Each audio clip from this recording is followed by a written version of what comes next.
Hey everybody, it's your pal Grumps. Good evening, good morning, good afternoon, wherever you are. God, I feel like I'm on the fucking Truman Show or something. Anyway, uh, let's do the YouTube stuff real fast. If this is your first time being here, well, leave a like, comment, and subscribe. Hit that notification bell, and make my dreams come true. And one of the dreams to come true is get my P&G going. Keep forgetting to do that. Yeah, professional streamer here, folks. Yeah, I'm a real good professional streamer here. Just keeps forgetting to put his PNG on. All right. So what we're gonna do? We're gonna start off with talking about lollies. Uh, I'll be upfront. I think this debate is fucking stupid. I do. And I really don't have a horse in this race, but you know, it's like on the periphery of things I talk about because it involves VTubers. Okay. And anytime that a VTuber comes out that doesn't have big tits and is like not hyper sexualized, they're called lollies. All right. What a lot of people don't realize is actually a lot of the models, well, majority of the models are made to be the same body type as the talent.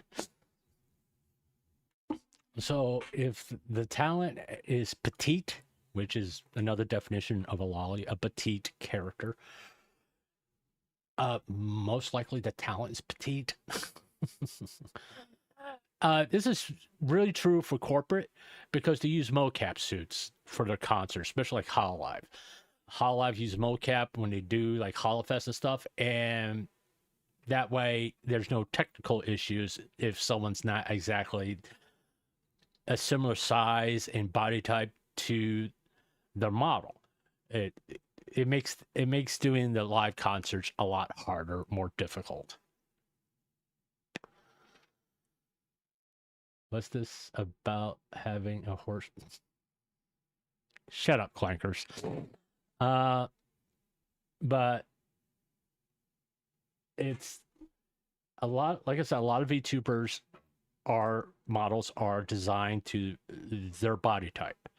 Okay, especially in corporate. That mean we'll get into it here a little bit. We're going to react to these videos and go through it, but we're going to start off with an infamous person who said a lot of shit about lollies. And let's just say it's not aging well. Okay. All right.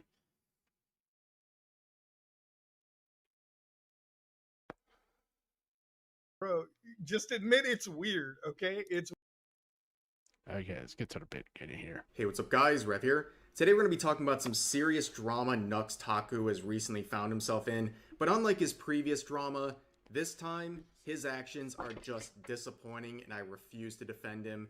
So when it comes to videos like this involving fellow content creators, especially those I share an audience with, I'm normally very hesitant to make them.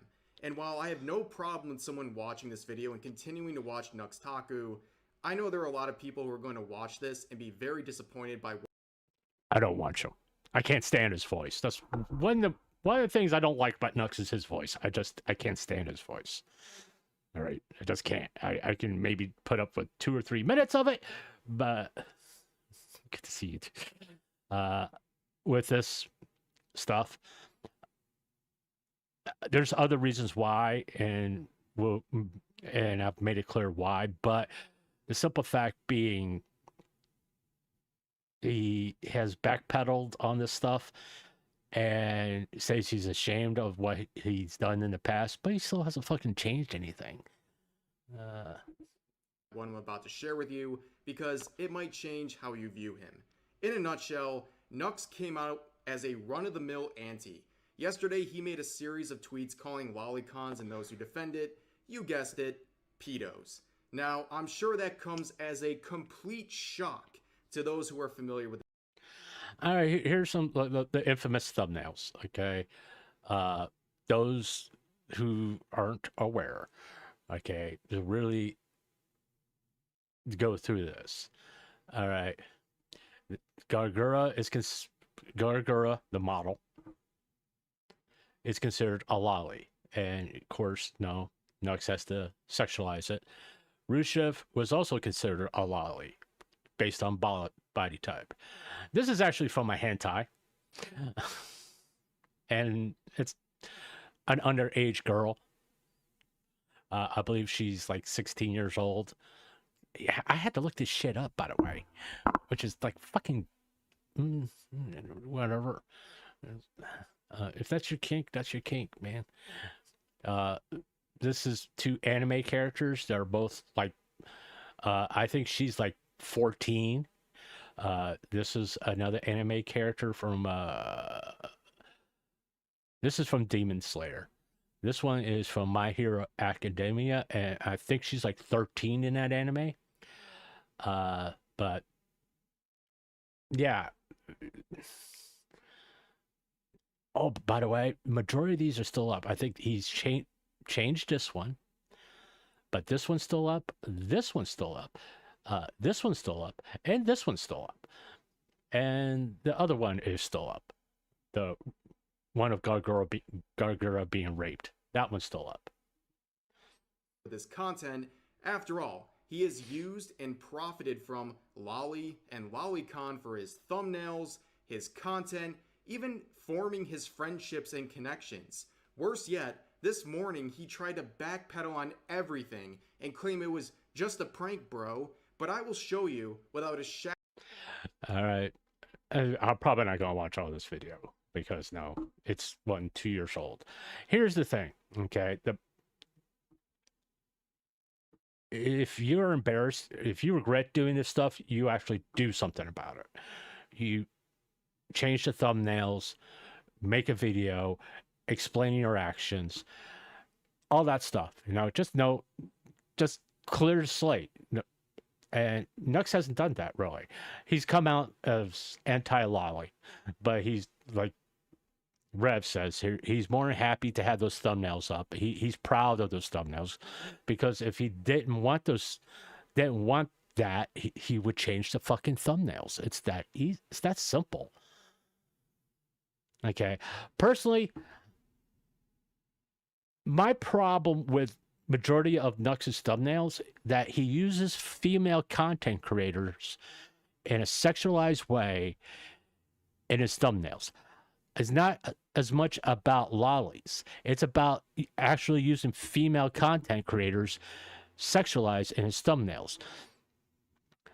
The point being, if he used Pokimane, Emaru in a sexualized way, deepfakes of them being raped or having an orgasm, all that stuff in his thumbnails, people would fucking flip.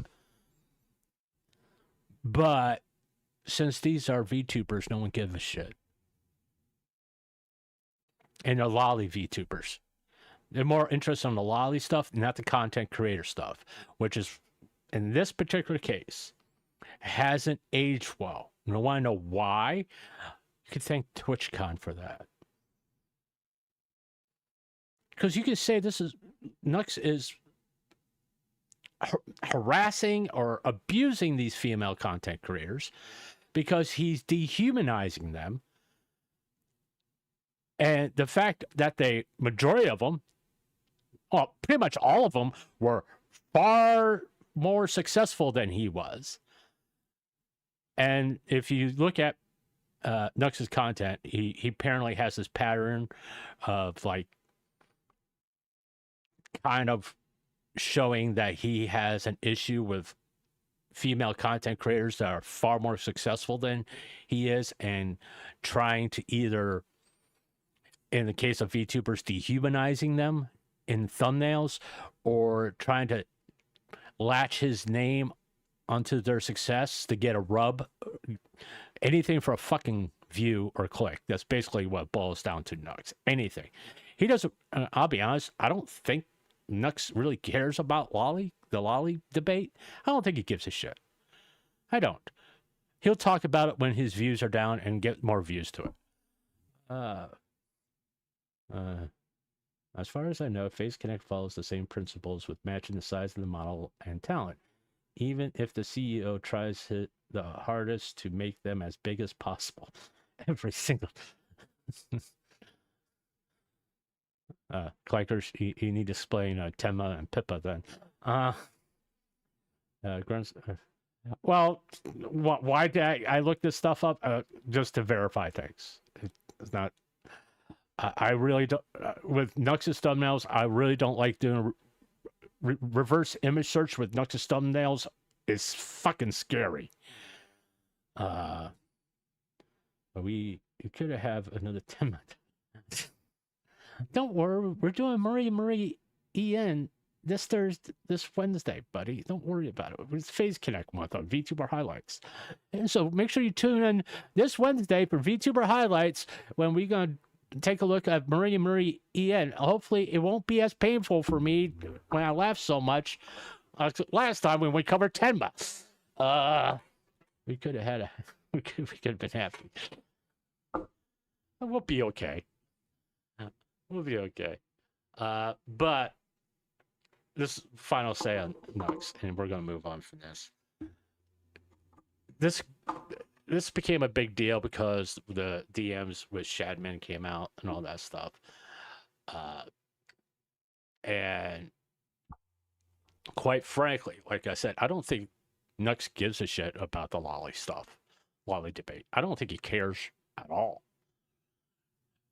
Okay, like I say, he'll bring it up when he's running low on views and just talk about so you could get a few more clicks on a title. And you put a disturbing thumbnail out there, says he regrets it, and don't fucking do anything about it. Because Nux and accountability do not go hand in hand at all. Okay. One second, I'll be right back.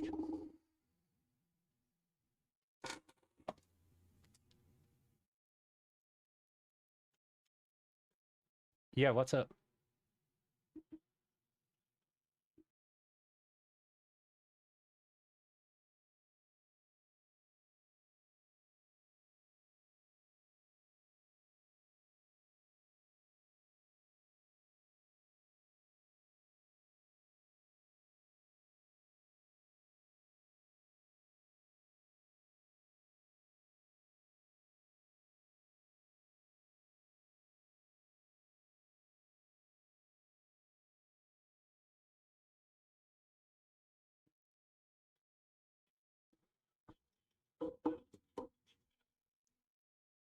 Ooh, better be a nice apartment for that amount of money.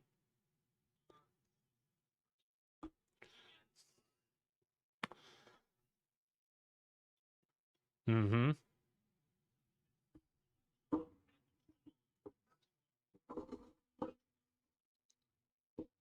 Yeah. Did you try to like wrap that up in like your deposit or something like that?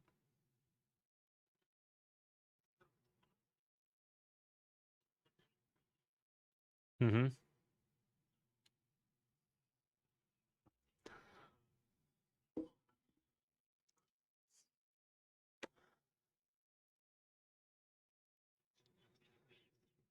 Hmm.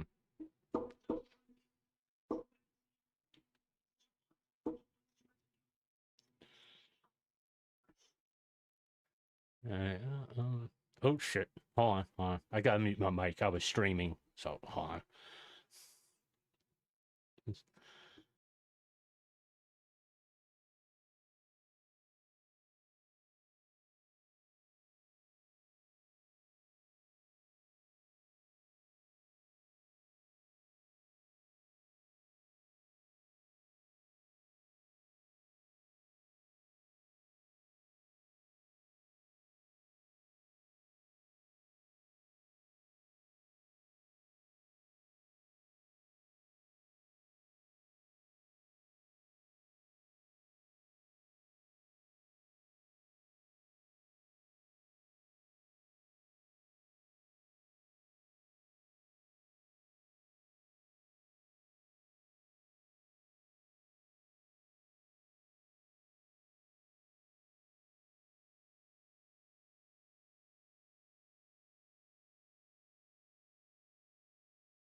All right, is everything actually working? Yeah, and me too.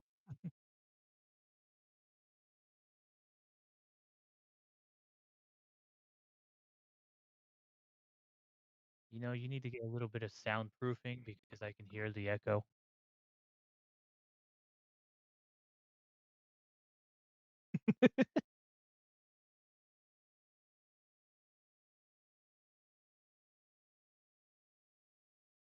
Did you not? Do you still have my PNG that I sent you?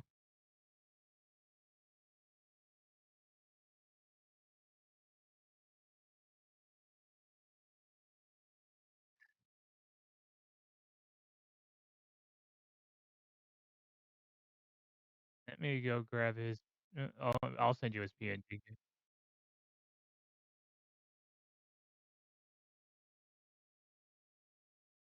Well, don't use the new model yet. That's tomorrow shit. Just go to your god. Okay, I was about to say. I was about to just. I'm just gonna say. I'm just gonna say. Yeah, so the OG one. Just so that make sure you don't have to go digging for it. I'm just gonna send it again to you. I know. It's just a precaution.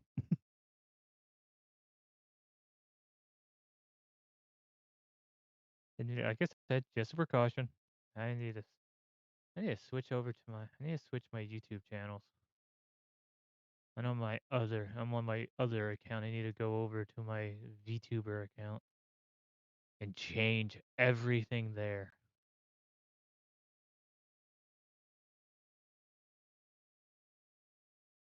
Yeah, I mean that would come in handy.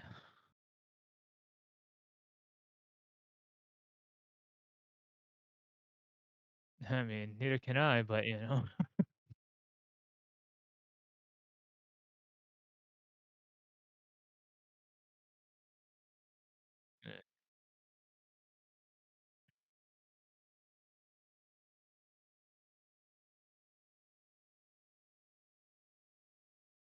Okay. All right. Everybody can hear you now. Well, I'm assuming everybody can hear you before because I couldn't mute you. So. So I'm just random. Thank God I didn't say anything to get me canceled.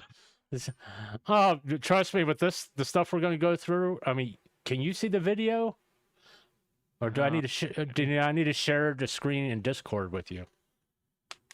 You might want to share the screen. All right. Let me see. I love my one subscriber on my VTuber channel is you. Okay.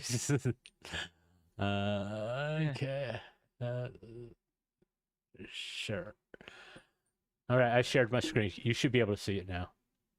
Yeah, hey guys, if you're here listening, we're still setting things up. This is kind of a little bit of surprise. We have Zero joining me to talk about the Loli debate. Not necessarily talk about lollies. We're here to talk about lollies. Excuse me, that's how you end up getting canceled. No, it's like yeah. We're moving. I already talked about the Nux thing here, and we're not going to talk. I'm not going to talk about it anymore because if I go down that rabbit hole, I'll spend the next 3 hours just talking about Nux, and I don't want to give him any more attention. I was about to say, are you about to talk about Nux? Is that? No, but yeah. Everybody, zero, everybody. Hey, Mac, how you doing, buddy? At least I did. God damn it! Yeah, I'm updating my channel art, and I'm like, fuck, the image is too big because no one has standardized things. I have to go through and re-edit the goddamn banner. That's okay. I mean, but yeah, we're just to get Zero caught up because this was a total surprise. We just decided this, maybe about 2 minutes ago. Yep. Okay, those who aren't aware, I will say this again because this is not a big reveal because this is not the first time me and Zero collabed. Me and Zero collabed playing Phasmophobia when Cinder dropped her Google Doc, which kind of fucked that all up. Oh, yeah, it's nothing says like a hellhound fucking. You know. But Zero is my son. Okay, it's not if you couldn't tell by the voices. Okay, Zero is my son. So be nice to him, or I'll kick your ass. I mean, they could be mean. I could just be mean right on back. Now I'll talk about it in my chat. No, he can probably see my chat. So anyway, what was that? Right now, I'm fighting with YouTube. Of course you are. YouTube being easy? God. Why? I'm just like, why the fuck is this? Why is it being a dick? Oh, I didn't post it. Okay. Good job. All right, now it's posted. Okay. I had to post all typed out. The links are there, and I forgot to click on the post button. Now it's posted. Mex says hello, by the way. Now it's on Twitter. Okay. But we were talking about relation to VTubers as far as the Loli debate is concerned. I'm not really interested in the whole. Quite frankly, I'm not interested in the fucking Loli debate to begin with, but it keeps popping up in the VTuber sphere, so I figure, well, let's talk about it. You know, it's one of those things, and let's get it out of the way. But hey, we're gonna go ahead and are you all set? Can I play the next clip? Yeah, you're good. All right. We're gonna talk. The next clip is Pippa and the Loli question, because Pippa's model is considered a Loli, because Loli, the actual definition of Loli, is petite. Okay, a young petite looking character. It isn't what it's been turned into. So let's see what Peppa has to say. That promise is older than your canon age. No, my age is just 3. It's not 3 years. It's not 3 years. People get mad about this. They're like, oh, it's not 3 years because you're scared of being called a Loli? I'm not a Loli, okay? I'm not. Chat, I like Lolis, all right? And let me show you my definition. Hold on. Heads, high anime chart. Let me hold on. PNG. Hold on. Okay, she's measuring skulls. I am racist about lolis. Okay? This isn't like a hard Jesus Christ, Peppa, why are you making this so damn difficult? She's an anime girl on the internet, and it's natural to make things difficult. Yeah, no, it's just like she's going with the 16 to adults. Okay, that's why I'm assuming that one that says 7 heads. All right, but because if she does anything lower than that, it's like ew. But okay, let's see. Fast rule, okay? However, this is Loli. This can sometimes be Loli, but it is more often than not, okay? Just like chibi-fied version of like an older character, all right? This is Loli. This is just like standard, you know, like younger anime girl. And this shit, none of this even counts. None of this shit even counts. Okay? The last 3 are all Loli. Yours. Well, I was fucking wrong, wasn't I? Why is she using what looks like a head scale from a how to draw manga book? I don't know. She's something that she picked up, Googled it, but I think I might have this exact book. But yeah, she's saying that Loli, in her opinion, this is her opinion, by the way, is the child. Okay, all right. She's using the child definition, not the aesthetic definition, which is petite. which is what Google says what a lolly is a petite young looking character. So basically from like on this chart, which would be to 6 head, which doesn't sound right, but that on that chart it would be the 6 head. Like the first three, if you're going from the right to left, would be the first 3 would be considered lollies. When you get to the last 2, is not really considered a lolly because it's 16 to adult, and then because using Japanese type stereotypes here, for some reason after like 5'5" Japanese stopped growing, is what most people think, and they all have whatever their body type is at age 16. That's typically what people think that all Japanese people look like. So she, from right to left, by the standard definition here in the West for lollies, is the first 3 models. But Okay. let's see how deep she buries herself in a hole. You're stupid. You're stupid. Thanks for breakfast, thank you. Banana. Cope? What am I coping about? What am I coping about? How is it cope? I like this. I don't think these other things are lowly. Obnoxious agnostic, thank you. Do you think .38 is good enough for home defense? Oh, 38 caliber? I don't know. If Now you're we're not talking about lowly, it's guns. Tenma size. Tenma is lowly size. If you put Tenma up against me, right, for height comparison, Tenma is like real lowly. Mr. Tiara, thank you. So by this metric, is Peppa Pig a lowly? No, Peppa Pig is a cartoon pig. That is how Tenma is able to be lowly Baba. Abraham Agredo, thank you. Hi Peppa, hope everything is okay with you and your friends. Normies can't tell the difference between lowly and a full adult anime woman. Nobody's like coming at me or anything. I'm just making it clear, okay? Well, sometimes people like misconstrue. They're like, Pippa said she's not a lowly. Another Pippa L. Pippa is coping. Bro, no.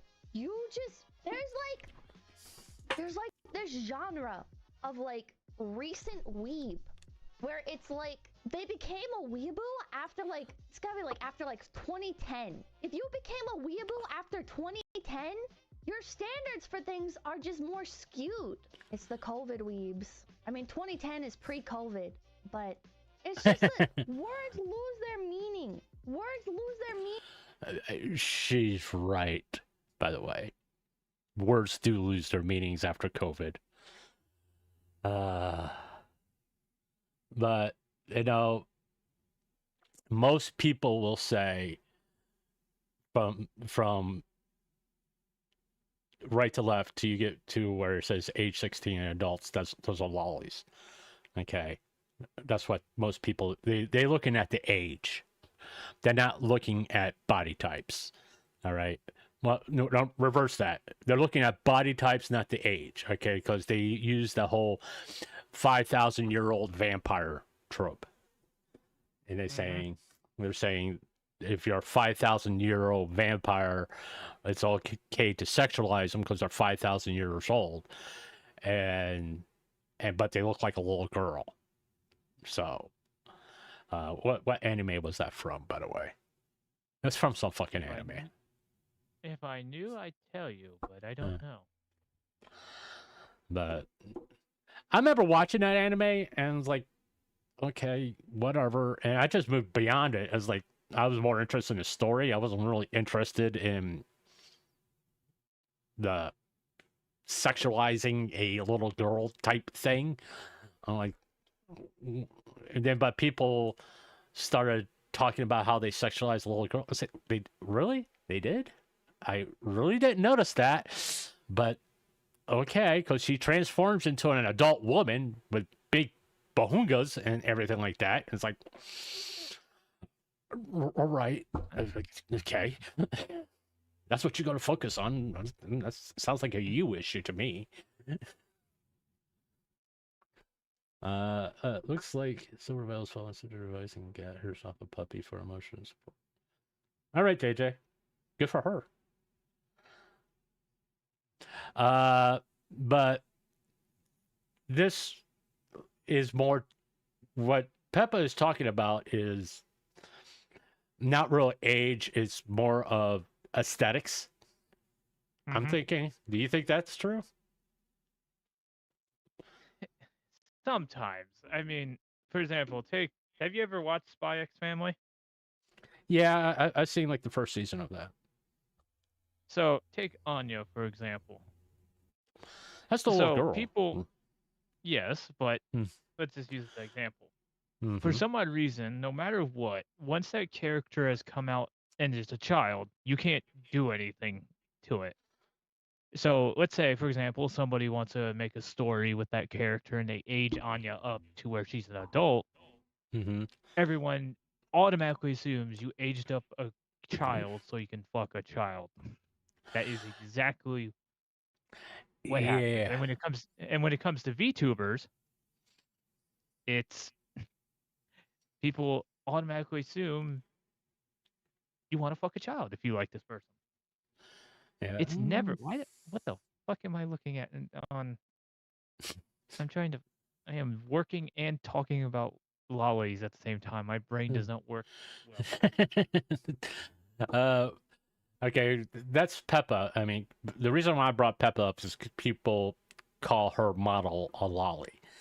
All right, and if you Yeah. guys, if you ever watch any of Peppa stuff, she's about as far away as a fucking lolly as you can get it.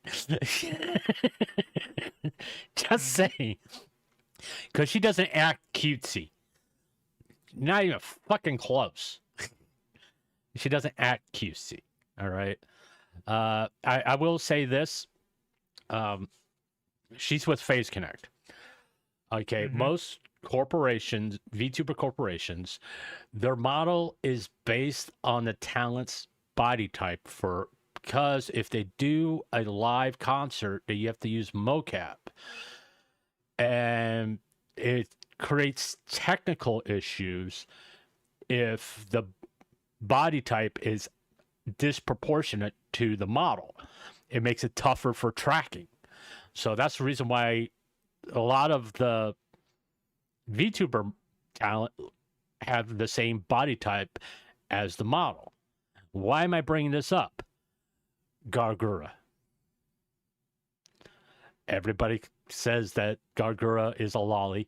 She has a petite form, but they think they've done that on purpose to attract a certain type of viewers. Let's put it that way. But no, she's actually that way. Because she tells the story. She was going through the airport and everybody thought she was a little kid.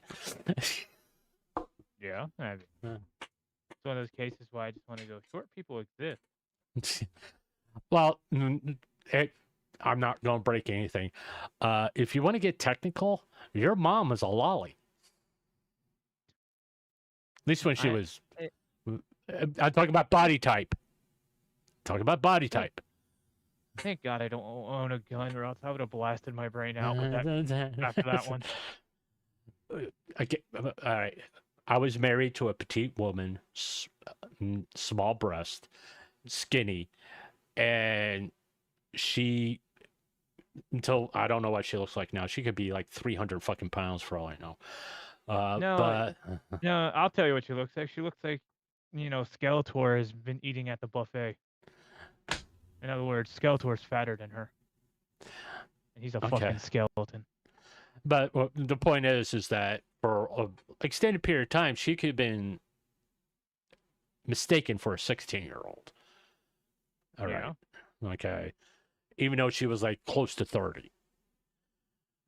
And all the drama I am going through right now. But I'm explaining this to people, saying that these people, there's actual real life human beings walking around that look like they're 16, but they're actually like 30. Yes. Again, short people exist. Short, skinny people exist.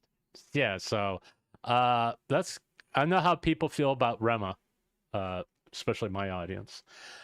And we're going to take a look at this one we're probably going to watch this whole thing. We'll pause during the middle in some of this stuff here, but and we'll get into my thoughts about and Zero's thoughts about lollies here, the lolly debate in general.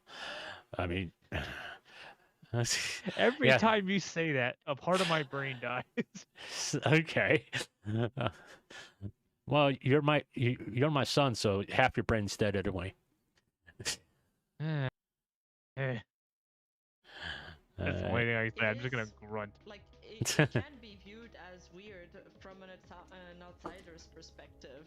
And I feel like the problem with the pro-lolly camp is that they always get insulted when somebody says that they're uncomfortable with lolly, and then some Okay. actually came up with this comparison, which is, this is the last thing I'll say about this topic, but someone asked how a child and my design would differ in my style, and she made a comparison, and I think drawing her model naked didn't really help either. But this is what sparked it. So first of all, somebody asked, are you lolly? She said petite adult. And then they responded, isn't that what the term lolly means? Because I'm also petite for 9 and with only 80 pounds or so. I don't. Technically, the person posting that is correct. The term lolly means petite.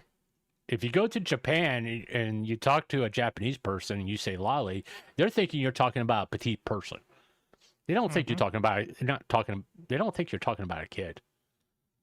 And people, lolly, and actually, lolly is not a Japanese term. It's something that they made their own from Western.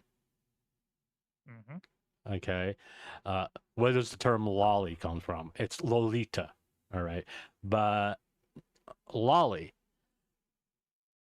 in sense of anime or Japanese artwork, means petite. Doesn't mean they're a child. Okay. So technically that person's right. But And also the outfit is revealing and also a little misleading. I don't know, I just feel uncomfortable because this is the type of shit that attract PDFs. Based off my real body type and height, 5 feet.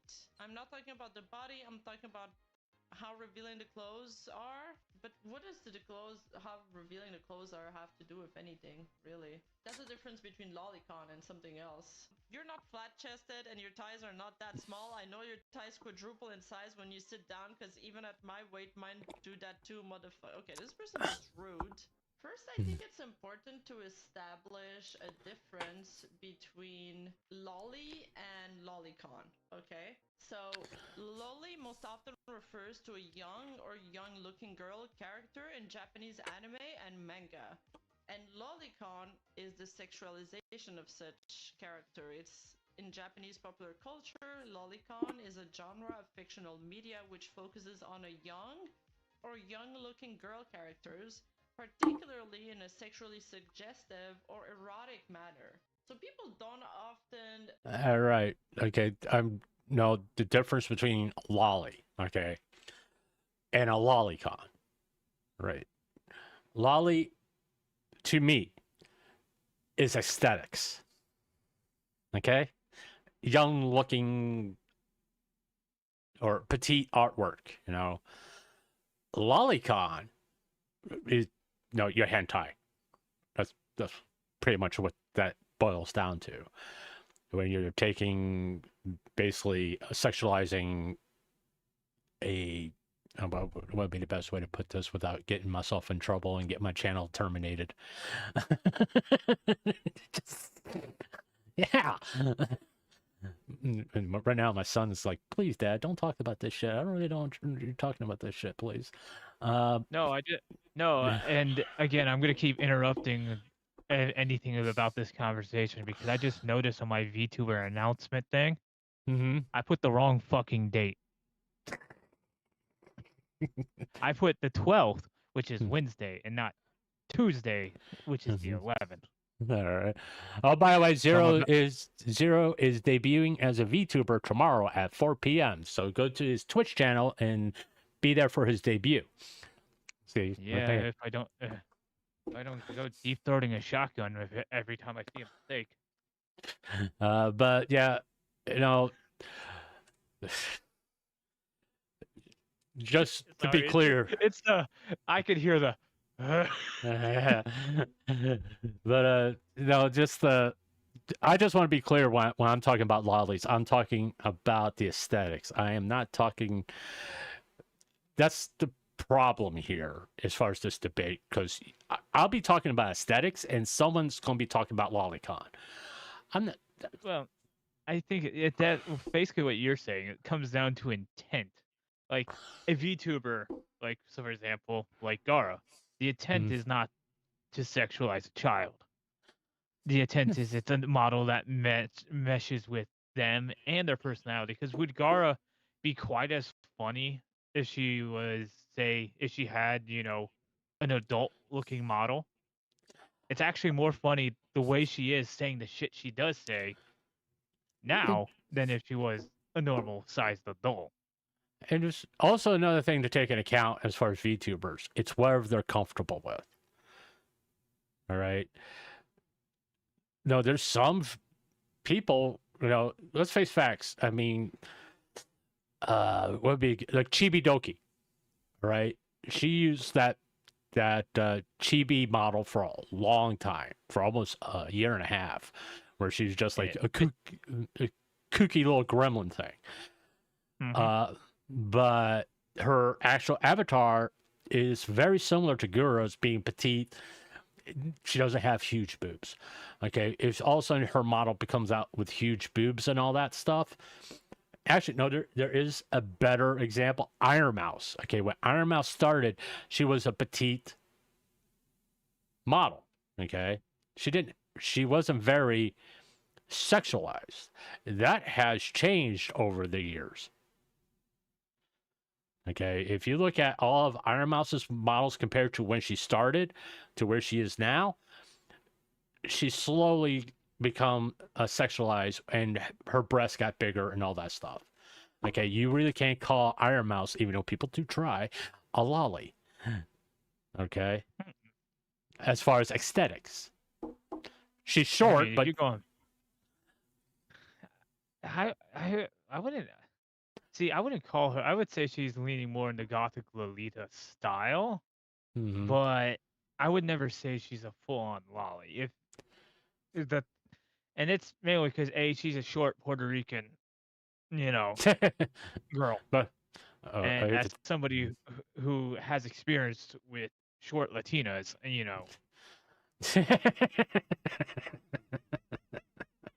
and I don't mean that just even in work life, I have to deal with short Latinas, so. Yeah, I've dealt with them too. For me, it's always going to be intention. If somebody was using the Lolita style and the lollies and stuff to gain something and to basically abuse it, that's a different story. But something like Gara or Saba now, it doesn't bother me because there's nothing. They're not doing anything wrong. Yeah, And I you mean, choose and I'm sorry to cut you off, but it comes to the case where they're popular, so let's go demonize them for something they're not doing. yeah, I think the most sexualized Gura ever became is when she did the swimsuit thing. But even then, she was wearing shorts. And she had a bathing suit top, which is like every other Hololive member had. Okay. Yeah. I mean, it's not like she was the only one. Even Saba, she has a bathing suit type. Even when she opens up her, people call it a dress. I call it a smock. It looks like a smock to me. So it's like she paints or something like that, and she has a smock on, and she opens up and exposes her belly. People fucking freaked out about that. Don't know why. Oh, fuck, she's got a belly button. Yeah, she's got a belly button. We can see belly. Oh my god. Well, as the world's gonna end. But it goes back to what they're comfortable with. Okay.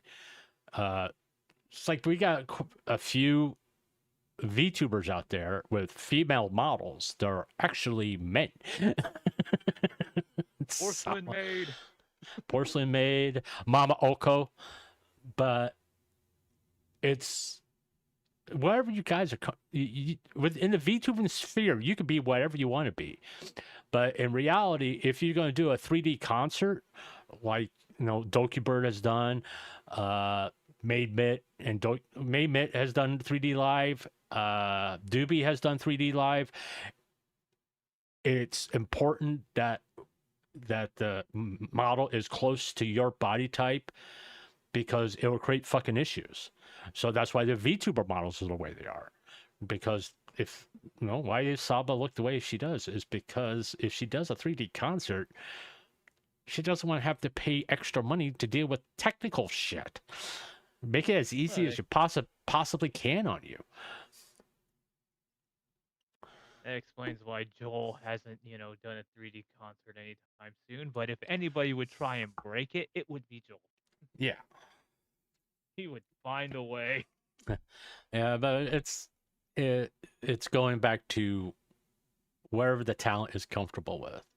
Okay, most VTuber are gonna have their model as close to their body type as they possibly can. There are exceptions. Well, are you planning on doing a 3D concert anytime soon? You know what's funny? You know what I want to do in 3D? I don't want to do a concert. I want to do stand up. Well, at least they can't wanna throw eggs at you. I want to do and this is just a thought that just crossed my mind. I want to do a VTuber version of Whose Line Is It Anyway? Good luck with that. I'm never gonna ever sing a hoedown. Don't ask me to be part of that because No, you can be Drew Carey. Yeah. Okay. I had to check out Twitter. I have to keep my notifications now. Guys, I love you guys, but when I wake up in the morning, I see like anywhere from 36 to 50 notifications on Twitter. One, I know I'm succeeding because people are paying attention to me. And two, it's kind of hard to keep track of things. Hey, you should be me. You should be I know exactly who tweets my stuff when I have when I wake up and I have 20+ notifications. And you know what it means? UV has gotten a hold of my tweet and sent it. Zen will send my notifications spiking, but I've noticed this: UV spikes my notifications faster than Zen does. I mean, I know a surefire way to get my notifications raging because there's one post I did and I went to bed and woke up. I had 125 notifications. Okay, and my Zero can confirm this. I have a tendency to be compulsive, where I'll focus on something, and until I get through the whole thing, I won't be able to do anything else. I have to get that done. So I should definitely didn't pay attention to when you were doing the Cinder docs then. Yeah, thank God I did it on stream. You can break that down as much as you want, but I won't because I'm not editing that shit. I've had enough VTuber drama for the rest of the year. I'm not going deep diving into that shit again. Well, yeah, we agree with this. I mean, this is not really VTuber drama. Well, current VTuber drama, really. It's more of like, this is always floating in the background type shit. No. Yeah. Okay, let's play. Differentiate the two, and they group everything together. So, Lolicon is the sexualization of it, and Loli is just a young-looking character. So the anti-Loli camp equates everything that has to do with lolis to be PDF bait. And the pro-Loli camp says... You know what I find really stupid? When people use the term PDF. I was about to say, is it the fact that they won't say the full word, like PDF. What do you mean? That you mean that document I send to people? Yeah, that's why. First time I heard it, it's like, what? A PDF file? What are you talking about? You're saying a What the- file? What those PDF files? Yeah, it's like, no, just say the word pedophile. Okay, no. So my videos I can get monetized because I said the word pedophile. It's not like I'm making fucking money now. Right? And it's like someone told me, if you keep on saying those type of things, YouTube won't allow you to take part of AdSense. I'm like, okay. And your point is what? Because if that's the case, guess how I'm going to start every video? Fuck. Nobody's going to make any money off of my fucking videos. The first 30 seconds will be just me saying fuck, just so nobody's going to put ads on my videos. But if you're going to talk about pedophiles, use the damn word correctly. That's an important thing. What I mean by correctly. You can call someone a pedophile if they've been convicted of the crime. Don't use the word pedophile as an insult. It's just as simple as that. Because if you choose to use the word pedophile as an insult, you open up to a lawsuit. Because that's defamation. Oh yeah. And you know what they say? You can't put a price on emotional damage. Nope. And to harken back to a certain somebody earlier, if you do that and it turns out it's false, it's wrong, they've been falsely accused of that, you have now become liable for all their monetary loss. Because if people take that seriously and start accusing somebody and get them canceled, lose their platform because of it, and it turns out it's a lie, well, you're partly responsible for their financial loss. The only thing I can think of is there was an artist, controversy that popped up the last 3 days, where an artist, based on their religion, turned down doing any, gay artwork. Mm-hmm. I think the art was just showing. It's like I think what they asked for was, just a couple, two, two male couples, I don't know whether or not it was, a not safe for work. I don't think it was, knowing that they're religious, but it ended with them getting basically called out on Twitter. And they showed the email that that this person sent, which was basically they apologized for not going to be able to take their thing. Told them that it's based on their they're not comfortable based on their religion, and they thanked them and all that. And what happened was the following it, everyone just piled on and said it's automatically you're homophobic because you didn't take that commission, that you didn't want to do it based on religious beliefs. And it's like, and I agree with a lot of people when it just goes, that's like a sharp overreaction, because if that person came off and said, you know what, I don't agree with your lifestyle and I think you all should burn in hell, then you have Yeah. a ground to say that. But they apologized, they updated their TOS so that way they can, reflect that, so that way no one makes that mistake. And yet you call them that based on the fact that they don't want to do it.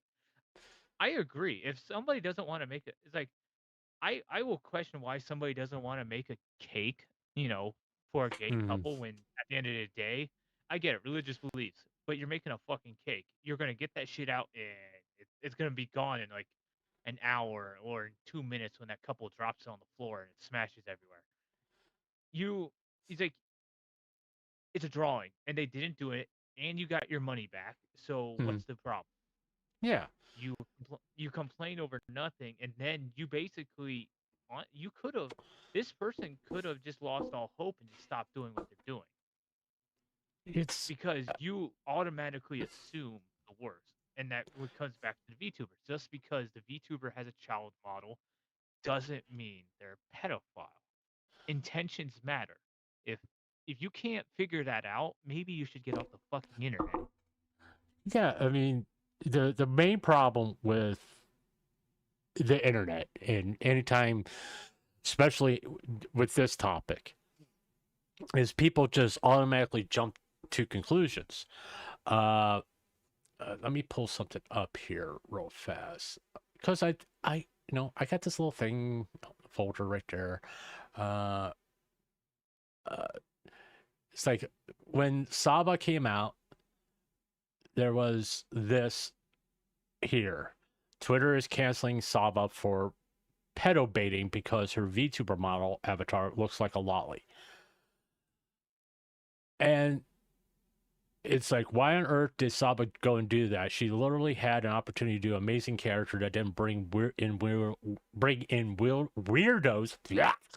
Instead, she picked an insanely lolly character that brings about pedos. Well, at least they actually sort of use the word. And I'm done with the creator. Listen, it goes back to, is Ashley her body type? You know, that's what she really looks like. And as far as her body type, and it's what she's comfortable with. That's what she's comfortable with, what is representing her. That's what a lot of people don't understand about VTubing is you got to be, your model has to be something that you're comfortable with, what you want to be represented as. Okay. It isn't about, oh, I want to get the weirdos. It's more along the lines, I'm interested in being true to myself. Yeah. And for example, let me use me as an example. Like my model. mm-hmm. I could have at any time, like when I first dropped his model, I basically covered him up, you know. He didn't have his, you know, exposed shirt like he does now. I originally had him with a covering, but for me, I also don't think of my VTuber model. I think of my VTuber model as a character on its own. And that's the thing, like tomorrow, that's, you know, got me slightly nervous is when I go live, I'm not just going. It's different when I'm a PNG. When I'm a PNG, all I'm doing is changing when I speak. This, I have to play almost a character in a way, and it has to be genuine to me. Like Zero, when I chose to be Zero, I could have done anything else. I had 2 other ideas of what I wanted to do with them until I decided, you know what, let's take something that's actually personal to me. And which is also why I ignore almost every request to work with me unless you actually give proof that you're actually worth a damn to work with me. And to me, it would be disingenuous for me to do anything that's not something I would just do normally. Like I draw him the same way in his VTuber model and his PNG model every damn time, and I'm not changing that for shits and giggles. Now, unless, you know, for some odd reason Twitch decides, you know, his, you know, abs Aesthetic. are not, you know, family friendly, then well, we'll go from there. But, you know, I have to look at everything like people are making a character to play as. And yes, it's usually it's going to be mainly an extension of themselves. Gura, Saba, Iron Mouse, Centrea, all those VTubers, their intention matters. Yeah. And I've never gotten bad attention from any VTubers, mainly because usually the ones that are actually terrible usually get deleted from this earth when they're actually terrible. Like the one, and I hate to bring this raid back around, like, and I think you already know who I'm about to mention. Like with Cinder. Yeah. I still do not believe Cinder is the devil. I still don't. I believe she fucked up. Well, but yeah. I never believe.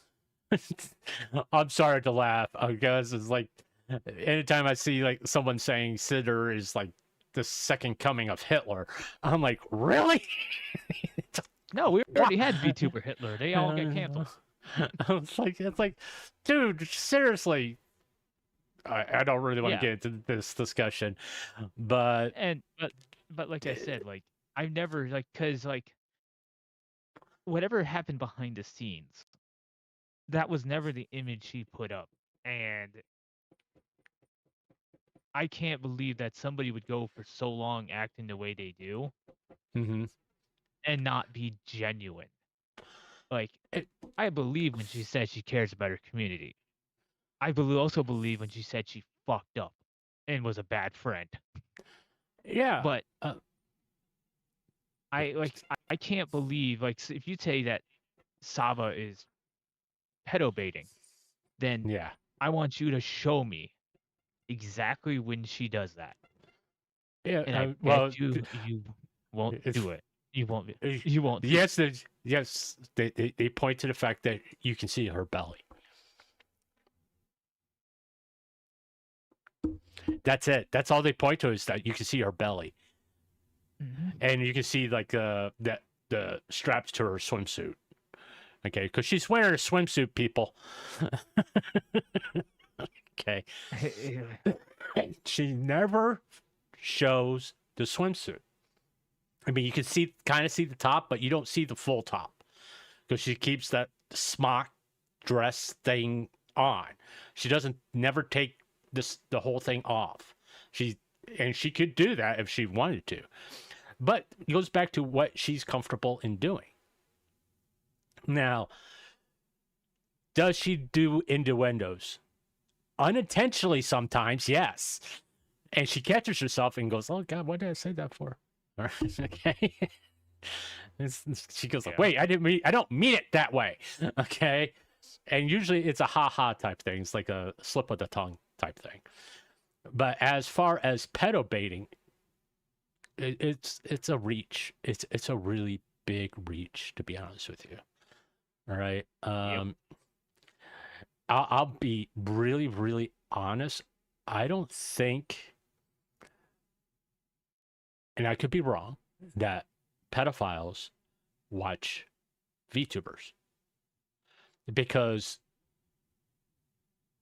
pedophiles want to think of little children or a certain age group.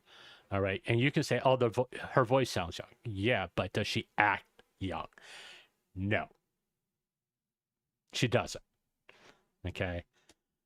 And that's true with multiple so-called Loli VTubers. They don't act like they're 16. They don't act like they're 12. All right. And that breaks the immersion for those people. And yeah, they could turn the sound off and just look at the model, which then also that's kind of break the immersion because once you see her fishtail, that kind of kills it. They're not into cat girls or fish VTubers and all this demon girls. They're actually into children. All right. That's their fantasy. Okay. And to act like that just because a young fish, cat, fox girl looks like she's a young girl, it's not enough, to be honest with you. Yes, I did research before doing the stream, and it was fucking disturbing as hell. Oh, It thank was. God I wasn't in on that. No. I get enough disturbing work in retail. They're just okay. So when a lot of people talk about pedo baiting, they don't know what the fuck they're talking about. In reality, they don't. All right, and here's the really thing that should make people start thinking. Why do people look at Saba and say she's pedo baiting? Because that means they have already sexualized her. Because in order for them to say they're pedo baiting, they have in their head, I'm talking about the people who are making the accusations here, have sexualized that character. in their head. What should that tell you about them? You know? But hey, let's okay. Well, that's ridiculous. If you equate a fictional character that looks like a child that's portrayed maybe in a sexual manner, it's kind of like saying that if you play a video game that's violent, you're also gonna go, shoot up a school. Basically, she it's talks. fiction, so it's not the same as something real. The thing is, from the outside, they all view this as something like that's just weird and frowned upon. It's really like an Oh, we're jumping here. attracted to real life children. The VTubers that are from Japan are like seeped into lolly culture. There's Okay, let's go through here. No.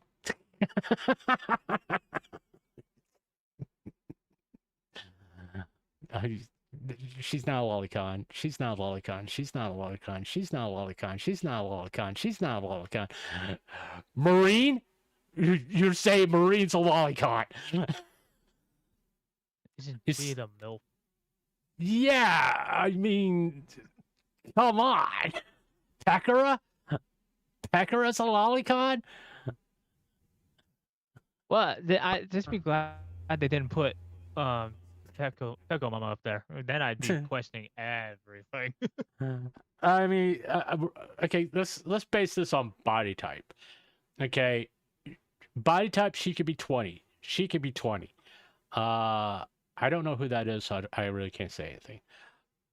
Just look at her fucking chest. I mean, come on. She's got fucking big boobs right there. Can you say she's Gura Loli? Yeah, but lolicon? No. Okay, Gura herself is not a lolicon, per the definition of it. Okay, but if you're sexualizing Gura, that says a lot about you. All right? Kobo? Kobo's really fucking tall, by the way. I'm 5'11". She's taller than me. Wait, you're 5'11"? Yeah, I'm 5'11".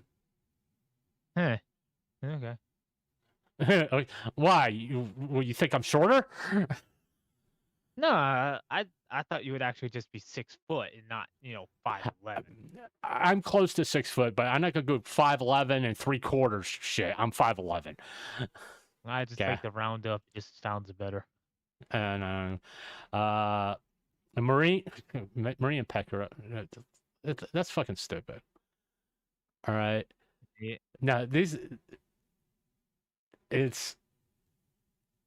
Now I could understand why you could sexualize Marine, because she sexualizes herself all the fucking time. She does. Mm-hmm. All right. Pekora, not really. Weirdly enough, as somebody who is steeped in the Rule 34 culture, Pekora is popular, but not as popular as her mom. Her mom is really popular. Yeah, I mean, Marine, a lolicon. Why? Because she says she's 16.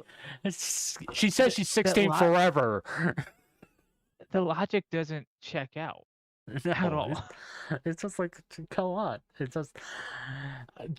I can understand Gura. All these other, with the exception of that one, the popularized independent VTuber. I don't know who that is, but one, it's just so fucking stupid. It's just dumb.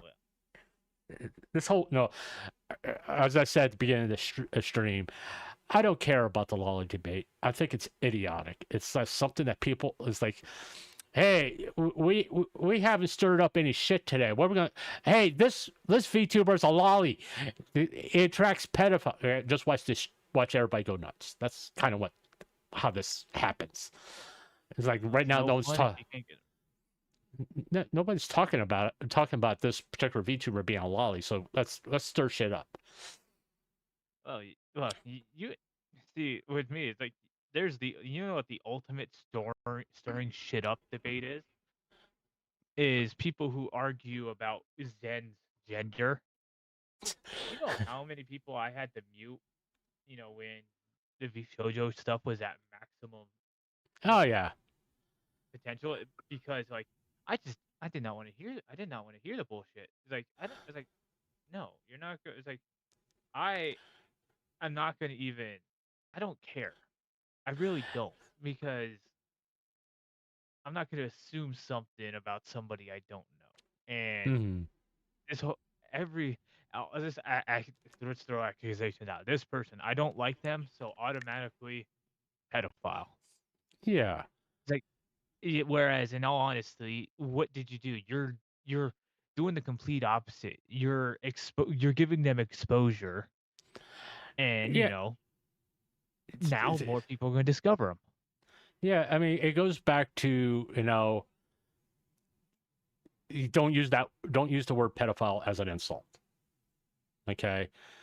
Not just legal reason, because you're going to drive an audience to that person.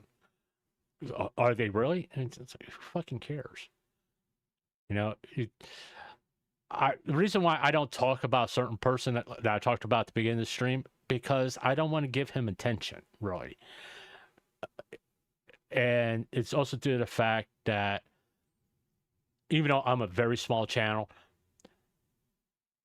if I send one person over to his channel that never watched him before, I just made him money. And I don't want to make him money. So what's the worst thing you could do to a content creator? Ignore Hey, that's usually the best policy when it comes to that person because I find that discount, Sans is better when he's muted. them. I mean, but if you can see what's on my screen, apparently, like, she's got screenshots of like streams that some of the quote unquote Loli or VTubers have done. I just don't get the fucking thing about Marine being on LollyCon. I really don't. But see over here with the two Gura artworks, she has no control over that. No, She doesn't. Like I said, like I mean, like Gura, yeah, she's popular, but the one thing with Gura is like, and anything in general, the rule of the internet is if it exists, there's going to be porn of it. And Yeah. Gora is never going to be an exception to that rule. But it's like even with the people who draw her, I'm not throwing you don't go throwing a pedophile accusation on somebody who is an adult behind that screen. Yeah. I mean, don't call Gura a lolicon because she's not a lolicon. Yeah.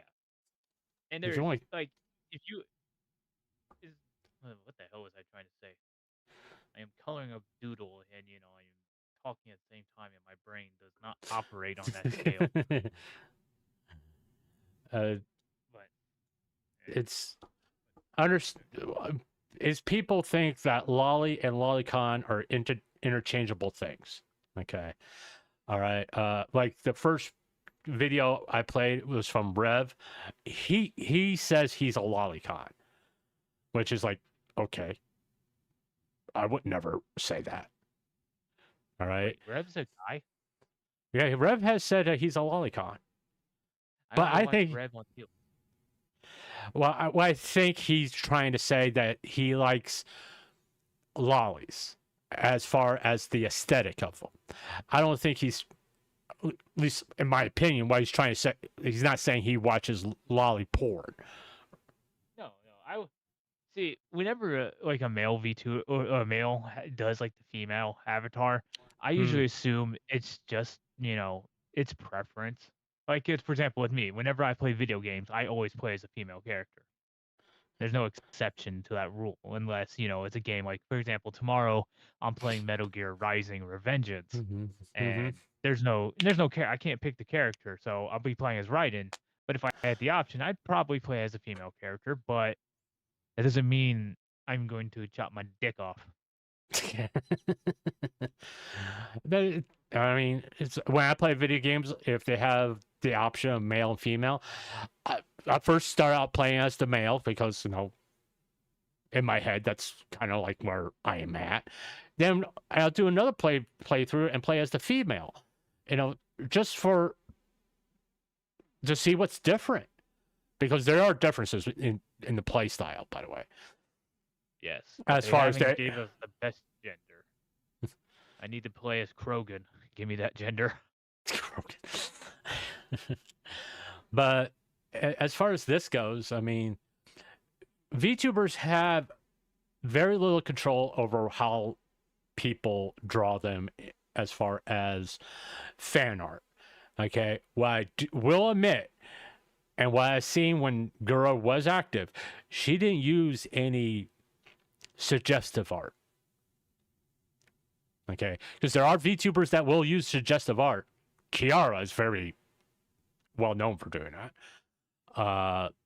So is Project Melody, but we also got to think what Project Melody does. But if Project Melody doesn't use suggestive art, I'm gonna look at her and go, "Are you okay? You feeling okay, girl? You okay?" Okay, yeah, it's just. But you got to look at what the artwork that the talent picks for their thumbnail. It's all about what they're comfortable with. Some of it is based on image. The other part is I'm not really comfortable being sexualized. Okay. So when someone uses that artwork in a thumbnail that is sexualizing them, that's why I go back to saying they're dehumanizing them, because if the talent is doing it, fine. Go for it. If the talent is doing it, fine. They sure open the door for it. But if the talent never does it, well, guess what? You shouldn't do it to them. You know? What else is here? Yeah, I'm just jumping through her video.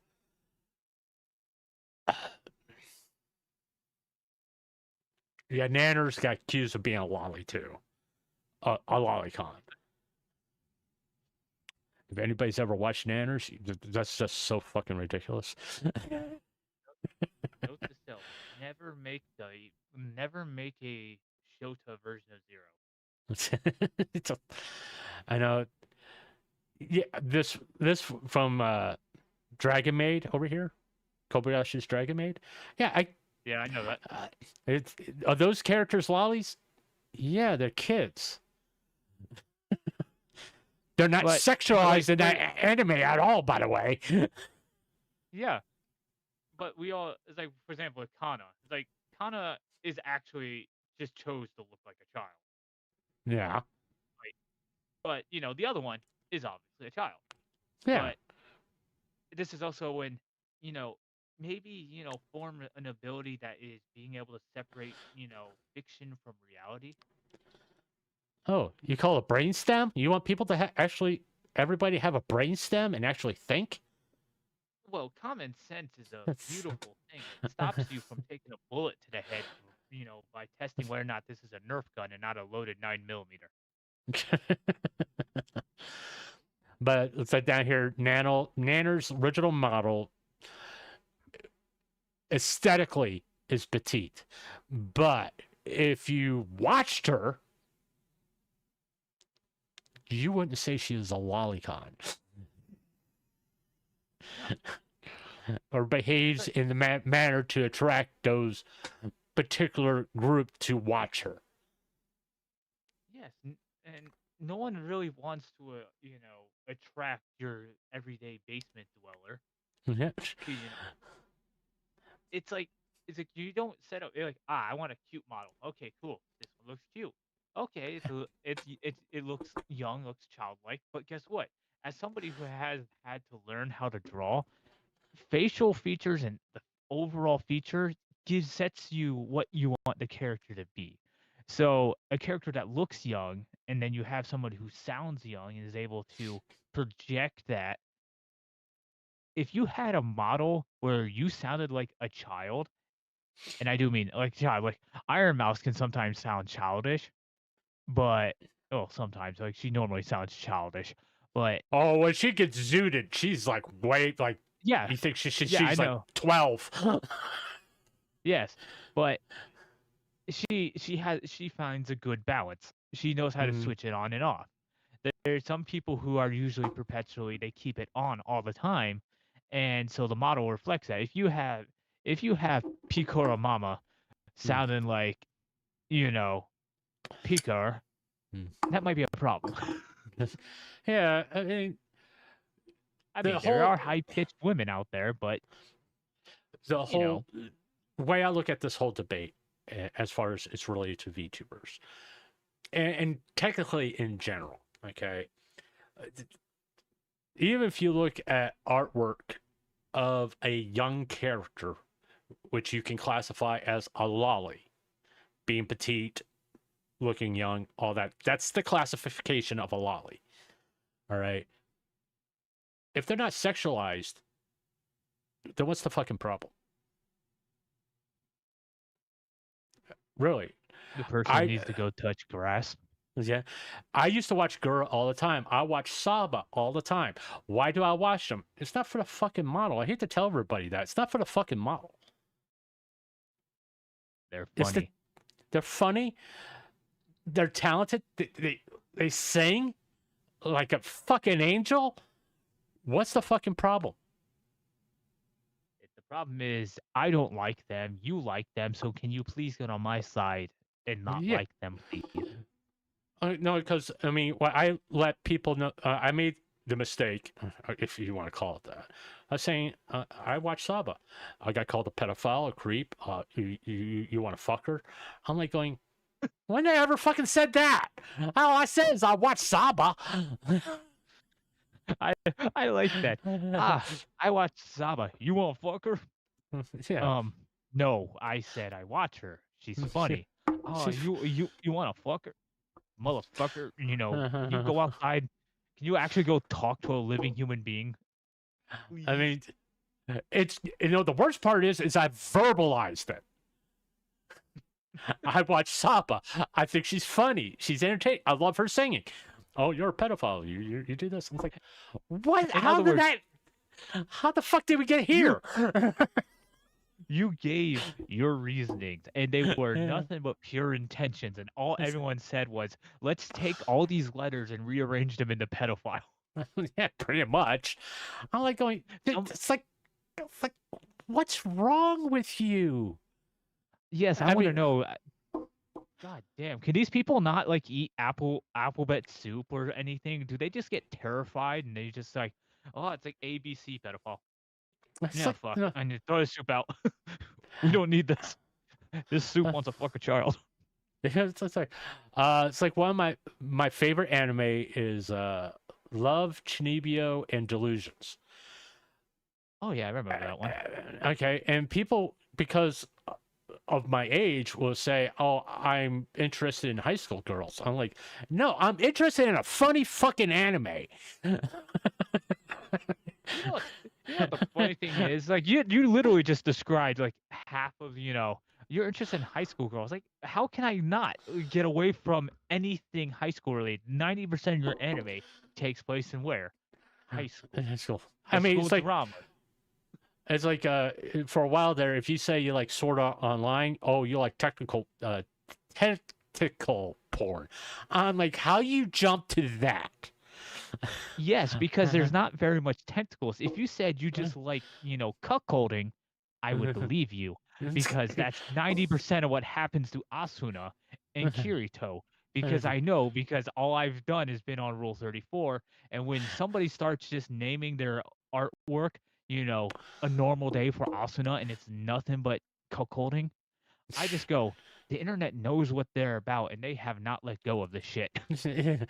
But it's like, no, everybody jumps to this. It's like, oh, hey, let's see if we can piss them off. It's like when that people said that about me, I'm like going, I feel sorry for you. I really do. Because one, you're not going to elicit reaction from me saying that stuff to me. I'm kind of like going, bitches, I was married for 15 years. If you want to insult me, you got to do a hell of a lot better than that. Yeah. Yeah. Yeah, I know. I know that. All right, you're going to have to do a lot better than that. Because I've been called a lot worse. Yeah, and that's the thing. It's like, how do I piss them off? Well, we can either try and come up with something creative where, oh well, you tried to piss me off, but at least, you know what? You tried. It was creative. I can give you some props. No, you went for the shortest straw. This Yeah. straw is so short it makes your dick look fucking huge. That is just you go for the tiny thing, the Yeah, tiny it's little thing, and I mean, that's the thing you stick on. Oh, she has a child avatar. She's obviously a pedophile. It's like the VTuber thing. Remember the whole like when VTubing started to get popular. What was the whole thing? Behind the avatar is just some 40-year-old man. man, with a voice changer, it's like Jesus Christ. Do you know how it's like? I could turn on my voice changer now. It doesn't do a very good job at. I mean, it changes my voice. I can turn it on and it changes my voice, but Yeah, you you can can tell. Yeah, you can tell. I mean, let's use an example. Okay, Joel. Okay, Joel could have started out with a voice changer sounding like a female. All right? Mm-hmm. But he didn't do that. The other one that gets accused of being a male is Zentrea because she uses TTS. For whatever come reason. after my Kamiyoshi, and I'm gonna rip your testicles off. But here's the reality of it. Does it really fucking matter? Are you entertained by them? Are you entertained by them? Yes. Then shut the fuck up. And here's the thing, like take Joel. Like Joel started out as a male VTuber, Mm-hmm. and then he switched over, to having the VTuber and the female one. But Mhm. he gave he had a whole lore story wrapped up into it, and he knows what he's about. Yeah. He knows what he's doing, and that's what makes Joel work. Because his intention isn't to mislead you. Because if he wanted to, he could put a voice changer on, but it's actually way more funnier when half the shit that comes out of his mouth is coming from that model. Yeah. Because you don't expect it. When I first watched Joel, it was one of his dates. I think it might have been his date. It was his date with Shy Lily. And watching him, I laughed so hard when he just did the whole keys bit. But Yeah. if it was a female, that joke may or may not have landed. It might have landed, but when it came from him and the way he was able to inflect it, it works. Zen, look at what Zen's doing with her TTS. If she just wanted to go basic bitch, she could, because she was doing it for so long. But now, the way they've upgraded it and made it work, it takes VTubers, like, for example, if I wanted to not use my actual voice, I could, and I would know that, okay, there's a way to do that. Zen has set a standard that you don't have to use your voice. Mm-hmm. Joel set the standard that you do not have to use a model that reflects your own gender. Yeah. I mean, this Lolly debate thing, one, it's not about aesthetics. Okay. The debate really is not about aesthetics. Okay. No one cares really that Saba is a petite thing. No one cares about Chibidoki being petite. No one cares about Nanner's original model is the petite. What they care about, if I can get clout off of accusing them of this shit. Okay. Does it help me get more views? Does it help me get more subscribers? The people who take part of this, and once again, I could be wrong. This is just my opinion. Are people who've been doing content creation for a long time, let's say more than 10 years, and they have gained no traction. So they're going to say something that is controversial to get traction and get subscribers to come to their channel, whether it's to agree with them or hate watch them. It doesn't fucking matter when you're giving them attention. So they're going to say something to get people to watch them and pay attention to them. I don't think they really give a shit about Lolly and the whole LollyCon debate at all. I think they're just doing it for fucking clout. It's like, I'm the voice of the victims here. What fucking victims? Yeah. In reality. And that's the thing, like you said, content. Like when people like, for example, I've watched people who make content that borderlines on the extreme. You know, when it comes to humor. For Mm-hmm. example, there's a guy called Reggie. He's a slime, but his content is legitimately he gets demonetized almost every video because he pushes the envelope, and it's funny. It's dark humor, and that humor is honestly it for me. Like I don't know, and you know me Yeah. better, and you can tell your audience I love my dark humor, Oh yeah, he does. and was- that's why I can make a joke about deep throating a shotgun and say it with a straight face, because to me, when you say things like that off the In cuff, Minecraft, by the way, in Minecraft, YouTube, it was in Minecraft. yeah, You can't- Minecraft you- on realistic difficulty, on realistic, you know, with all the shaders that make it look real. Well, because you can't really say that on YouTube, by the way. You could probably get away with it on Twitch. So don't get my channel terminated, buddy. I know. I keep forgetting where I am, and Mm. you know, it kind of doesn't help. But you know, Mm. it's a case where if you have a brain, which half these people who go through this shit, who want to demonize everyone, don't have a goddamn brain. If they would take the time to think, watch, take a step back and look and see what they're looking at, they'll be like, okay, this shit's harmless. There's Yeah. actual real issues that you could be focusing on, and you're choosing to focus on the person who has a high-pitched voice with an anime girl avatar, and that's the thing you want to focus on? Yeah. I mean, the thing that really in this whole debate is VTuber related. They're not really going after the people they're saying they're going after. All right, the supposed pedos or PDF files, if you prefer. If you're that fucking Send stupid, you an email. send me an email. Okay. I'll send you a pedophile. Yes. Okay. But they're going after the talent. Okay, it's not the talent's fault. At the end of the day, it's not the talent's fault. Okay, it's. I'm not going to say that because I'm not going to draw attention to it. But there is a movie that came out in the. I know what movie you're talking about. In the early '80s, it has Brooke Shields I in know it. I know there's another movie that the one that came out But on Netflix that was just I know what you're talking. The twerking kids. yeah, the cheerleader one that just made me want to go. Yeah. But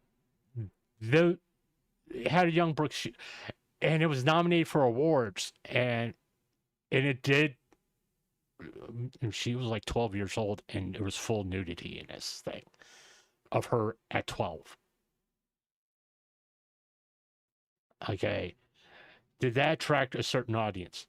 Yes, it did. But you can't say the same thing about VTubers. Okay, because VTubers, cat girls, multiple fish types, that's not what these people are typically attracted to.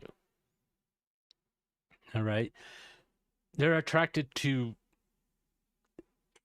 the actual child form, realistically.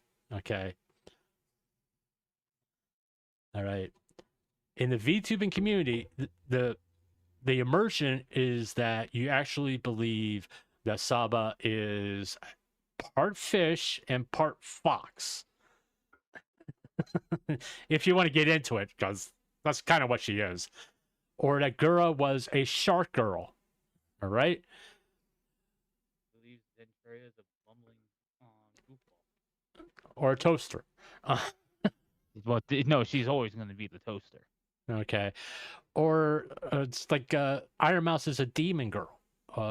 She's the tungsten rat. Yeah. Nanners is a cat girl. All right?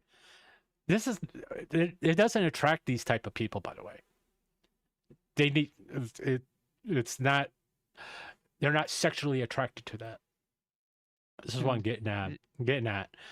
It's not just because they have a petite body the ears and the tail kills it for him. And in all reality, I seriously doubt anybody who's like, could there be, somebody who's watching, say, Saba, and they're thinking that was, yeah, there probably is somebody who's thinking those bad, very, very bad thoughts. And yeah, but they're probably so few and far between, because if you're watching Saba because you want to see what off-brand shit she's gonna say, or see what she's gonna do, and have a good time and laugh. You're not. Yeah. If you're the only reason you are turning into a stream so you can be sexually aroused is because you're watching Project Melody. Well, this is what I said during the Cinder stuff. Okay, it's like, what's the big deal having an analyst model? And because the model gets people in the door. Okay, if you're only there for the model, okay, you'd be done in 15 minutes and the stream is over for you. Well, goddamn, done in 15 minutes. I mean, it's kind of what the point is. You don't stay for the model. You stay for the talent, the person behind that model. If they're entertaining you and everything like that, you're going to sit there for the whole fucking stream. All right? Having a analyst model is not a guarantee for success. Because if you are not entertaining, people are going to switch out real fucking fast. Yep. Okay? I mean, hell, like And- it's like the amount of work they put into, like, I spent the last, when did I start my VTuber project to make the model? It was probably sometime well, it was probably sometime early August when we started it. Mhm. And the whole time, the reason why I wanted it was because I can express more now than I can, and I've played with the model to see what I can do, and there's things, that I got to get used to, like, don't jump far. Like, I have when I go live, I'm gonna lock my chair in place so that way I don't lean back and make my model have a stroke. And because I've seen him, because when I've played with him, seeing how far I can move over and do these things, it's like I notice if I lean back, he just does a backflip for some odd reason. And I don't want to go through that, but you're puppeting. Think about VTubers; their models are their puppets. They're Yeah. puppeteering their models, and if they can't attract the viewer, even though, let's be real, these days on Twitch, attracting viewers is a pain in the ass, because Oh. you would have to. Sometimes you might have to lock in with somebody else. Get in, with somebody else. With me, I have my dad. Hi. Could I do videos with my dad every day? I could go and try, but to me, I do want to make sure I'm working on my own to build something that's not. They don't watch me just so they can see me and my dad, have a Yeah. conversation that makes me want to, go, ape shit in Minecraft. I mean, in reality, I've done 4 collabs. Okay, not just you. I have, like, with GVP Gameplays and Loboto. We have all collabed. You could kind of say we formed a little group, if you want to put it that way. But it's like this month, I'm probably not going to do a collab this month because, Well, technically you are doing a collab. Yeah, but this was I just magically showed up. It was put it this way: this month I didn't have a collab planned. Because that's it's how birth happens. because Nothing's planned; it just shows up. here's a secret, guys. I coordinate all the collabs. By the way, it's like, hey, you guys, you want to do this? If I get if they say yes, okay, we're having a collab. It's simple as that. It's like, I'm hey, hoping to do more collab. well, yeah. I mean, I'll talk to you after we get done streaming here. So pretty much, I know I said I may play Mass Effect later. I may be on a separate stream and maybe like at 1 o'clock in the fucking morning. But it's, I don't or have it to could work be- tomorrow, so I'm fine. but it also maybe like tomorrow morning or something like that. But you know, usually as far as collabs go, there's typically a person who's coordinating everything. Is they have the idea and they go to people and say, "Hey, you want to collab?" And they, depending on how much involvement you get on it, that's when the collab happens. It's like, would I love to collab with Saba? You goddamn right I would. One, because I'm a big fan of hers, and I don't know what the fuck we would do, because our personalities are way different. And it's an unrealistic expectation, by the way. But the same token is, would I be comfortable asking that person to collab? All right. It's also about appearances. I'm 57 years old. The talent behind Saba can be my daughter. For all I know, she is my daughter. Okay? Yeah, I doubt that. Well, I'm just like, I'm using that as an example. I don't know what she looks like and all that stuff, but she is such a big name, and way my content is and how I am, because I'm about as real as you could possibly get without getting to the point where I'm revealing private information, that we wouldn't really have good chemistry. Okay.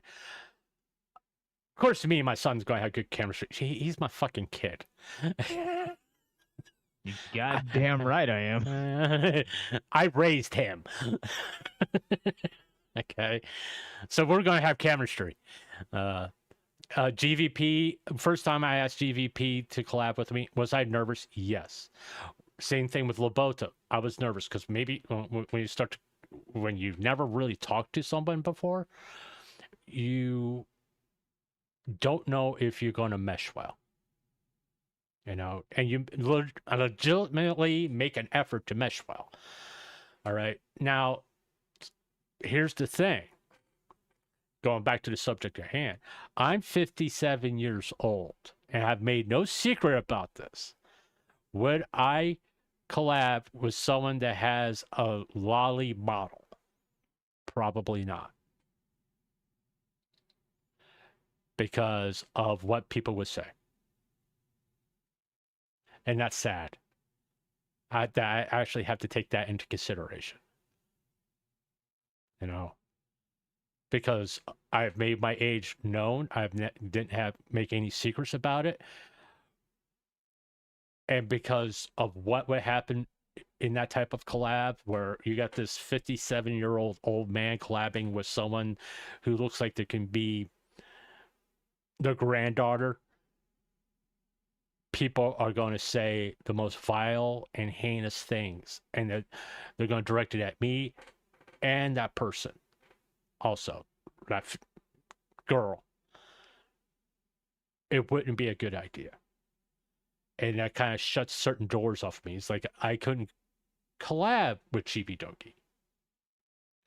I would love to collab with Chibi Doki. She makes me laugh so hard.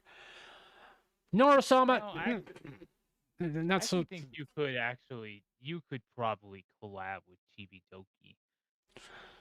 Well, because at the end of the day, when it comes to Chibi Doki, her unhingedness has pretty much become her whole entire image.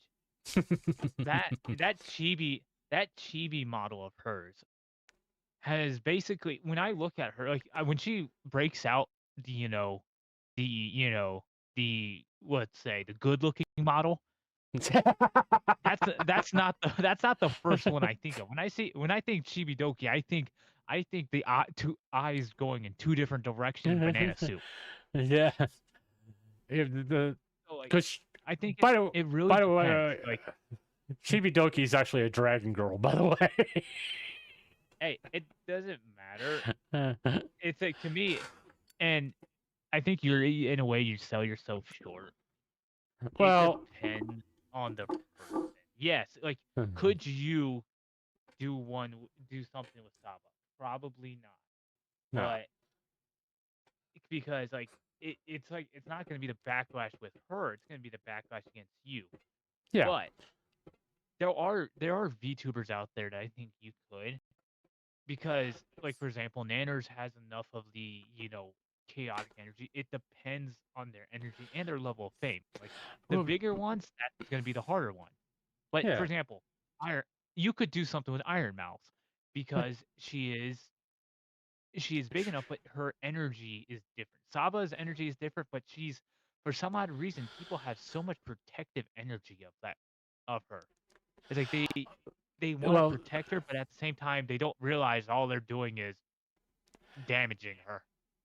well, you know why they're protecting her, right? Yeah. Okay, it's what she went through when she was in her past life with Hololive. They don't want her to go through that again. Okay, which is understandable. Yeah, I did delete the folder because I don't really want to look at that shit. Purified my computer. But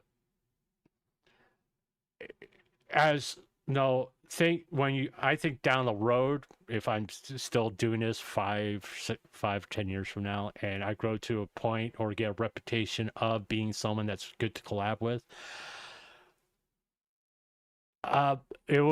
there's certain things I'm gonna have to be aware of. It's not just my reputation as a content creator. Yeah, knowing that you dragged me into your content, then you have to also worry about dragging me into the bullshit. Oh, you're my kid. You can deal with it. Yeah, well, as I was telling my lovely wife, that I hope for the day I have an enemy, because it gives me a reason to unload. But it also due to the fact, why couldn't I collab with Sup? I don't sing. My humor don't jive with her humor, and I find her funny. She may find me funny, but together it doesn't mesh. Who I would really mesh well, and this is gonna make my son very, very happy. Zen, really. Yeah. Okay, we will probably mesh real well, and we'll probably have a lot of fun together because our humor is very similar. Okay, that's why I gotta take in consideration. It's like not just the model, not just their personality. Their personality and their humor is important, because I don't want to piss people off unintentionally. It's like me and Nanners could probably collab because we kind of have the same fucking energy. And also the simple fact that everybody knows what Nanners really looks like now because she's done some IRL streams. And it's also due to the fact that these brands are so huge, and what we learned from Cinder is also very fragile. Okay, one wrong collab can end someone's career. Because who you collab with and their reputation drags you into a drama. Okay. Did you know this person was the devil? Nope. Yeah. How would I know? And I got people in my chat who want to talk about the Cinder stuff again. It's No. JJ. Leave it alone. Let's see. Gentlemen won't talk about getting exposed as a groomer instead.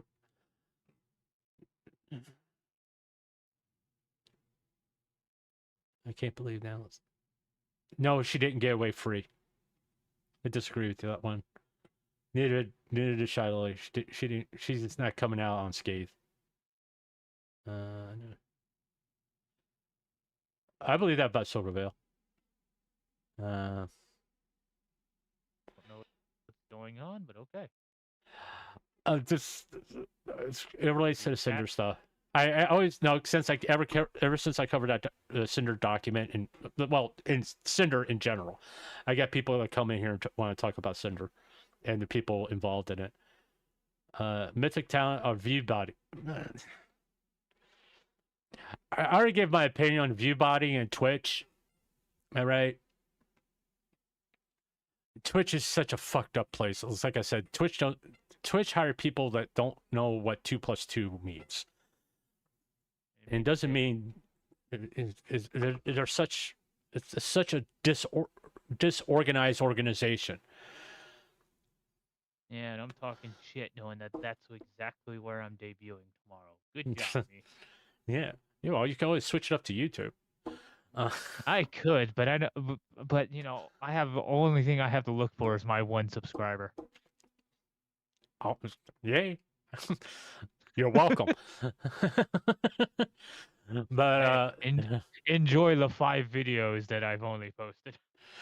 But it's also, I don't like Twitch. I've made no secret about it. But if I had a choice between YouTube and Twitch, okay, and the way Twitch treats VTubers and PNG tubers, it was not a safe platform for me to choose. Okay. No. All right. YouTube is a little bit safer, not that much, but it's a little bit more safer for VTubers and PNG tubers, which I'm a PNG tuber. Yes. You say that knowing that full well, if you're there, you have that one Minecraft YouTuber that you know you're gonna find out tomorrow. He is a groomer. Yeah, we're all gonna be disappointed. Yeah, and it goes back to being the choices you make. It depends on how you're going to grow and what kind of audience you want to have. When we're talking about VTubers, how do you judge a VTuber? Really, how do you really want to judge a VTuber? You judge a VTuber based on their community and their tweet history. I don't look at tweet history because no, the person they were 5 years ago, it's not the person they are today. Yeah, tell that to half the internet. Yeah, because you know what? Everybody knows my current Twitter handle. If you really look at, even though it says I made that back in 2013, it wasn't really active until about 8 months ago. And it wasn't the name that I used that is there now. It was under, I changed the name of that. So I can have something strictly I can use for social media for my YouTube channel. So if you go back to through my history on that one, you won't find nothing too outrageous. Good luck. Now my personal one that actually has my real name on it, which you'll never see on this channel, you still wouldn't find anything. Yeah, you still wouldn't find anything because I wasn't very active on Twitch. And you didn't really post much anyways. No, I don't. It's like Facebook. I don't post very much on Facebook anymore. What is this thing? And because of what I used to do for a living, I couldn't be controversial because I could have gotten fired. No, that's because the telecommunication field, they look at your social media. They shouldn't be allowed to. Because it's freedom of expression, freedom of speech. All right? What you say on social media shouldn't affect your job status, to be honest with you. If you're not breaking any laws, say what you want to say. Just deal with the consequences of it, but say what you want to say. I mean, as long as you're not sitting there posting racist shit and all that, you're good. No, but I have to be careful. It's like Senzawa. Okay, if you don't know who Senzawa is and was and is now, where you've been, her early stuff is very much unlike what she is today. Okay, she was a major league shit poster, right? Some ways she still is, but not to the level that she was back then. We're talking about someone that a time frame of almost a decade. They're not the same person they were back then. She has grown and become somebody else based on life experiences. All right. And that happens throughout your whole life. You're not the same person you were a year ago because no, life has changed you. All right.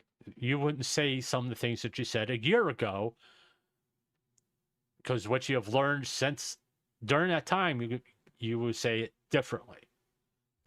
All right. Nobody I feel is. like I'm being lectured. Well, you're not the same person you were in high school, are you? No, I've lost about 50 pounds, so I'm definitely not. Even your attitude, you're not the same person you were when you were in high school. I like that I can derail you, and the silence, I can just hear your brain going, I wish I could slap him. Oh no, you don't. No, you're not derailing me because you're a perfect example of what I'm saying. Yep. All right. I So just put it this way, chat.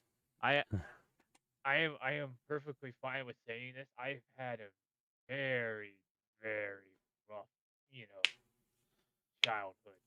Not been perfect. And my dad would probably be the first to tell you, I was probably one unhinged motherfucker back then. yeah, he It was took a really fucked while up. for me to it took me a while to gain any sort of brain cells that told me to stop doing the stupid shit that I keep doing. Yeah. Well, let me know when those brain cells get into effect so you can stop doing the stupid shit you're doing. I'm pretty sure they'll hit when I get run over by a semi truck. In Minecraft. I was gonna say GTA. But I keep forgetting you're on YouTube. Dark humor, well, no, dark humor works for Red. Oh, there's nothing wrong with dark humor as long as you toss it in Minecraft after it, then you're good. Yeah. That's just the way it has to be on YouTube. It's everything you can say whatever you want as long as you put in Minecraft. Which is the dumbest thing. Well, But it's like, yeah. but do I really want to talk about that? Well, no, my son is an artist, by the way. As you can see from the PNG, he made that PNG himself, by the way. Okay. As compared to mine is apparently AI generated, which I didn't know. I don't fucking care. I got it for free. So what you want me to worry about? And let's talk about Nautilus. All right. Okay, there's been some controversy that has come out about artists, which, since I got you here, and I've experienced this too, and I find it really fucking annoying. Of course you do. You wouldn't talk about it. Yeah, I do find it annoying. And it's like, I get messages from people all the time on Twitter, X, if you want to put it that way. Hey, how are you? And I'll respond. I'm okay. All of a sudden they say, hey, you want me to do a banner for you? No. Oh God. No, Oh, are you interested in becoming a VTuber? No. It's still no, by the way. I'm not interested in becoming a VTuber. Because he doesn't have the range of motion to do it with the puppet. Oh, fuck you. Years of climbing ladders has left him pretty stiff. I got one range of emotion, a frown. Okay. I thought you were gonna say a left hook. No, that's not range of motion, but that's an action. Okay. It could be But an emotional response. But there's been a lot of accusations of artists scamming people, which I can see that. All right. Just based on the DMs I get. If I'm not soliciting for artists, don't come to me. Because if I want an artist, I will make a post. I would post it on Twitter. I'm looking for an artist. Send me your portfolio. And if I said this before, if I did decide to become a VTuber, and they say, "Hey, you need to give me," I'm going to use now this amount of money. By the way, and I know this is like not true for every artist. $10,000. I'll say on delivery. I'm not giving you $10,000 up front. There's no fucking way I'm doing that. Yeah. As somebody who just paid off his model, you know, let's see, my model was 500 for the model itself, and then it was 600 for the rigging. You know, so you're talking, it wasn't, but like for example, like the artist that did the model and did all the rigging, basically they charged me, they pretty much gave me a discount for everything, and they were super kind, and even now I'm planning on working with them some more, mainly because as like you can tell when somebody is still learning the ropes of anything, and you know, and for me, like I had this experience. I was gonna have somebody make a 3D model, and my rule of thumb is, and this goes in general, and I'm gonna talk about this tomorrow as well, is when you want to do anything for me, like you want to make a model for me, you want to make anything for me, I'm not just gonna say, yeah, here's $100 or here's $500. You need to prove that to me that you can give me what I want. Now, for me, it's all about the style. If I can't have my style in my VTuber, what's the point? Is it actually me or is it somebody else? I don't want my VTuber model to look like somebody else's. If it's blending in, it's not unique. So, and I've gotten these messages, like I've gotten somebody who wants to do a storyboard for my lore video that I'm working on, that I'm going to start working on again.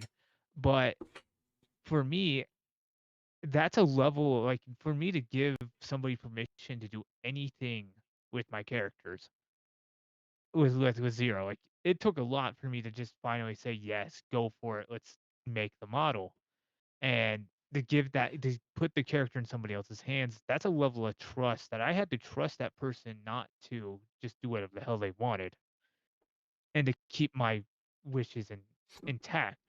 Like the next model, when I decide to plan for V2, there's going to be some other changes that I want to do to him, but that's something that's going to be discussed behind the scenes.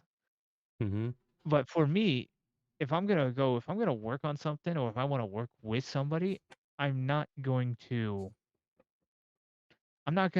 go on with things like say I can do this, and now I'm going to show you a whole bunch of things, and it's the same generic stuff that I've seen everyone, like the last person who's come up with me. It's like, it's generic.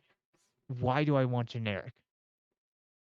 Like, I'm willing to spend money, but I do not want generic. If you're going to give me generic, you need to go find somebody else, because you're not going to get it from me.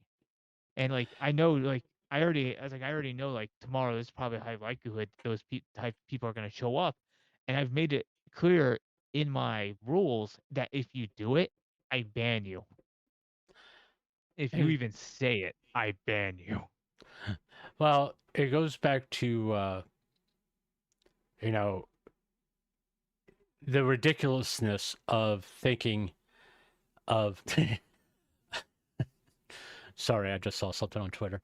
Of saying, going to, if you're legitimately a legitimate artist and you want to work with me, I understand that, okay? And you're not trying to scam me, all right? You have to understand, from my perspective, I don't trust anybody online.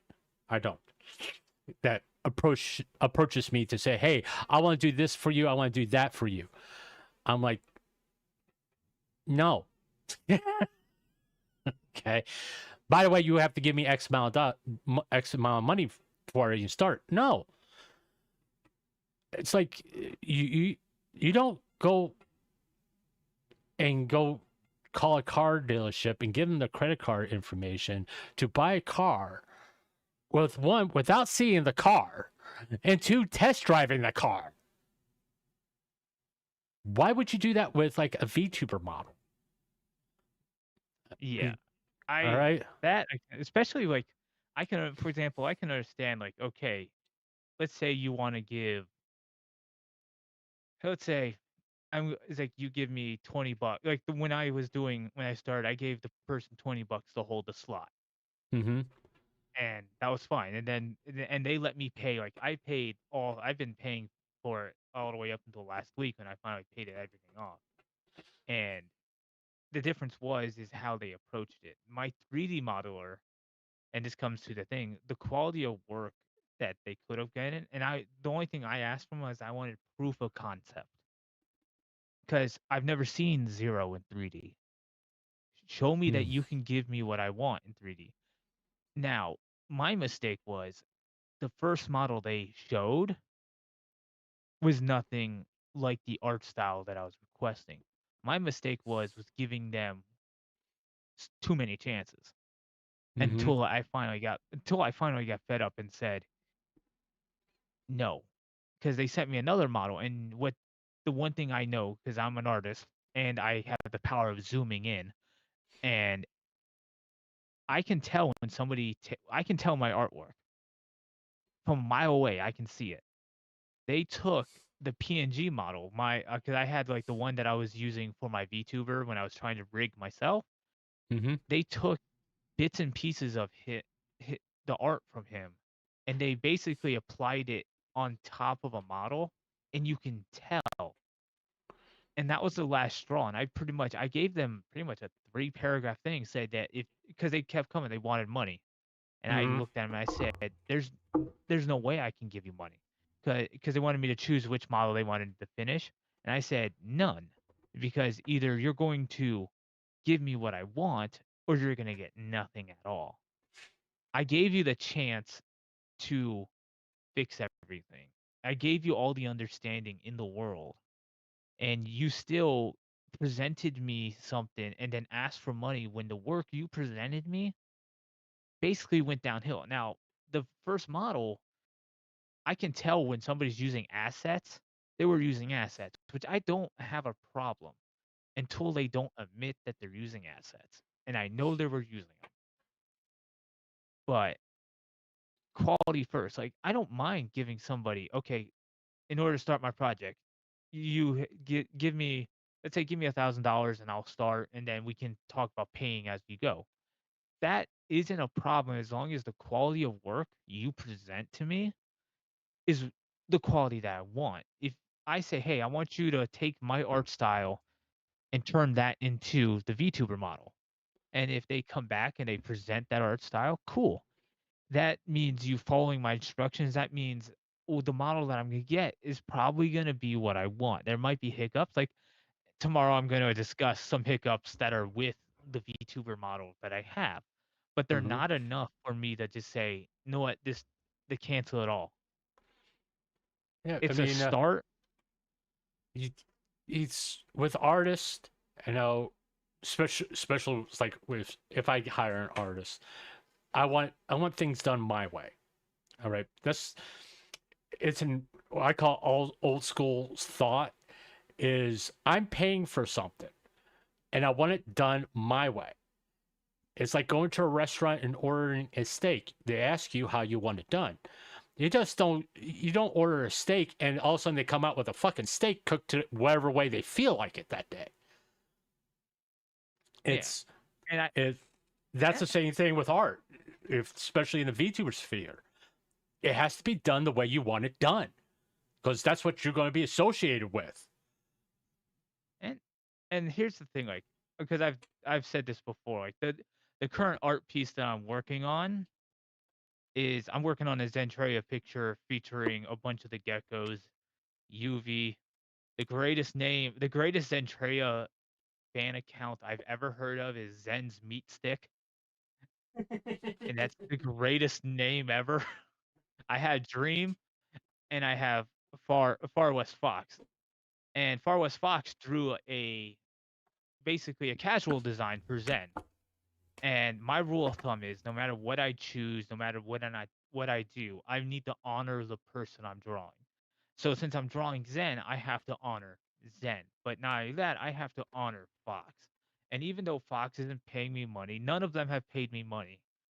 I'm still gonna honor them how they would want me to honor them. I know what Zen would like, so I honor that. I know what Fox would like. I know what all of them would like. But if I'm a client, your job is to honor my request. If you can't honor it, then that's when we need to sit down and talk about it. Okay, this part of the design's a little difficult. Can we change it up? This is my idea. Like, Hey, kiddo. that's the thing with Kiddo. What? I'm going to step away. I got to do old man stuff real fast. I'll be right back. Well, that's ahead. not good. Go entertain my chat for a little bit. Well, let me pull up your chat then. Let me see. Okay, chat. I can't see you because I'm not paying attention to you. I'm kind of an asshole like that. So let's find this old man's YouTube channel. Chat. I should have him, but that's the thing. My VTuber account, I don't follow anybody, so I don't even. Let's see. Oh, so why don't I just talk about this? So let's just not talk about VTubers. So, does anybody watch the WWE? Because just so happens John Cena just became a Grand Slam champion today. He beat he beat Dirty Dom to take his Intercontinental Championship. So now he's a goddamn Grand Slam champion. So now the question is, who's taking it off of him? That's what I want to know. Who's taking it off? We're not talking about VTubers here. The Loli discussion has kind of fried my brain cells to the point where I'm ready to do a triple backflip into a pool that's empty in Minecraft. Ooh, let's see. I found it. Now, if I get blasted by my own damn voice, I'm going to be angry. Shit. I'm getting blasted by my own damn voice. Let's see. See, I see Clanker, who terrorized me in my stream. JJ the Demon Slayer. I'm seeing, it's like, I see people. Hey, he had 2 people watching. Is that the grumpy old man? And, me watching his stream? That would actually be funny. Well, no, technically I got 3 people watching. Yeah, I know. I'm one of them. All right, hey. You do what you do to get views.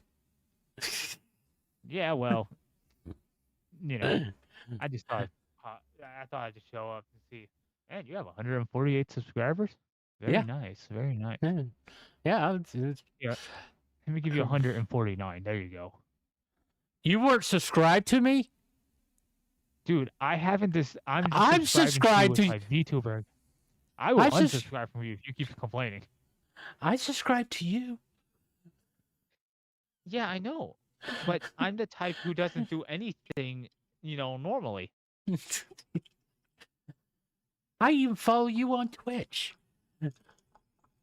Well, to be fair, so there's 22 other people now. If only those 22 other people would show up in chat, and my life will be heaven.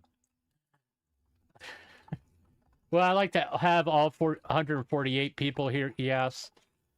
But I'm not going to complain. I do enjoy who do show up and actually kind of watch my streams. Granted, I wouldn't know how to act if I had all 148 people here, to be honest with you. I wouldn't know how to behave. Now, and this is just completely unrelated to the topic. Do you get decent, what's your viewership when it comes to just like, say, the screen, the recording of your stream? It depends on the topic, really. Yeah.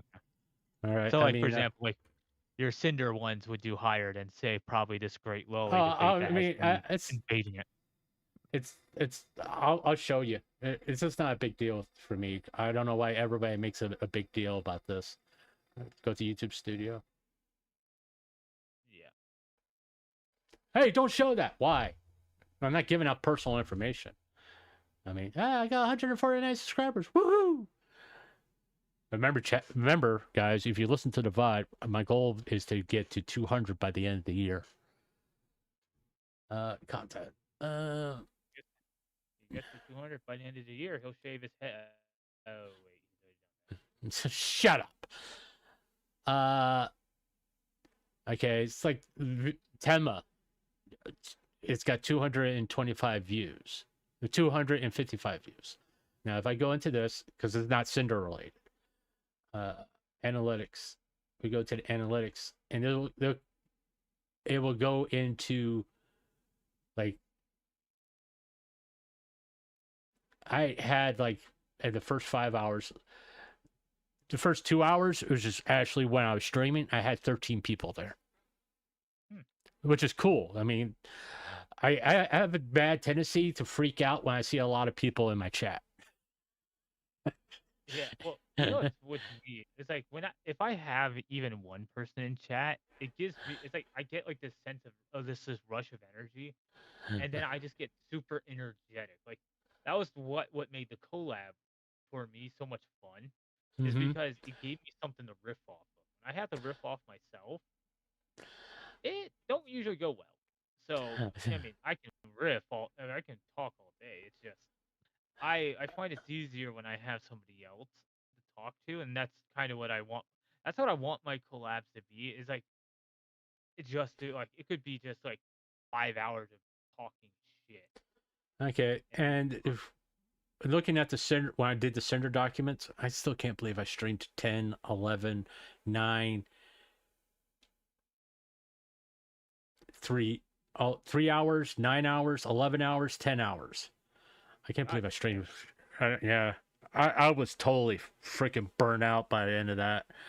But if I go to the analytics of these streams, and I go to like,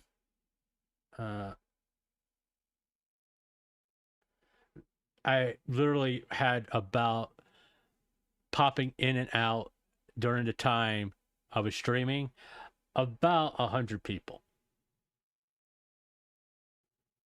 popping in and out of that stream when I was going over that document, and that was the first one.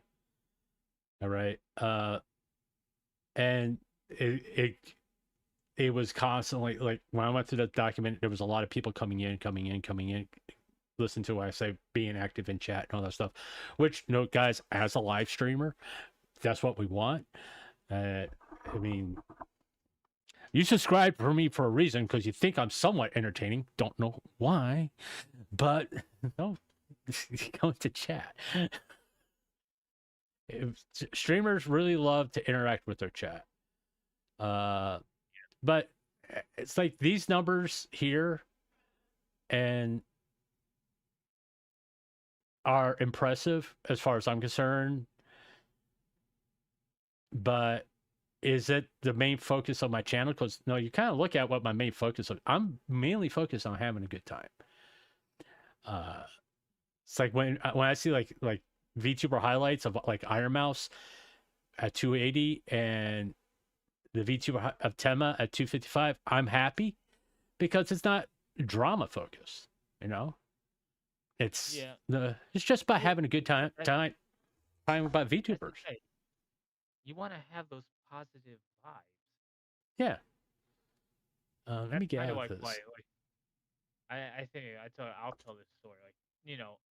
Like, when I was going to college, I dropped out of college, and I don't regret that decision to drop out. It was mainly based on the fact that college, as an art major, they took the fun out of art. If That's why, like, for me, whenever I did an art project, I did it based on the fact that I wanted to have fun. So when you get up there and they go, what was your, thought process? I said, I thought it was funny.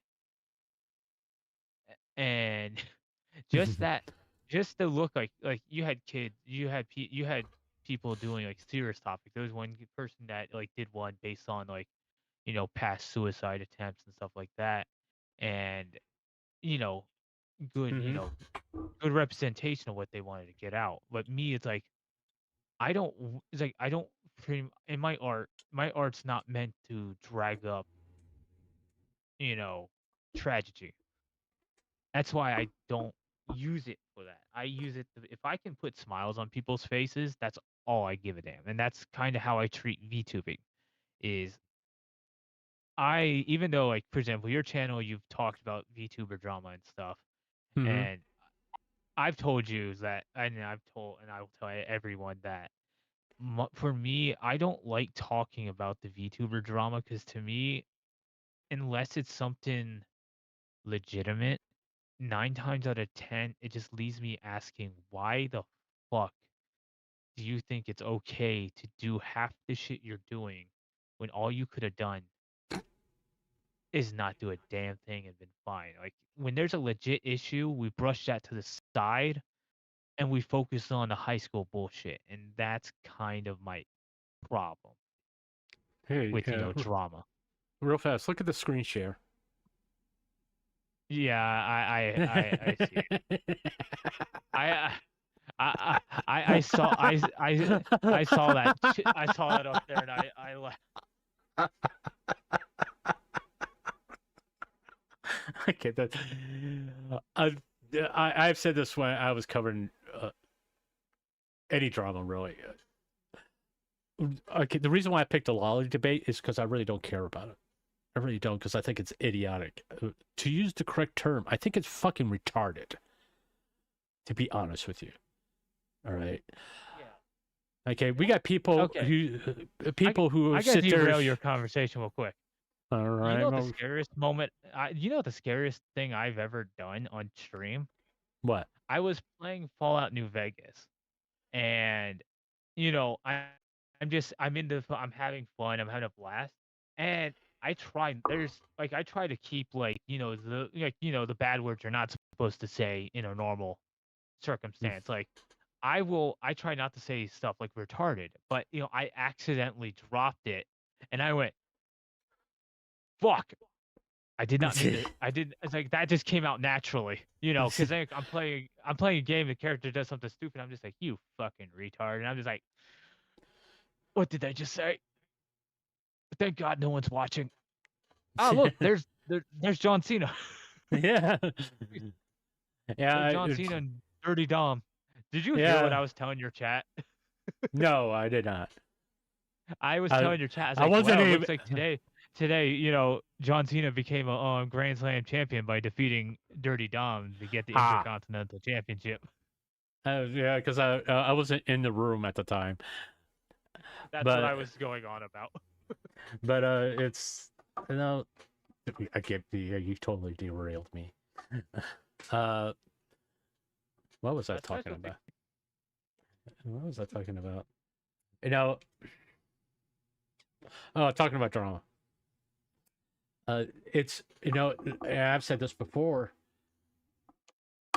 Talking about drama or people in bad situation is very draining.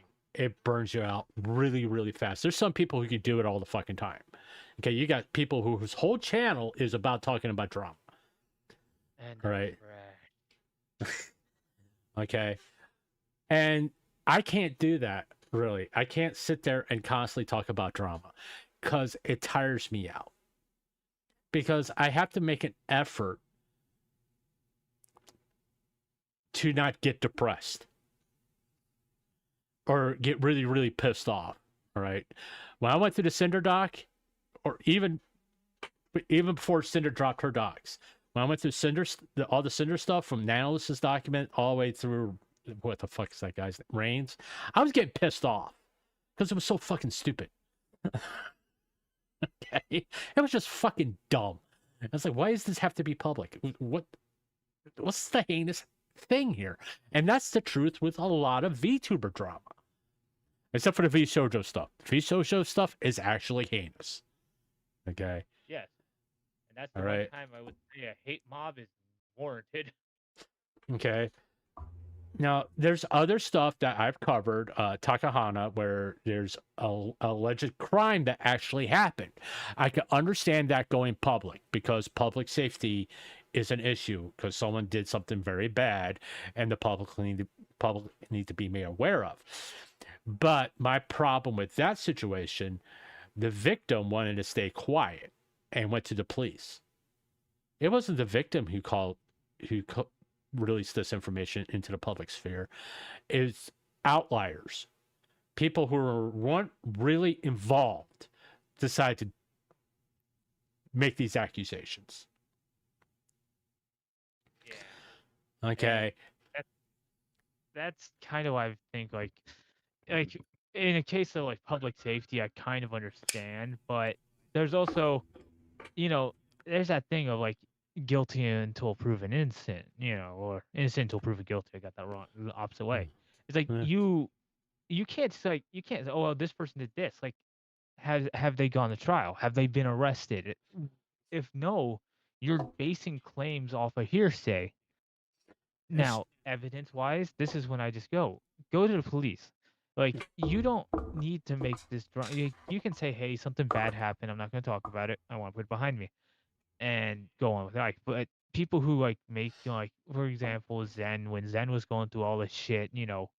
she just went through her subathon, so she's already mentally drained now, and then V Shoujo goes thermonuclear, Mhm. and it's like, of course, like, and then you like, I was in that stream when she was going through it to such a degree where it was just like, I'm watching a person self-destruct live, and it makes you. It's like that's when you realize these are people behind those things, and even with Zen, even with the robotic voice, like you go, that's a person sitting behind there, and because she has such good tracking on her models, you can Mhm. see her body language, and if it wasn't for like Heavenly coming in and getting her to get off,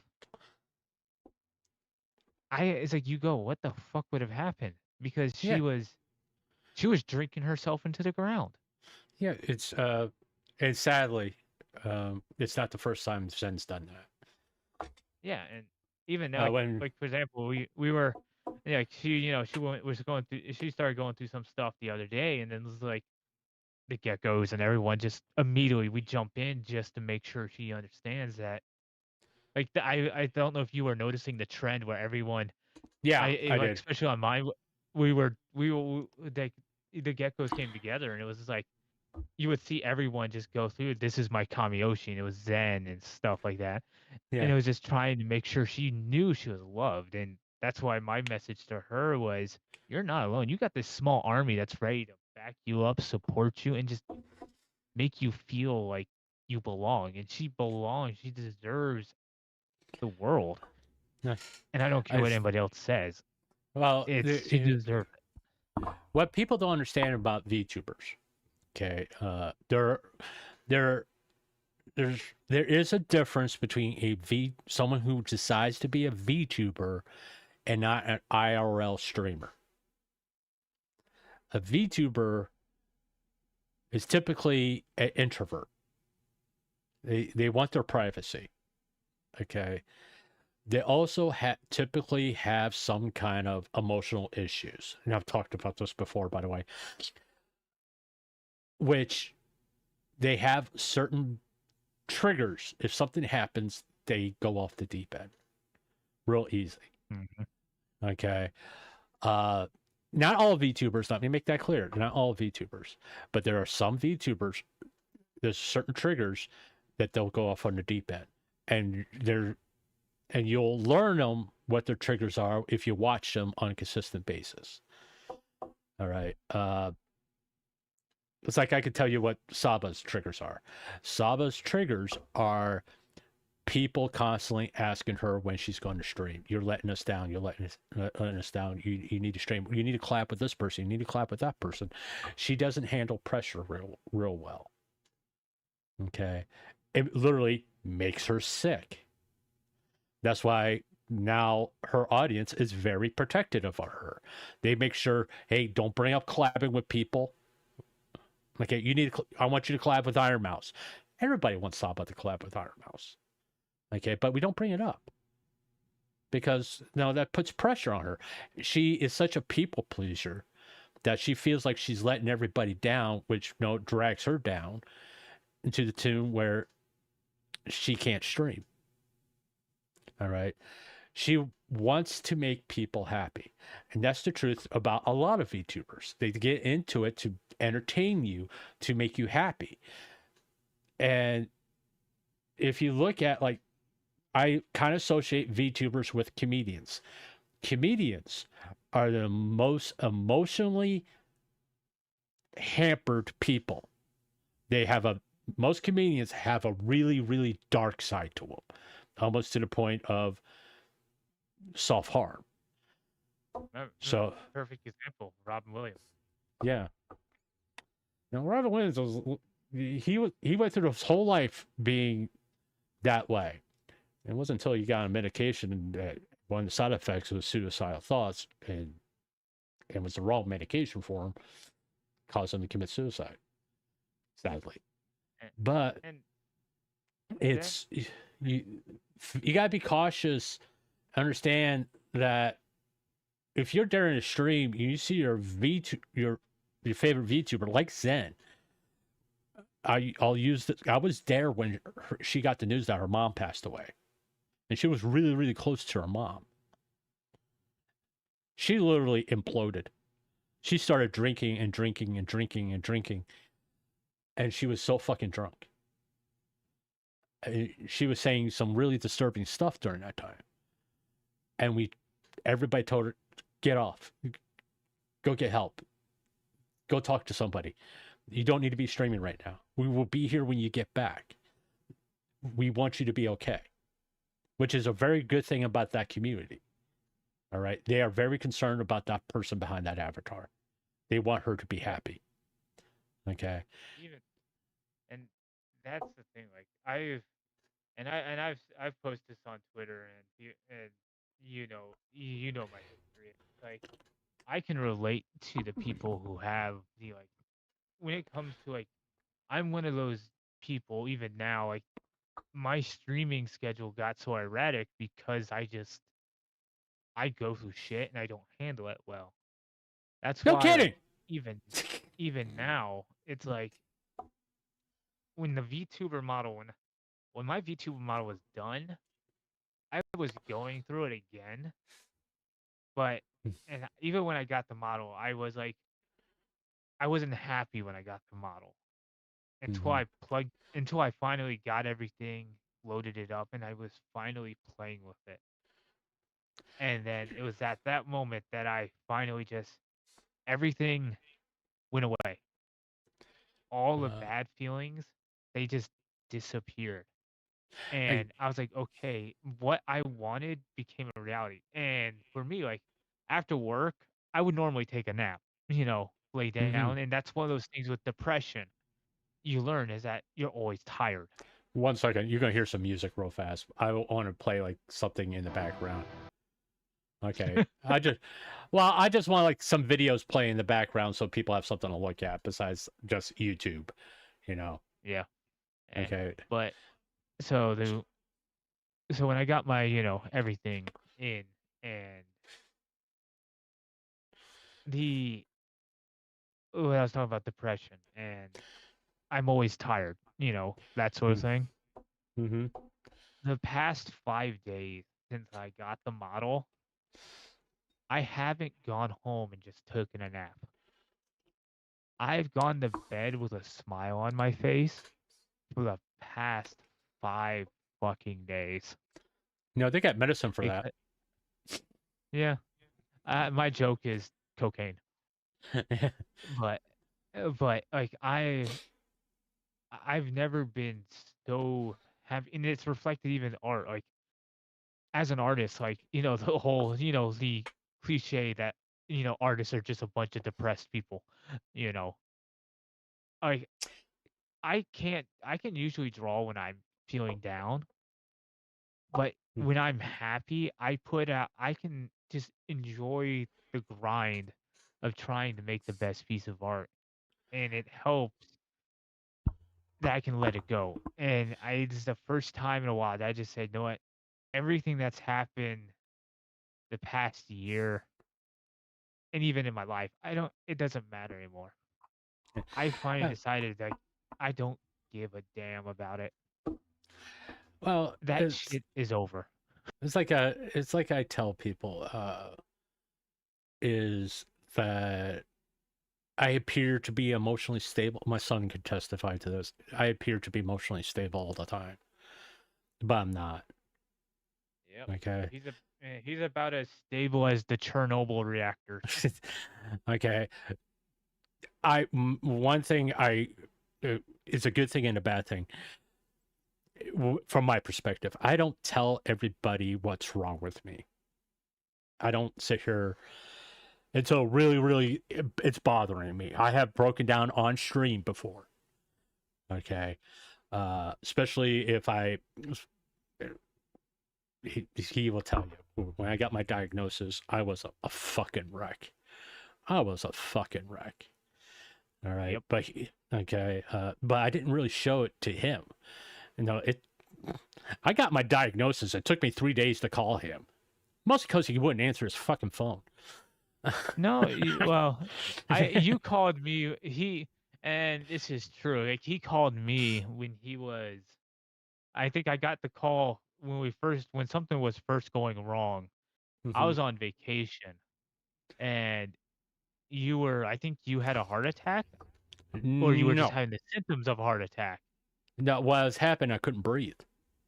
Yeah, because you called me because I was at MegaCon, and that whole time, the only thing I think of is my dad's in the hospital, and it's hard to like concentrate. When I got back from work, it was like I couldn't have told. Like I got back from the con, found out I got COVID, and then a day later, you find out that your dad's condition. And they know I have lung cancer, so it's not a big secret. Yeah, so like when I found that out, like when I finally returned to work, it was, if I didn't have the coworkers I had, I would have had a mental breakdown. It was like I actually cried that whole night because I'm like, what do you do in that situation? See, and as a dad, okay, I raised him as a single parent, all right? Okay, and I'm even to this day, even though you're going to be 31 this year? No, I'm 33. You're going to be 31 this year? No, you old piece of shit. You're supposed to agree with me. You're supposed to go with the younger age. Okay, he's going to be 33 this year. I'm still overly protected of. No, I am 33 now. Now, he's going to be 33 this year. My birthday has already passed. You senile old fuck. I'm still overprotected of him. Okay. All right. If someone, I've made the statement. Okay, if you go after my son, you don't worry about my son coming after you. You worry about me coming after you. All right. Okay, because I'll do things that he won't even fucking imagine, and he knows it. Yep. Okay. All right. What did I say when you're growing up? You think you're bad, there's always someone worse than you are. And it typically was me. Okay, because he would say some awful shit, and I'll say something 10 times worse that he wouldn't even think of. So what was the thing you always like to tell me? You don't have to love me, but you will respect me. Yeah, and it's like I said respect. I didn't say fear. Okay. Yeah, he never said fear. He said respect. Respect. Okay, I did. That's my other children think that I want them to fear me. No, if anything, I was actually protecting your brothers and sisters from somebody who actually wants them to fear them. Okay, I was the one that's doing the discipline during that time, because if the other person did the discipline, she would go too fucking far with it. Well, believe it or not, real fast now, didn't we? Yeah. Well, there's two people involved in a marriage, and if I was not the one that was doing the discipline, there was a reason why. But I was very protective of them. I mean, but my other children think that I want them to fear me. No, I was protecting you in reality. Okay. Just to explain something, my other children don't like me. They think I'm Satan. That I'm a spawn from hell walking the earth, because that's what they're led to believe. All right. And they refuse to talk to me. It's like even if I go down to Florida, they don't want to see me or anything like that. Which, no, I'm not going to sit there and force myself into their lives. I won't do that. And Zero here can testify to that. I won't force myself into their lives. I mean, one has to put up with me when I come down, last time I visited, because he was living with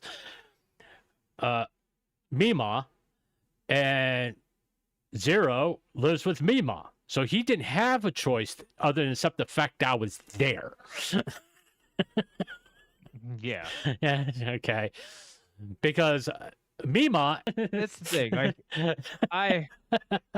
it's hard for me. I am the type that has no filter. And especially when I no, talk I to just my don't dad, want think my I don't want filter people to comes think off. I was abusive to you. That's what I was saying. I don't want people to think I was abusive to you. Let me put it this way.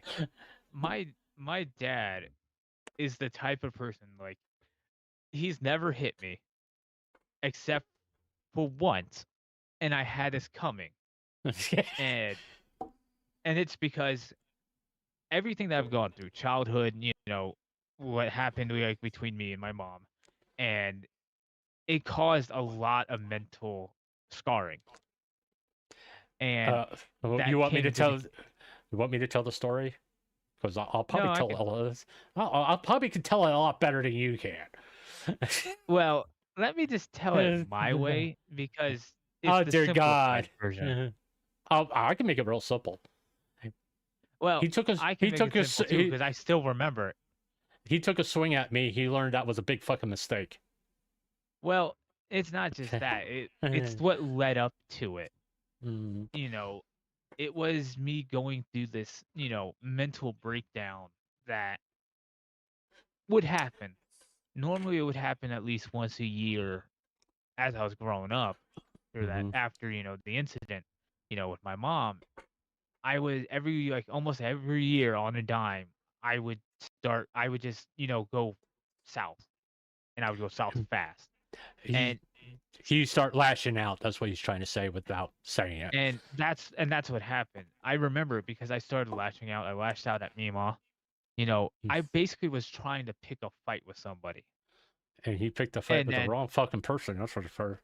Yeah, and then I picked a fight with that, and and the thing is, like, him doing that snapped me out of it, because I was going through such a shit. And here's the thing, he said, yes, I took a swing at him, but not once did he swing back. Like, he never once struck me. He grabbed me and threw me onto the ground. Yeah, this is what happened. Okay, he was saying a lot of hurtful things to me, and I was saying a lot of hurtful things to everyone that day. Yeah, and he said something. I don't remember the exact phrase. It was the intention of, like, it was my fault that me and his mom weren't together, or something along those lines, like that. I don't see. That's the thing. I don't remember. You don't. When you get angry, you don't remember what comes out of your fucking mouth. Well, see, the thing is, like, I remember, like, picking the fight. Like, for example, like, I think Sharon texted me at my phone, and I basically said, I basically would be telling where this is where I am, come get me. And then eventually, I remember returning home, and and this is the thing, I don't know whether or not, I think it was you. I think Mima must have called you. Yeah, she did. Because you were ready the moment I got into the house, and that's the thing. Like, that's where, like, everything blacked out. When your kid disappears, I was on the ground. When your kid disappears, you have a tendency to get pissed. Well, one, you get scared shitless. Okay. Yeah, especially your And kid is, then mentally act, going through a and landslide. then he comes in and he's ranting and raving and kind of blaming the world's problems on you. And I'm not the. I'll be honest about it. If you try to blame me for your problems, I'm going to look at you. It's your fucking fault, not mine. Uh, you make your own choices. Don't blame me for your choices. I told Yeah, I told that to all my kids. You said later in life when it's my dad's fault. No, it isn't. You made the choice. I said that to all my kids when they were growing up. Don't blame me later in life. If you don't want to be like me, then don't be like me. and just to like bring this like to a brighter note, you want to know what I think brings a smile to my dad's face nowadays is, I have other family members, and one of them has kids. I use my dad's exact words when I have to discipline the kids. And because for me, like, I will joke and stuff and like that, but I will never put my hand on a kid unless that kid legitimately does something dumb enough to warrant it. I will Yeah. keep my hands, I will not do anything. However, I will, and this is what my dad will say this verbatim because this is exactly what he told me. I will sit there and talk to him until he wishes I hit him. And I did this. I did this too. So the kid that's living here, he's His misbehaving. nephew. He's going through puberty. He's It's going his through nephew. puberty, so he's going through some shit. And there was one day, and he's with my Mima, and he's disrespecting her. Eventually, Yeah. I just had enough of it. I went and talked to him, and then he's still disrespecting her. So my rule of thumb is, and this is something my dad would say: if you want to act like a 2-year-old, I'm going to treat you like a 2-year-old. Mm-hmm. So he said something. I told him go stay in the corner. You know, he Mm-hmm. he he went over there. He stood in the corner, but my dad.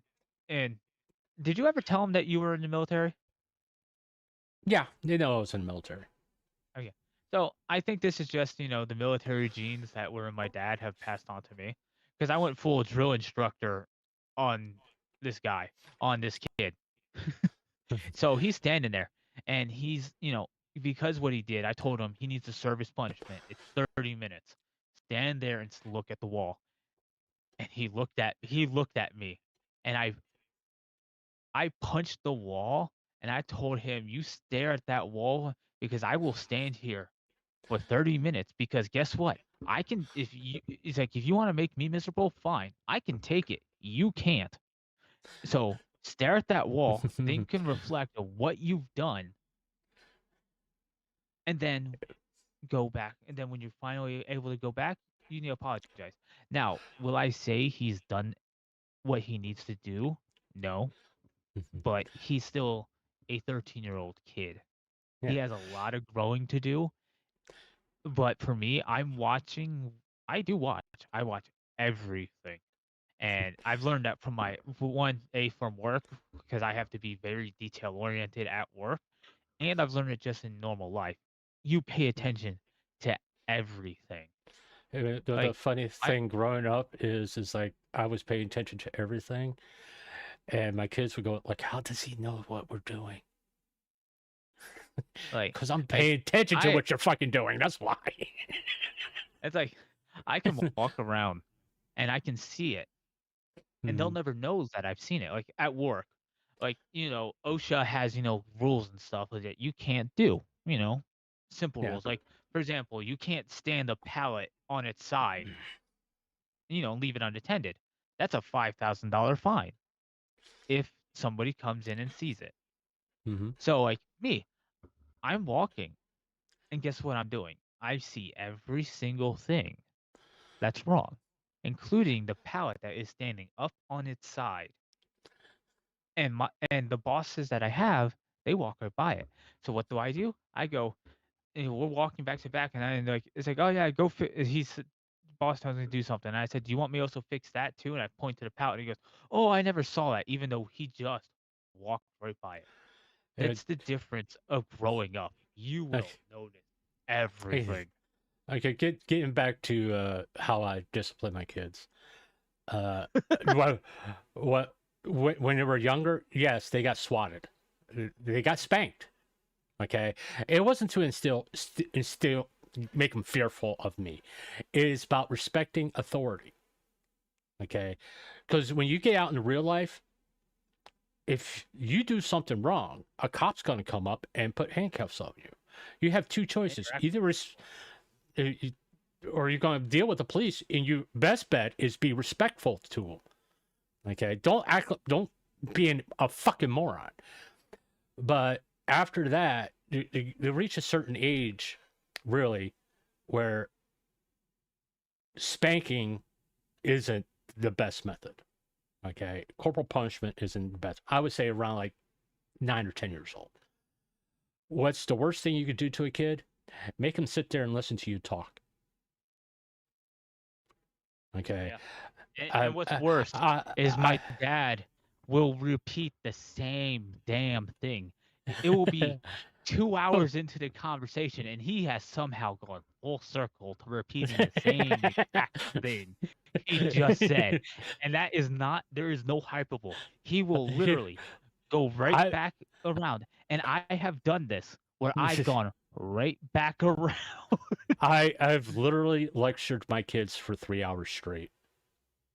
Yeah, and he they're got me all with like 6 hours. They were literally looking, just hit me. Please, make this end. I'd rather you just hit me. I don't remember Please, which one of you. I don't remember who said that. It's like, I'd rather you just hit me than make me sit here and listen to you talk. I think that no, because I remember you telling me, like, when we would have those conversations, and by the end of it, you would be like, "So, do you want me to hit you?" And I'd be like, "Yes, just hit me already." Yeah, please just spank me. Just get this over with, because God, the lecture is torture. And it's once I learned that, guys, I'm fucking lazy. You know how much effort it is to spank a kid? It takes a lot of effort, because one, you're swinging your arm and you have to make contact, and two, you gotta have to deal with the emotions after. I never felt good about spanking my kids. I was never happy about doing that. Okay, if you feel good about spanking your kids, there's something fucking wrong with you. You gotta join the people who don't know what an adult and a lolly is. Okay, and when I learned about the lecture thing, I was like, I could talk for hours on end. I don't have to expend that much energy, and I could just watch them. I've literally lectured my kids to tears. I have. Yep. Yes, he has. Okay, and they're like, "Please, Dad, just spank me, please, just so you shut the hell up." Let me put it this way: I still have the mental scars of the 6-hour conversation of this is not reality. Stop it. I've entered the Matrix and I can't fucking escape. My dad is like a MASH rerun. You've seen the same fucking episode 100 times over, and you're about to relive it another 100 times. Okay, you remember that episode of The Simpsons? Yeah, you're going to relive it for the next 6 hours. Okay, just and we're not talking about the good ones. We're talking about the bad ones. But yeah, I mean, the thing about being a parent, okay, no real parent, let me put that, wants to corporal punish their kid. Okay, early on, that's easy. Okay, a little swap on the bottom, kick rise, job done. All right, but as they get older, they try to find creative ways to get out. Oh yeah, you definitely need to find creative ways. Yeah, because I promise I didn't try to set the house on fire. Yeah, it's just like, I mean, we used to live in a house that had a backyard, in Florida, which, sand, and usually they go to one place where they're gonna play, which was a lot of sand. They do whatever they're doing over there, and you walk by the window and you don't see any kids out there. Okay, they're doing something. And I come out and I smell I think it was like your brother got No, matches, something or no, it was. something. I can tell you exactly what it was. So, being kids, fire, shiny, Burns. it's like we go very you go very caveman esque. So, and this Oh, is what I fire. say, like Burn down we were house. so and we I don't know what we set something on fire. We like I You think were it was like you were underneath the porch setting stuff no on. no I'm getting to that. So we because apparently parental locks didn't exist back then, so the shed was open and we took the thing of gasoline and we filled a trash can.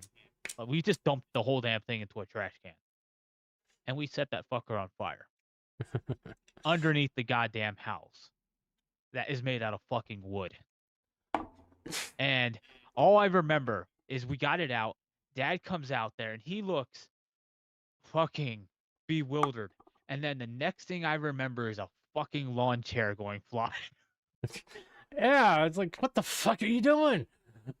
It's like everybody just like deer in the headlights type moment. It's like, oh god, we really pissed them off now. Yeah, and I remember that as a kid. It's just like it's like I remember. I don't remember anything he said. I just remember a white lawn chair taking flight, and it was legitimately the funniest thing that I remember. Now as an adult, that was funny. Yeah, And that was legitimately really funny. it was to see either a chair throw the lawn chair or throw kids at that point because I was really angry. I'm trying to remember because like I know because there was a lot of things growing up. Like my dad could attest to you, like because my dad never usually resorted to the swing on site. He usually tried to get to the bottom of it. So Yeah. for example, he would like we would have like let's say I think it was a case where somebody drank the milk. My Mhm. dad being smart knows the kid probably drank the milk. And he comes up, he lines all three of us up. Like it's like military. He lines us all three up in the line. And the funniest thing is I have three siblings and my dad's I think my dad's kind of an asshole because he kind of lined us all up by height. So oldest, middle, and youngest. And my and my dad my dad just goes, "Okay, which one of you did it?"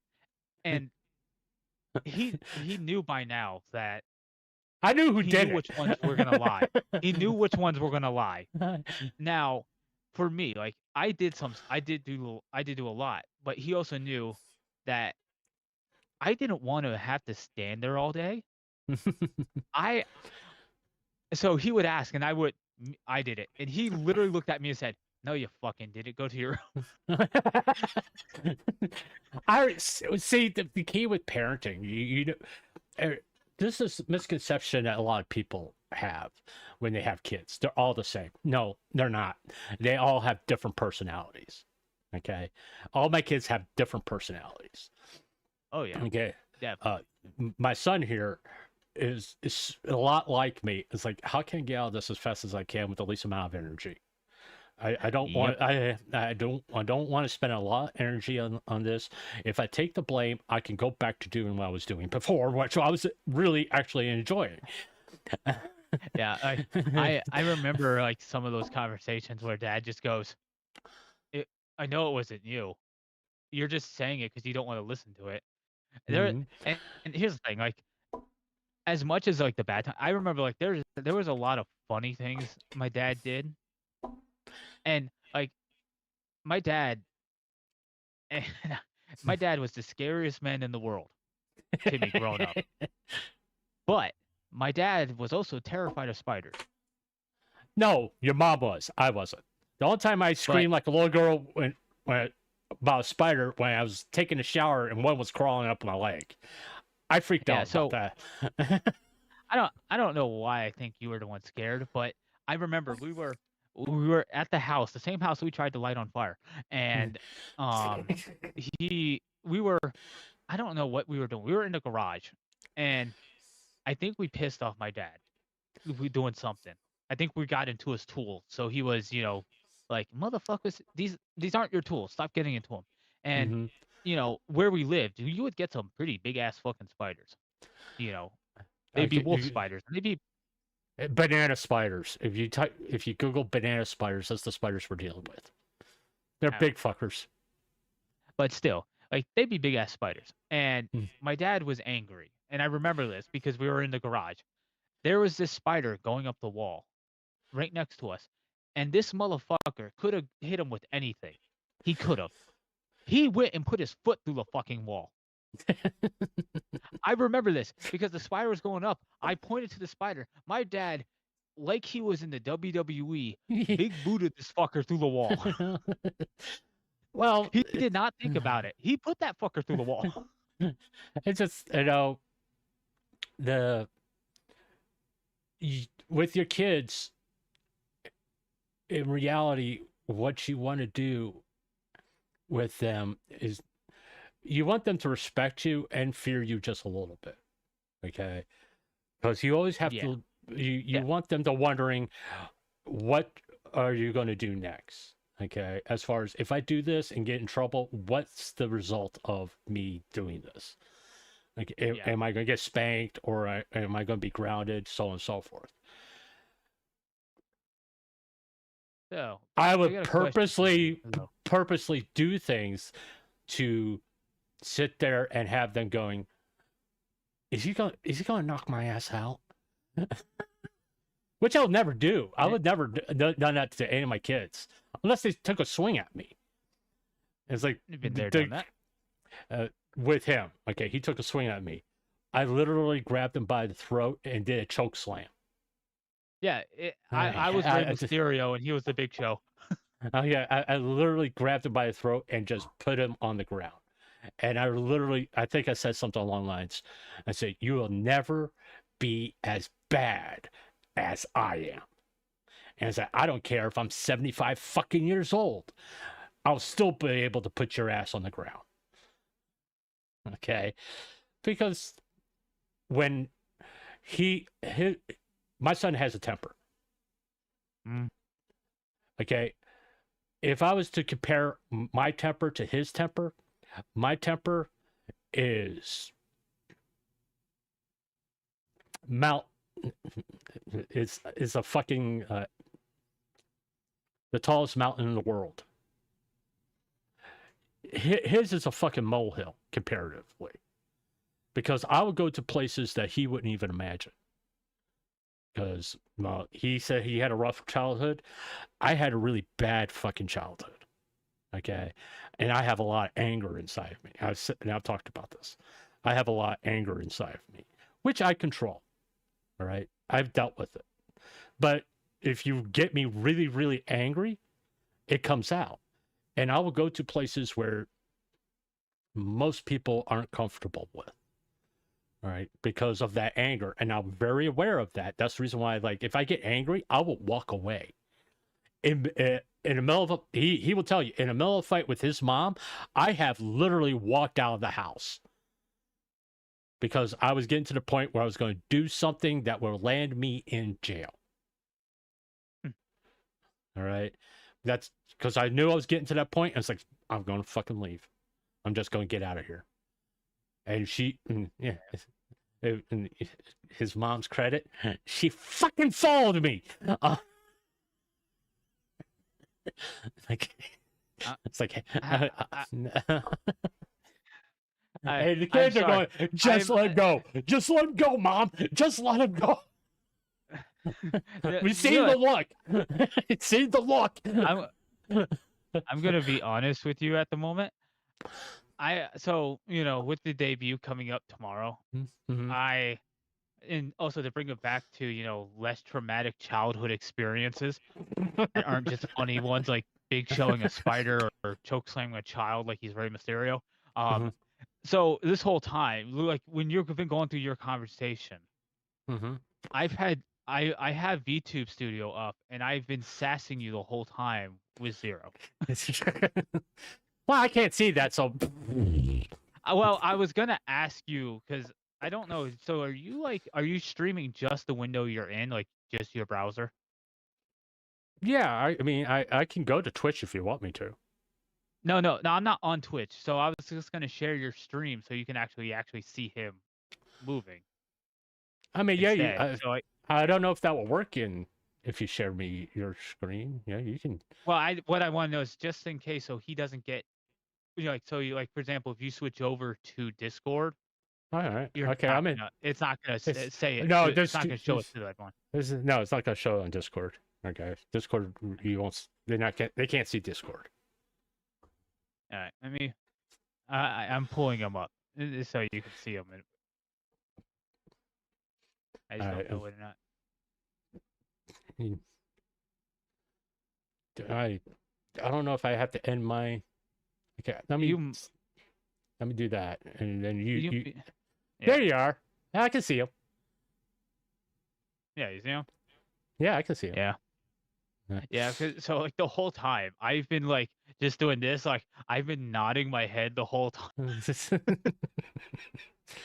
But I'm trying like you know, and I'm fine with talking with this with you. Like for example, just kind of get like I think I'm gonna have to turn on the lip sync just to the mic because you can see like his mask is moving a little bit.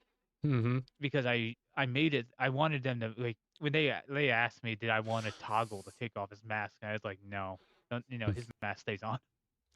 He practices COVID restrictions. If you want to see this, okay, he's going to do his VTubing debut tomorrow at 4:00 on Twitch. And yep. Okay, let me do this real fast, and I'll bring up Twitch here so they can see where your channel is because I don't remember. I'm old. Well, I'm forgetful. All right. Well, I don't feel so bad at calling you a senile old man then. Oh, fuck you. Okay. Remember, kids, practice safe sex. This is how you get me. To be honest with you, oh no, that wasn't you. That's your younger brother. We were practicing safe sex and you still got your younger brother. Okay, yeah. Zero. There you are. That's his. Okay, there's his Twitch channel. ZeroVtuber.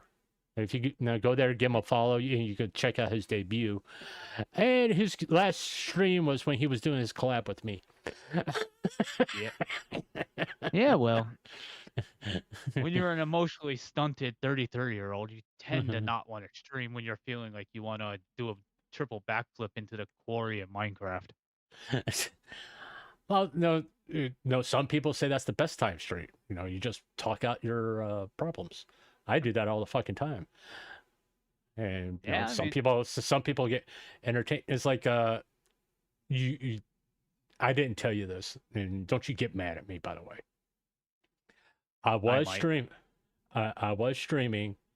and I had a medical episode. So you basically did what Papa did to get banned. So did they threaten to ban you for almost dying on stream? No. I love the long pause. No. What happened was I wasn't paying attention to my glucose levels on the phone like I'm supposed to. And my glucose levels went down to 44. I got really, really dizzy. And I was literally saying on stream, something's wrong, something's wrong, something's wrong. I gotta go. But I was so dizzy, I couldn't turn the stream off. Because it's like literally I'm sitting still and the room is spinning so fast and I couldn't focus and couldn't end the stream so I can like call the doctor. And I couldn't call the doctor because I couldn't figure out where the fuck my phone was. And I called the doctor and I went to the emergency room after the dizzy spell ended. I called 911. They called an ambulance and come and got me.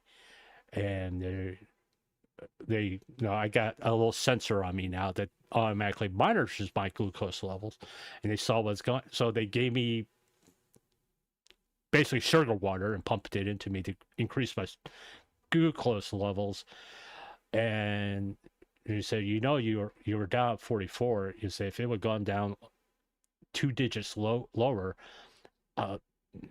you could have died. I was like, well, that's not a good thing, was it? Yeah, no wonder you didn't tell me, because now I'm actually angry at you for deciding to withhold the information of I nearly died while I was streaming on YouTube, Well, and B, you didn't just tell me this in general. well, I'm glad to know you got a fucking life alert to tell you to take your goddamn sugar. Well, I was doing what they told me to do. They told me to cut down on sugar. Okay. No, they told me to cut down on sugar because my glucose was too high. So I cut down on sugar. They told you to cut down, not cut off. Well, I didn't really cut off. I mean, I put sugar in my coffee. Okay. And usually, no, in all actuality, it typically keeps it at a normal place, because right now I'm drinking coffee with sugar in it. And my glucose is like where it's supposed to.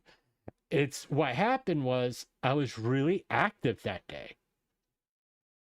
Yeah, and I didn't realize how much sugar I burned. I mean, I cleaned house and all that stuff. And what happened was because I was so active, I burned a lot of sugar, and I wasn't paying attention to my phone. And I turned the alerts off for low sugar because it was annoying me. Because if it goes down to 78, it goes off. I'm like, it's 78. No, actually, it's like the damn thing that's monitoring to make sure you don't kill yourself. You're like, fuck you, stop telling me I'm dying. No, it's like, no, fuck you, it's 78. It's going to go back up as soon as I take a sip of coffee or have a drink or get a piece of candy or something. But I was like so focused on streaming, the alert did go off because it sends a text message too. And then I saw it do something, my phone do something. And I wasn't paying attention. I just saw it out of the corner of my eye. I was like, oh, okay, whatever. I'll keep on doing what I was doing. And then I got dizzy. I went, okay, something's wrong. And I literally scared my moderators in my chat. Okay, because I got my moderators in Discord. They can DM me. And I got a DM, are you okay? And it wasn't until I got home. See, this was like early morning. It was an afternoon stream, if I remember. I deleted the stream, by the way, because I didn't want people to sit there and get upset. So I deleted the stream because I don't want anybody thinking I'm doing stuff out of pity. You know, that's been a concern of mine. Okay, so, and I went to the hospital. They increased my glucose level. They made me sit there, and you know how much I love being in a hospital. Oh yeah, yeah. And in turn, I got home. I think it was about 8 or 9 o'clock that night, and I posted on Twitter as I'm home. Everything's fine. I'm going to be okay. And I let my mods know that I'm okay. All right. It's just I did I did something stupid. I wasn't paying attention to my sugar levels, and it went way too low. And so now here's the real question that I need to ask. Why the fuck didn't you tell me? Because I didn't really think it was that big of a fucking deal. See, here's the thing. I saw that tweet and I was just like, oh, it must have been about his, cancer. Okay, cool. And I didn't think of it. You literally nearly died, and God knows how many fucking viewers did you have watching you? I think 4 at that time. Oh, good. I'm glad to know that you decided you were going to try and die with a few more viewers stream. I wasn't trying to die. It was that. I know, but honestly, it just sounds funnier. It's just like, hello. Oh, it's like, I'm the grumpy old guy, and this is Jackass. My heart's about to stop in 2 seconds. Oh, no, I tell everybody the same thing. I am not perfect at any stretch of imaginations. I fuck up all the time. Okay, you No shit, lit- Sherlock. Okay, during that stream, you literally in live, you saw me you heard me fuck up. Okay, I Yeah, was not know. paying The attention. first half of this stream was you trying to say the great Loli debate, Yeah. but you were trying to say it in a way that didn't sound like we were going to go down a rabbit hole that was going to Yeah. get you fucking canceled. Yeah, but you know, I make mistakes all the time. My son would be more than happy to tell you and point them out to you if he really wants Yeah, to. I'm but one of them. You weren't. Hey guys, I never tell my kids they were a mistake. By the way, I've never said No, that he to anyone. never will. But this is how you know our relationship is solid. I can say these things, and he just brushes it off. Well, yeah, because it's okay for him to say it. It would be really bad if I say it. What I say is, Yeah. I don't regret any of my kids. I don't. I regret who had them. Okay, that's why I say I regret who had them, because it was a bad fucking choice on my part. He doesn't regret the kids. He just regrets the field he planted them in. Yeah, pretty much. Yeah. Kind of what the status is. I mean, people know I love telling ex-wife jokes. I mean, at least one or two pop up during a stream, at least, if not more. What was that? You remember the Phasmophobia one when we had the one that had mom's name, and I just shouted out, "You're a bitch," and you just went, "You've been waiting for a while to say that." Yeah. I mean, Oh god. it's just it's very when I got custody of him. All right. There was a big kerfuffle about it. I'm not gonna go into too much details about it, but I've always stated the fact when I got him and took a look at him and what he was going through. I think I told Mima this. I'm not 100% sure if I did or didn't. It's been a while. It's been a while. Yep. I think I looked at Mima 20-something years ago. Okay, I looked at Mima and said, I got to rebuild a person. All right. And I was going through my own shit at that time, by the way. All right. I mean, you just tick down to all the stuff that the rock bottom list that you can have. I was there. And I had to stop doing that because someone needed me. And I couldn't feel sorry for myself no more. As much as my son would say that I saved him, I said he saved me more.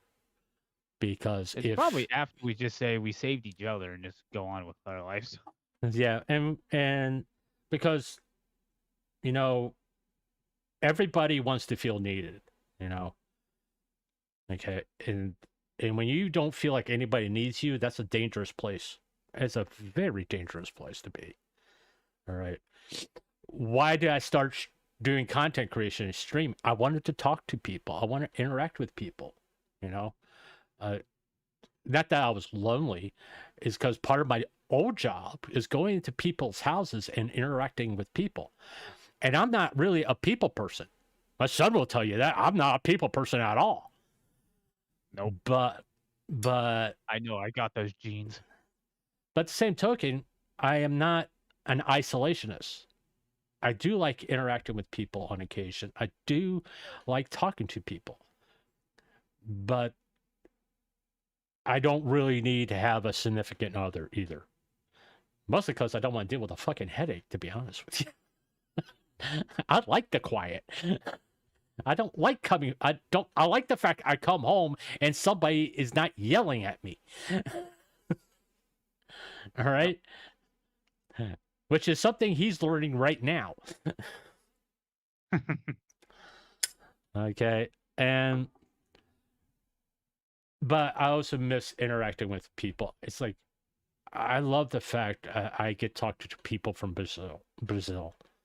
I love that. I do. I talk to people and I've interacted with people all over the world. And it's just absolutely fascinating to me to learn about different cultures and all that. That's the best part of doing this to me, is talking to someone in Germany. Okay, and, what's his name? Delagon? Belagon is German. And if I do an afternoon stream, he's here, and I ask him questions about Germany and stuff like that, which is cool. That's the best part of this. All right, and this is why I started doing this. I wasn't lonely. I just missed interacting with people, because quite frankly, I mean, I can make up voices in my head and interact with them. Okay, Randy Orton, calm down. and he will tell you this much. I get very happy when he calls me.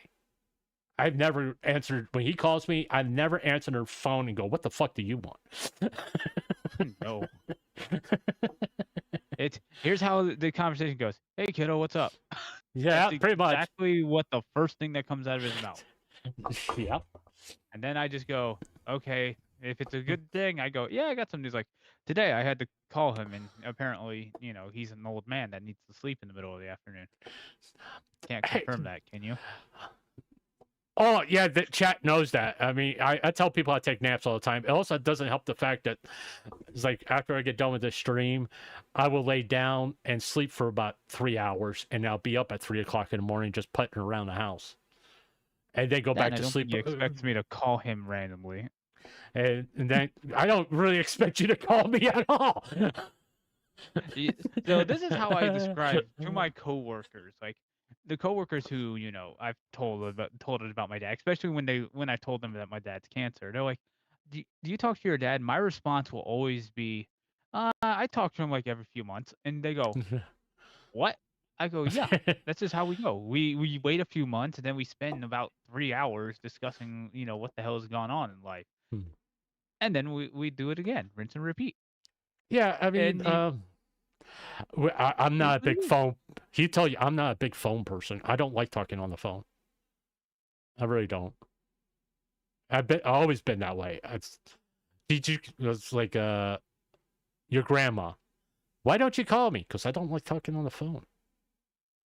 I say, if I want to talk to you, I'll come to your house. Then why don't you come to your house? Come to my house, because I don't want to talk to you. The second there, they said, well, why don't you go to my house? It's in Florida. Well, no. To be quite honest, if I was, well, one, if I was living in Florida, your life would be a lot different, because you'd be like, oh dear God, he's coming over to the house. We need to get our own place, because that way I can lock the fucking door and tell him to go away and call the cops. Well, I would think if you were down here, you would.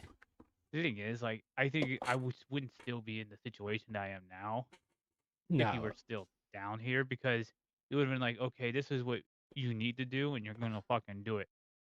Yeah, to be quite honest, I've always tread very carefully about telling you what to do. I mean, because I kind of want you to live your own life. Me to live your life. You didn't want me to live my life. You to do it. I'm just going. You do realize I just got off work. I'm tired, and now you're dropping off. Oh, I have stage 3 cancer. Also, you're the sole beneficiary of my will, and I need to make sure you do. You make sure you do your thing and make sure your siblings are taken care of. And I'm over here going, can you back the fuck up and like take this one step at a time?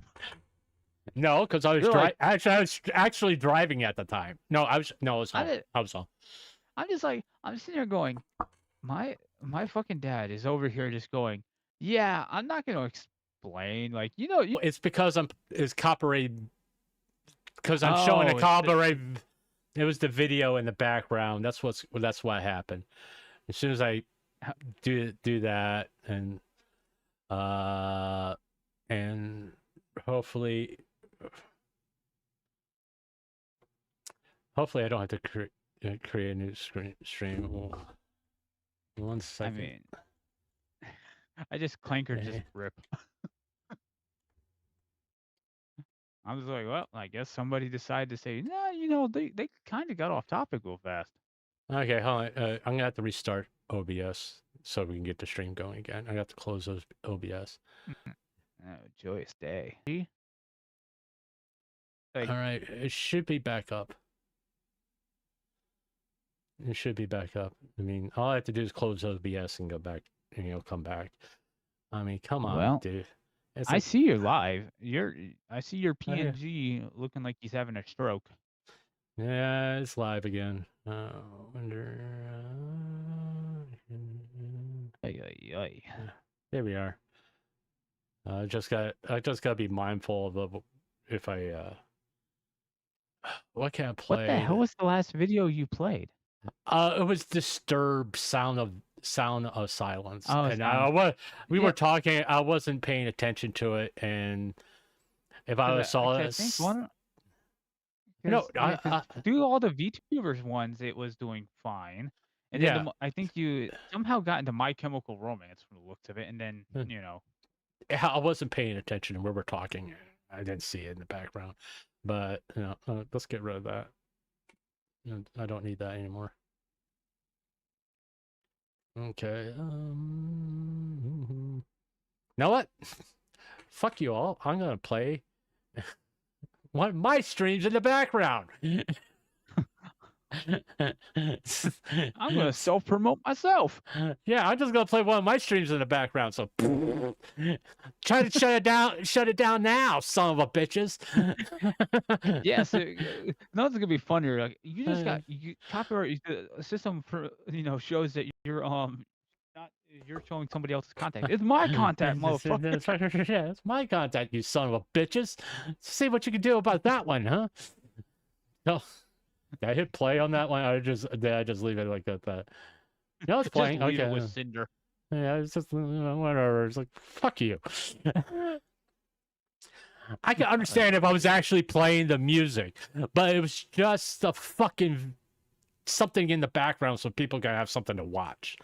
It got through My Chemical Romance, okay, but then once it hit Disturbed, it's like, oh hell no. Disturb is, I think it's Universal, or no, it's Disturbed's Warner Brothers, and Warner Brothers have a conniption fit about showing anything under their umbrella. They're like, oh, we gotta stop that. I was like, I'm not playing the fucking music. The system is extra, sassy when it comes to that. Yeah, it will just automatically bomb your shit without even thinking about it. But the funny thing is, if I didn't show the video and just play the music, I'm good. The stream will stay up. I would just get a little soft copyright about it, or I can just dispute it and say it was transformative, because that's what I was planning on doing when things were playing in the background. I said no audio, it's just a video, and we were talking over it. It's was it? Yeah, well, I don't fair think you're use. gonna win that fight. If Angry Joe can't win that fight, you ain't gonna win that fight. Well, no, it's fair use because we talked over it. There was, the music wasn't playing. It was just some video in the background, and it wasn't full size. So what you fucking complain about? Okay, if you don't, it's an automated system. That's it. Yeah, that's a fucking stupid AI. Yeah, exactly. Yeah, so that's why you got to refine your shit to make sure there's rules look like. And if you use it for art, you deserve to get smacked upside the head. Kind of messed up, but I just had an idea of mailing a. Fuck you. Fuck you, Clanker. Clankers he likes to antagonize me about horse videos. About the Uma Masaya. Yes, I know what he's talking about, but it's just when I see horses, the only thing I think of is Michi. He has a thing about. No, I don't. And I don't explain it to me, because I'm so sick of dealing with horse videos. That was like a month-long thing. Well, to be fair, you wouldn't want to watch this anyways, because if the video was Zen, when Michi sent that song to Zen. I've watched that.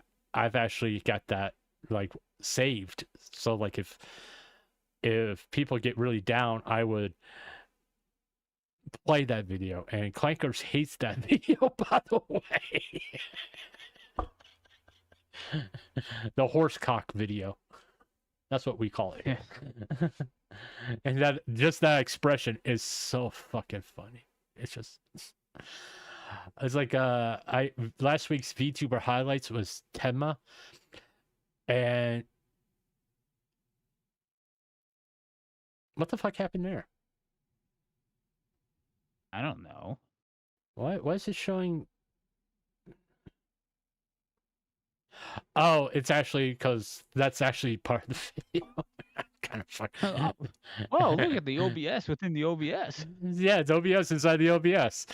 Oh, it's nice to see where I can fuck up, you know. I don't get shit right. Let's see how many ways I can break shit. No, I think I was trying to get my PNG working because my PNG wasn't going that during that time. And I What was kind of program like, do you use to run your PNG? what is it? VetoTube? Yeah, mine is, what is mine? I think mine is PNG Tuber Plus. Yeah, it just Yeah, mine. it was the most simplest one out there, and it was like, once again, I'm fucking lazy. If you make it easy for me, I'm going to do that. That's the reason why you don't see his PNG go blinking off and on when he talks, because it's overly fucking complicated to get that to work in OBS. I was like, fuck that. Yeah, mine, all I have to do is just capture screen. I already have them set up for the VTuber Studio, which, I love the, I have you all you have to buy the like a add-on for it, so that way it will have, Yeah. get rid of any copyright things, and B, have transparent background. VetoTube, it means deer in Portuguese. It's also a slur if you say it right. Don't Okay. remind me to say it wrong. Well, it explains why it was a deer when I first got it. You know, it does. Deer tube, it's Haruka. And it's just like, Well, Haruka's a moose. but oh yeah, or she's a caribou, isn't she? Is that what she says she is? Yeah, she's a caribou. She's a caribou. You know what the scary thing is? I got so much useless information about VTubers stuck in my head. It's like I knew that Haruka was a caribou. It's like I remember. Okay, it's like okay.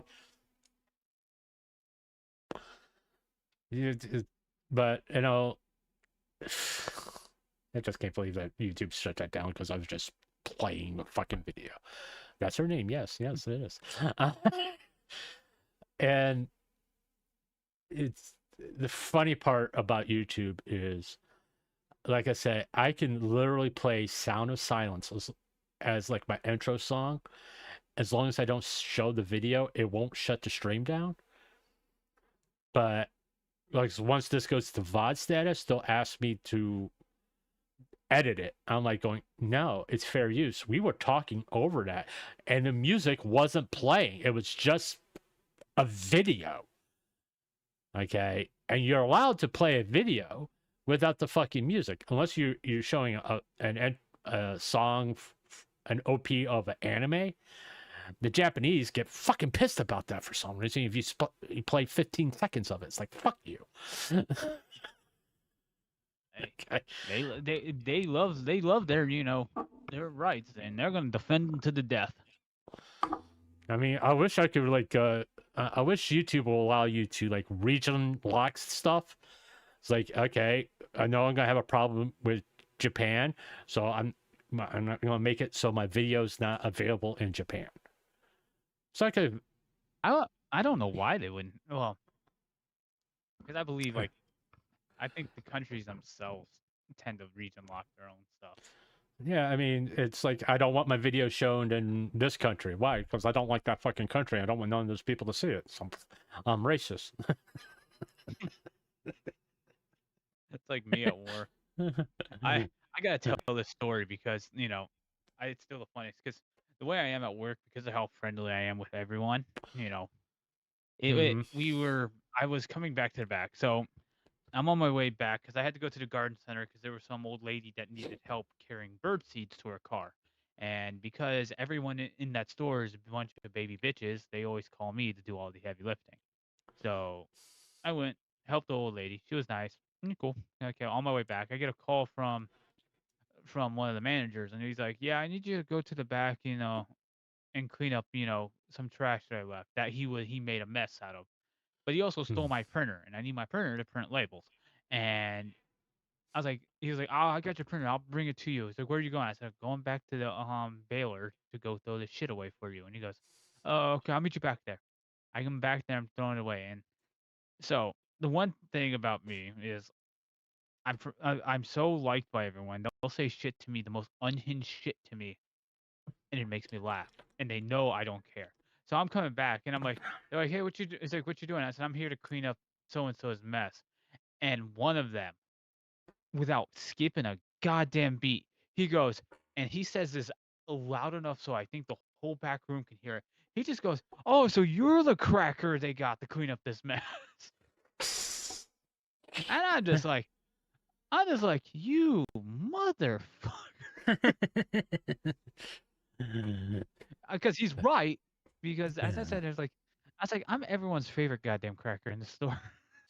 It's like the story I have is like when I was working in Mobile, Alabama, and this is during a time where they demoted me from a supervisor back to a technician, and I was like, oh, whatever, because they wanted one of their friends as a supervisor, and I was making waves because it's me.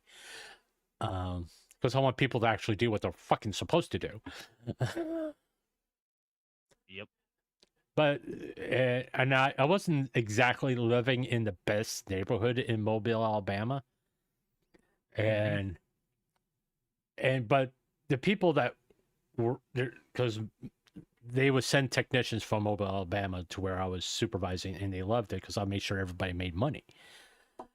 And they come back, and it's like, oh yeah, if they ask you to go to Mobile, Alabama, Walter will take care of you. Okay, he'll make sure you make money. Yeah, he'll make sure you get money. And in turn, when I came back, when they found out, they were pissed because they know they weren't going to get that treatment there anymore, and they saw me as a technician, and they say, "Where are you living at?" I told them where I was living at. I said, these are all black people, by the way. Why are you living there for? I said, that's why I can afford it. And they only gave me 3 weeks to get into a hotel unless I have to pay for it, and they're not giving me enough work to pay for it. And it says, well, are you got all your stuff moved in? And I said, stuff? You think I actually have furniture? I said, well, what you got in your place? I said, I got an air mattress, and I'll take my laptop with me to work. And they said, so you got nothing in your house? Yeah. And they demoted you because you were causing you want people to do their jobs? Yeah. And they want you to quit? Yeah. Well, guess what? We just made you an honorary black person. And I started laughing and said, okay, thanks. It's like, I was like, granted, I kind of needed that because I was like pissed off all the fucking time during that. It's like, no. Because like, if you want to make, during that time, by the way, this is when cable companies start doing alarm systems, and they paid really good, and they wouldn't let me do alarm systems. Oh. Even though I had the best numbers and everything.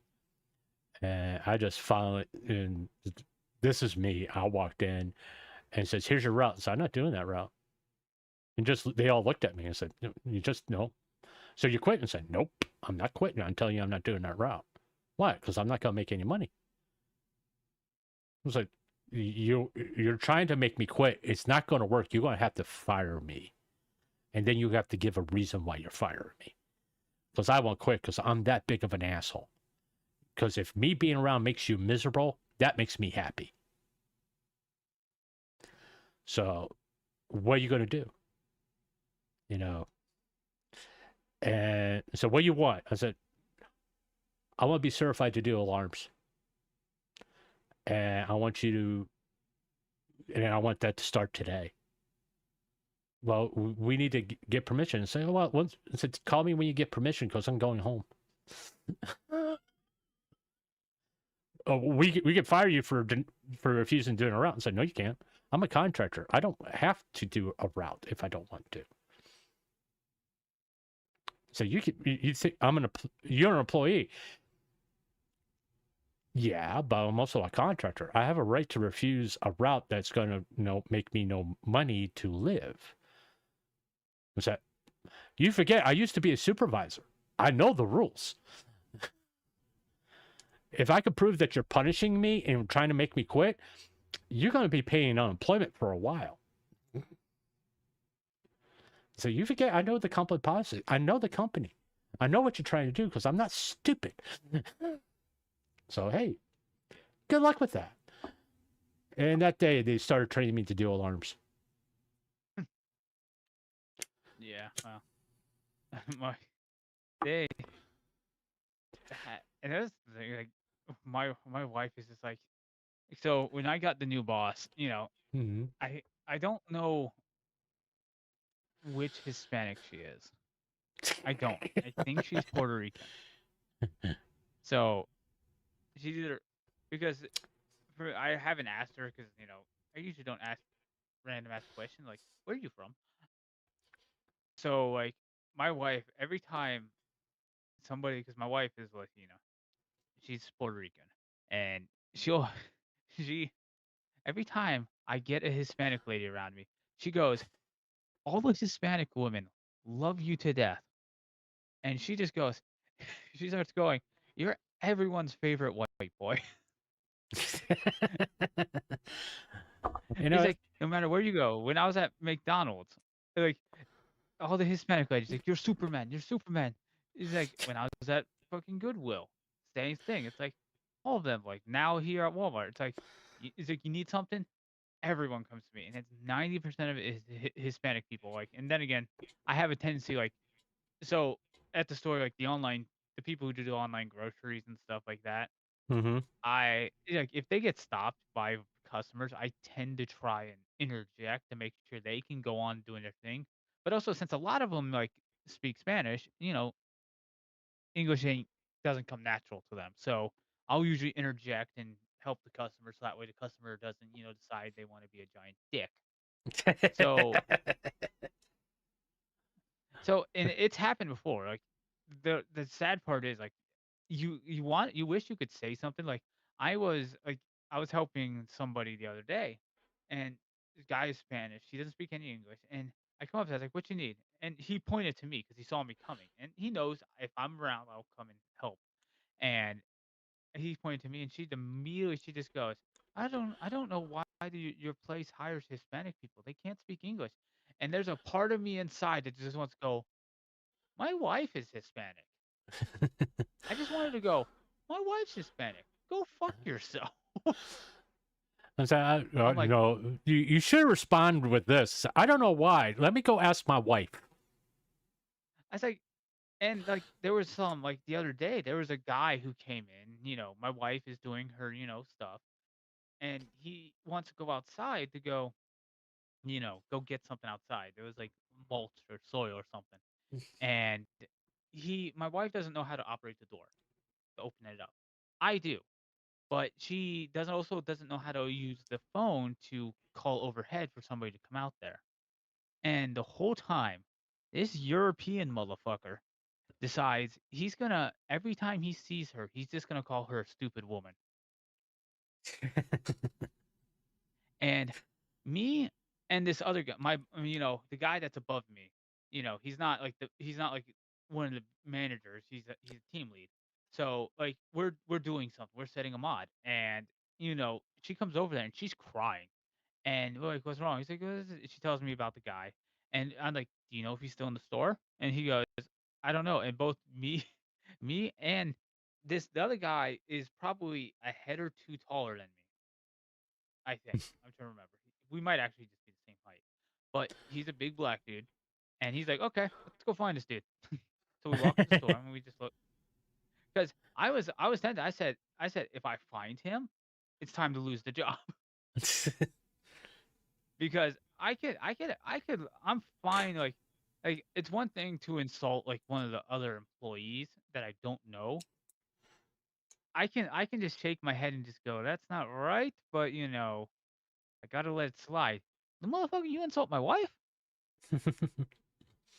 You gotta remember, I'm American. You're European. I'm gonna kick your ass. Are you from France? Because you already surrendered. Funny enough is my wife has a lot of European jokes, and they just love it when I just go off kilter and just start comparing. And I was like, at least you're not French. She's like, why? Because you would have given up already. I apologize to all the French people that may be listening to this. What? Hey, that's the worst thing about history is even when you're in history, they're just like, yeah, the French and they surrendered. Okay. Yeah, It's but it's like, was it the ultimate universe in when during the oh the yeah, ultimate where Captain the America points to his hat, his A does not stand for France. it's sort of like it's a low hanging fruit joke. Someone brings up France and say, oh yeah, they surrendered. Oh yeah, they surrendered. Yeah, it's like I was like, yeah, it's an easy joke, but Well, there's it's a lot of easy jokes. It's like, oh, France, oh, they're all snooty. So it's like Snooty. it's like recently, it's like a couple months ago when I had a little bit of money. There's a British restaurant. They serve British food, English food there. I was like, hey, I never had English food before. I'll go there. Hey, something different, and it was reasonably priced. It was not like really expensive. And I sat there and ordered my food. Typically English breakfast, because it was breakfast time. I was like, hey, let's try this English breakfast that everybody talks about. And I was like, I ate it, and you know me, if I order something, I'm gonna eat all of it. And they go, so how'd you enjoy my meal? And I said, I tell you what, I have nothing to say because my mom told me if I don't have anything nice to say, to keep my mouth shut. I was like, it was the worst fucking meal I've ever had. Whose bright idea was to include beans with breakfast? I'm like going, and eggs and sausage and toast and whatever kind of type of potatoes they have. And I was like, I was like, salt, pepper, take a bite. I was like, more salt and pepper, take a bite. More salt and pepper. There's got to be some fucking flavor here someplace. Well, that's the worst when you bite into it. My wife, she ordered I think it was Tijuana Flats, and she's like, oh, I want tacos. I was like, I'll get a burrito. I think it was chimichanga, and it came with rice.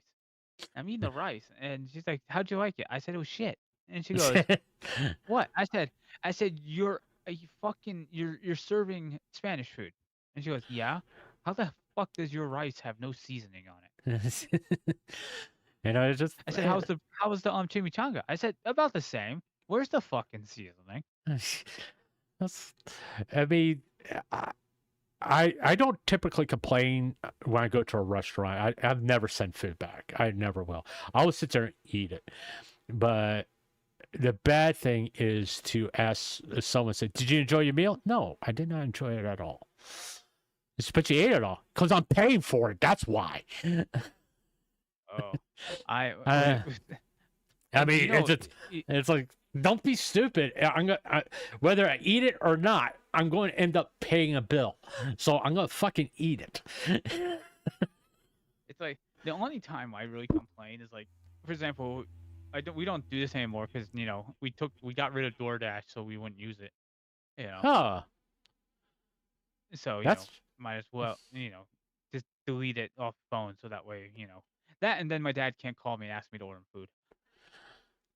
I haven't done that in over a year. Yeah, I know. I think after a while you would feel bad and try and Hey, so I did pay you back for that too, didn't I? I know you did. Yeah, I know you did. I'm not saying anything wrong about it, but we ordered McDonald's, and they forgot her McFlurry, and it gives you that option rate your food. I wrote a paragraph just going in on them. I said like I put the first line was if I could give you less than 0, I would because how the hell do you fuck up not putting one simple item on there? And it's like if the machine was broken, okay, that makes sense, but we don't know that. I Mhm. paid for it, You so charged me where's my for item? it. Yeah, you know, I do prefer DoorDash over Uber Eats because if your order is fucked up with Uber Eats, they don't do anything about it. They're like, sucks to be you. I was like, Yeah. I've had like when we went to MegaCon one year, we were at mhm. our hotel and we ordered we door dashed our food. I'm watching like it's been like 30 minutes and like the place that we ordered from is right around the corner and it's like I'm looking at the map and I see that he went to the hotel that's next door to us. And I just sent him a message. I said, "You're at the wrong hotel." And he he comes back and he delivers our food. And it's like I gave him like 1 star. And then when he brought me my food, I give him 5 stars because I'm not that big of an asshole. I'm an asshole, but I'm not that big. Mm, You brought me my food. You fixed your mistake. Cool. And I was mm. like, okay, that's nice. But my problem is when when the people picking it up when they don't even bother like they're like the McDonald's by the house. Like actually no, it's the Wendy's by the house. We won't go in. And I still, believe it or not, because I didn't change my, I don't have a new Twitter because I still have the same one. I still have the goddamn Wendy's, complaint that I made. And Wendy's responded to me. So, you know, so they asked me to DM what happened. So, I'm going to read you the whole fucking paragraph that I wrote to them. I said, okay. And this was before I got married. So, first, me and a friend got in drive through and we are about to order on the speaker. Instead of saying, hi, welcome to Wendy's, may I take your order? All we hear is laughing, greeted by Mm, laughing and a lot of noise from the crew loudly taking orders. Then, after we place our order, we get our food, we get our drinks. We wanted large, but we got medium. We got our food instead of 2 baconators. The lady who took our order thought we wanted the 2 for 4. Oh, so we didn't. So then my friend went inside and the store's a mess. While waiting around for food, the crew is just talking. This is the first time I've had a problem, with the Wendy's. And if, the review of that line, the store is to be believed, I will not be going back to the store anytime soon. mhm. It's like, you, it's like, and I was like, the Wendy's over there was like, it's like, it was a mess. It's like, and I worked at McDonald's. So like, you know what your store has to look like. Mhm. If your store's not up to code, you're gonna be you fucked 6 ways from Sunday. And standing around jaw jacking is not doing your job correctly.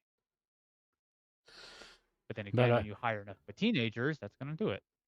yeah, well, quite honestly, fast food restaurants should be a teenager's first job. It shouldn't be a lifestyle, you know, because you only I could mean, go so far in a fast food place. You become manager, and it's like that's it. I mean, unless you somehow manage to save enough money to purchase your own store, your own franchise. I mean, pretty much though. Like when I worked there, like when I got to like when at the wife store when she got me a job there as maintenance, the guy there got promoted to one of the market managers. He got promoted, so like that's pretty much what you would want. You would want to get promoted, but then again, and I've learned this: a lot of people in upper management have no people skills. You think? It's like I still remember, when I quit McDonald's, the wife was, having a bad day. It was rough, we were getting slammed because we were in December. So it was it was I think it was like uh, 2 or 3 days before Christmas. Mm-hmm. And, it's busy. We're getting rushed on. My wife's getting stressed. I tell her, so I told, and she's thinking, she's like, say, I'm going to quit. I'm going to quit. I'm done with this shit. And I went up to like the, store manager. I said, hey, when you get a chance, you need to talk to, so and so because, she's, saying she's gonna quit. And she goes, I don't have fucking time for that. She gonna quit, she can quit. Yeah, I said, all right, then fine. Have fun finding a fucking maintenance guy for Sunday, you bitch. And then I Yeah, walked out the door, and yeah. I get it's like it's like I walked out the I, door, and and eh, I got a phone call about that. yeah, and I said, I got got in the car. Then we went down to the to the market, because they have a headquarters down here, and we went and talked to HR. And it's like, and the boss who used to run that store is there. And I told him, I sat down with him. I said, since day one, you guys have always said, you always said you wanted to work with me one on one, teach me what I need to do, but you never did that. And my mistake was I gave you the benefit of the doubt because you're a manager, so you obviously have shit to do. And I said, like, my wife, before I even worked there, she used to come home and said, so it's like Aaron never never helped, he was always, being a dick, that sort of thing. And I said, you know what, you gotta give him the benefit of the doubt. He's like, he's a manager, he's store manager, he has a lot to do, he's not gonna always be there. And I said, after working for you for the past year, I can tell you to your face, you're an asshole. And then I got up and left. That's genetics, by the way. Hey, honestly, the nicest way I could, like, when I left Goodwill, I did, like, Goodwill. I think that was one of those times where even now, if I wanted to go back to Goodwill, I could go back to Goodwill without a problem. And my thing with Goodwill was they were running us ragged. Like, the store I transferred to was a tiny little store. It was tiny. Couldn't take the volume of donations it was getting. So when I was on the donation door, like, one of the managers showed me an email that market, like, the plant sent saying, "Hey, it's costing us $1, $1 each time to run trucks to you. We can't always send trucks. You're gonna have to deal with it." And when I found that out, I said, "Fuck your dollar." You know, we need the truck because we can't hold all this shit. You won't let us say no. You won't let us close our donation door. So fuck your dollar. I said, and I wrote it down and I said, okay, this is when I'm going to quit. And I left it for the manager, who is in charge. And, the DA, the district market manager, who really loved my work ethic and stuff like that. And she came there and she's like, what do you want? I said, it's like, you want me to stay? You got to give me $1 raise. $1. That's all I'm asking for. And she's like, all right. And she said she goes and she, goes and talks. And they come up to me and it's like, okay, so we talked and, we can't give you the $1 raise. And I go, okay.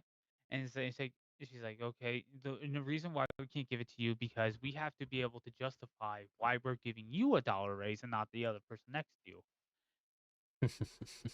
And I said, I understand, legality and that stuff like that. But you guys like to tell me that I'm one of the best people you have. You love how I think, you love how I do my job, how I sort, and I maintain quality. But I can't justify working here if that's how I'm going to be seen as just another cog. And this is also probably a week after I'm nearly passing out from heat exhaustion because there was no overhang out there. Hmm. So the sun was on you 24 in the middle of summer. And I said, I can't do this because I'm not going to die on your donation door. And it's like, I love working here. I love the people. I love my team. But I can't do that. Now, Mhm. I work at a place where I can pretty much tell everyone to go fuck themselves and they'll smile and wave at me. I mean, that kind of reminds me of this story. This was before you started living with me. I was a plumber for a little bit. And Yeah, I remember you being a plumber. and I moved. I became like this company's warehouse manager. It means that I had a whole team of me, And when I got there, the warehouse was disorganized and everything like that. And so I like being organized. So I organized everything. I mean, and this company was spending thousands upon thousands of dollars per month on plumbing fittings, which they all had in stock in their warehouse, but they kept ordering new ones. So I got it all organized, and they give me a list to say, "Hey, we need you to pull all this stuff." I was like, "Okay," and I pull all this stuff, and all of a sudden they're spending went from thousands of dollars to hundreds of dollars. And after I got everything, and the owner of the company came down, he says, "Well, you probably found about $1 million to $2 million worth of inventory." I was like, "It's been here the whole time. You just needed to organize your warehouse." And he said, "Thank you." I was like, "No problem." And that was like 2 months after I started doing the warehouse. I didn't really think nothing about it. Then he got more demanding, get on my ass. This was like over like 3 or 4 months. And I was like, I can't deal with this, because he kept on putting more responsibility on me, because there's a position, purchase orders, and he had me doing that too. I'm like, you're not paying me to do this. And I was like going, you know what? I can't deal with this. Can't deal with the disrespect after everything I'm doing here. And you added me another title onto me and not giving me the money that goes with that title. I'm like going, I chose to apply for another job, which is how I got into doing cable. And I got hired at that, and I got that. Hey, we're going to hire you. I was like, okay, let me talk to the people at my own job first, and I'll let you know when I can start. So I went to him and I said, listen, I want a raise. I said, he just looked, I said, I want a 25-cent raise. Well, we can't do that. So, okay, this is my 2 weeks notice. You couldn't give me a quarter. Yeah. You couldn't give me a fucking quarter per hour. I'm like going, yeah. That is funny, because what you said about taking responsibility, like the job, like my current retail job now, like, when I transferred stores because they were making me do that. Like when I stepped down from my management position, I stepped down because I was pretty much being burnt out, because no one in the management team above me were actually listening to what I had to say. mm-hmm. And so I stepped down thinking, it would be best. I need to just being a normal associate. And what I found out was they still came to me to fix the problems. And my boss at that time, the one that, not the big boss, not general manager, but just the normal boss, she went up to everyone, and her response was, stop asking him. You wanted him to step down. You got it. Stop acting like he's a team lead. He's not. He's just an associate. And every time they did it, she would come out and say, stop it, leave him alone. And it was to that point where it's like, she would tell me, it's like, you know what? Just take it easy. You're an associate now. It's like, you are under no obligation to stay. You don't need to stay. You don't have to stay. You can go when 4 o'clock rolls around. You can go. You don't not have to stay. Just so happens that I tended to stay close to almost 5 o'clock almost every day, because even after the day I stepped down, well, that was the day. It was it was the day after, Mm-hmm. the incident, Yeah. I stayed until almost 6 o'clock. And, my wife is like, the hell's wrong with you? And she's like, I said, the job had to get done. She's like, and she's like, but you do realize you just pretty much, you almost lost everything because of this place. And you're still in that same mindset of you have to do everything. And like, that was also the day where I got fed up, because they were making an end cap, and the manager, even though she loved me, death, she loved me because my work as my detail oriented mindset. So when I would find something, I would detail, I'd dive and find the issue. She, she didn't understand. Like we had a thing, we had Gatorade, and we had chips on an end cap. And she goes, I don't understand how those two go together. That's a fitness drink. And I finally just snapped on the sales floor because I was still not, I was only, it was only, I think this was probably the second day after. And I finally just went, no, it's going to stay there. And one of the managers like, you need to calm down. I said, no, it's stupid. I don't just drink Gatorade when I'm working out. I'll drink Gatorade when I'm eating chips, when I'm lounging around. If you can't figure it out, you don't need to be in a position where you get to make these calls. And I went back to the back, and my other boss is back there, and she's like, it's like, I told her, I was like, because she's the one who had me put it up there. And she goes, I told them, I was like, they want to take it down because they don't think it matters. They don't think it matters. And I just went off on them on the sales floor. And she goes, you know what? It's after 4 o'clock. You can go home.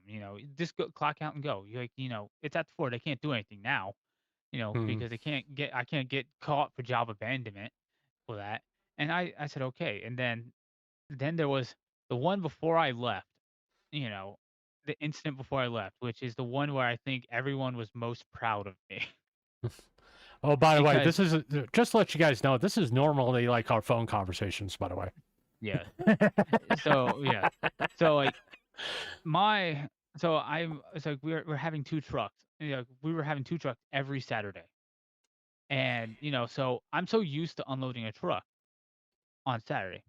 But I check every Saturday to make sure there's actually 2 trucks. There was not 2 trucks on list. So I said, I'm not unloading that truck. And they go, you got to. I said, no, it's not in my job description to unload your truck. It is not. It's like, well, you got to do what you're asked. I'm like, one, I'm not in upper management. I'm not a salary member of the team. You don't get to just tell me what to do and to do other people's job. And they're like, but he's like, yeah, well, yeah, we can. I said, no, because at the end of the day, the overnight team and the second shift team, are they going to do my job for me? Because I already do their job for them. So when they finally do my job, I will do their job. And then I said, I'm done. And I didn't quit. I just said, I'm not. I said, if you want to push the issue, I will go and call ethics on you guys. And guess what? Ethics already has a case open after my little incident, so they already know to keep an eye on me. So do you really think it's a wise idea to push the issue? And they walked away.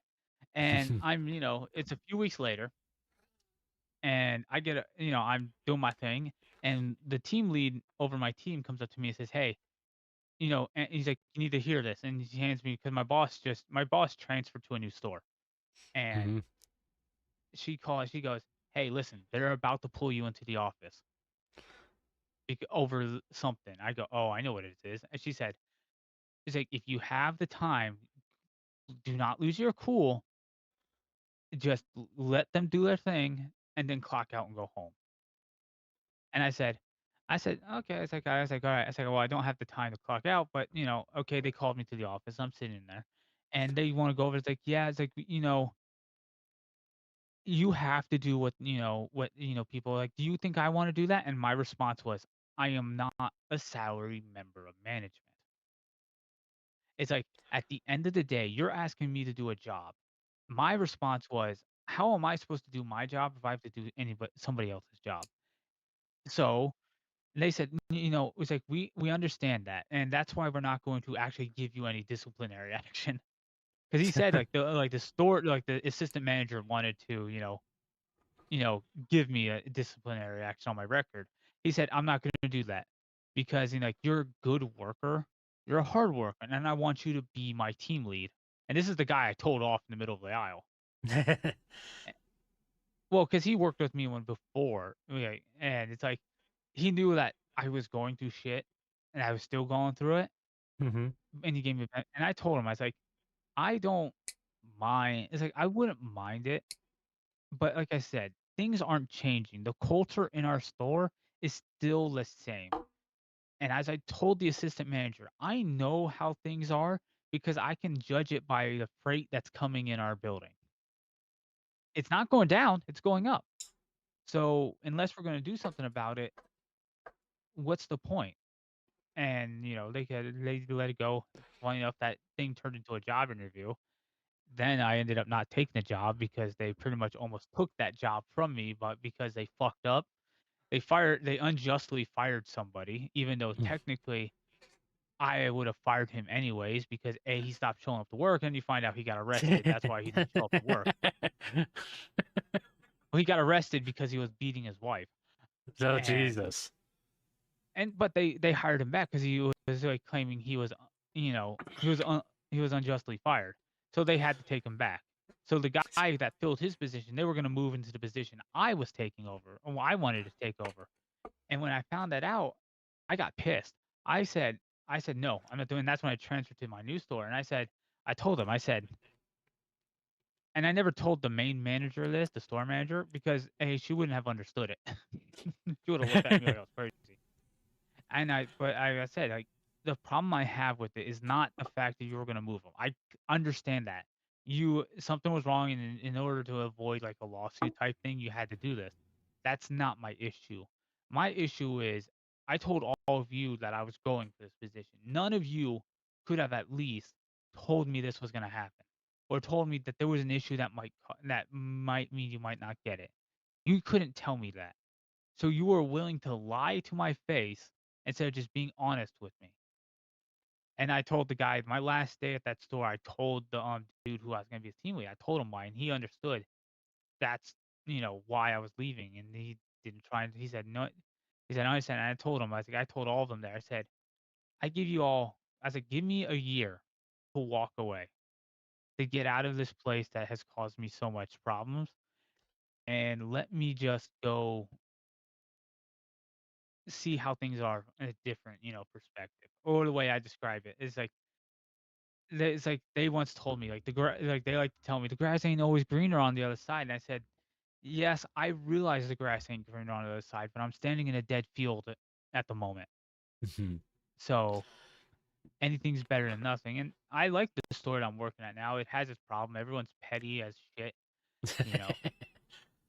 Sounds like a bunch it's of weird. Like, VTubers. well, yeah, and it's weird because like you're all working towards like it's like, and this is the thing I don't understand is like we're all working to the same goal. We're trying to make sure we're making money so that way store Mhm. makes money, we'll be good. But yet we still can't help each other out, and that's my problem. We can't go like, okay, this department's good, so go help this department that's struggling because maybe they don't have people. Like when they changed the green card rules and stuff like that, and they revoked all those papers and they had all those deportations. Like our store lost like 72 people Mm-hmm. because they all got deported. And it's like that was the one time where I think you finally got to see like the store manager actually show some because all the store managers like going through that shit, they all had that bring everyone into the office, you just tell them that they're gonna in 2 weeks they're about to be fired. It's like you're gonna be let go because we can't, because if you don't have these papers by this time you're gonna be fired. Mm-hmm. And that was like oof. And we lost a lot. We lost members of management and everything. It's just like, damn. And I will say now it's this about yeah, that. It's still, what he's talking about, ICE came in and took a bunch of people who weren't properly. yeah. Well, they were Pretty much illegal. anybody who was They're undocumented. illegals.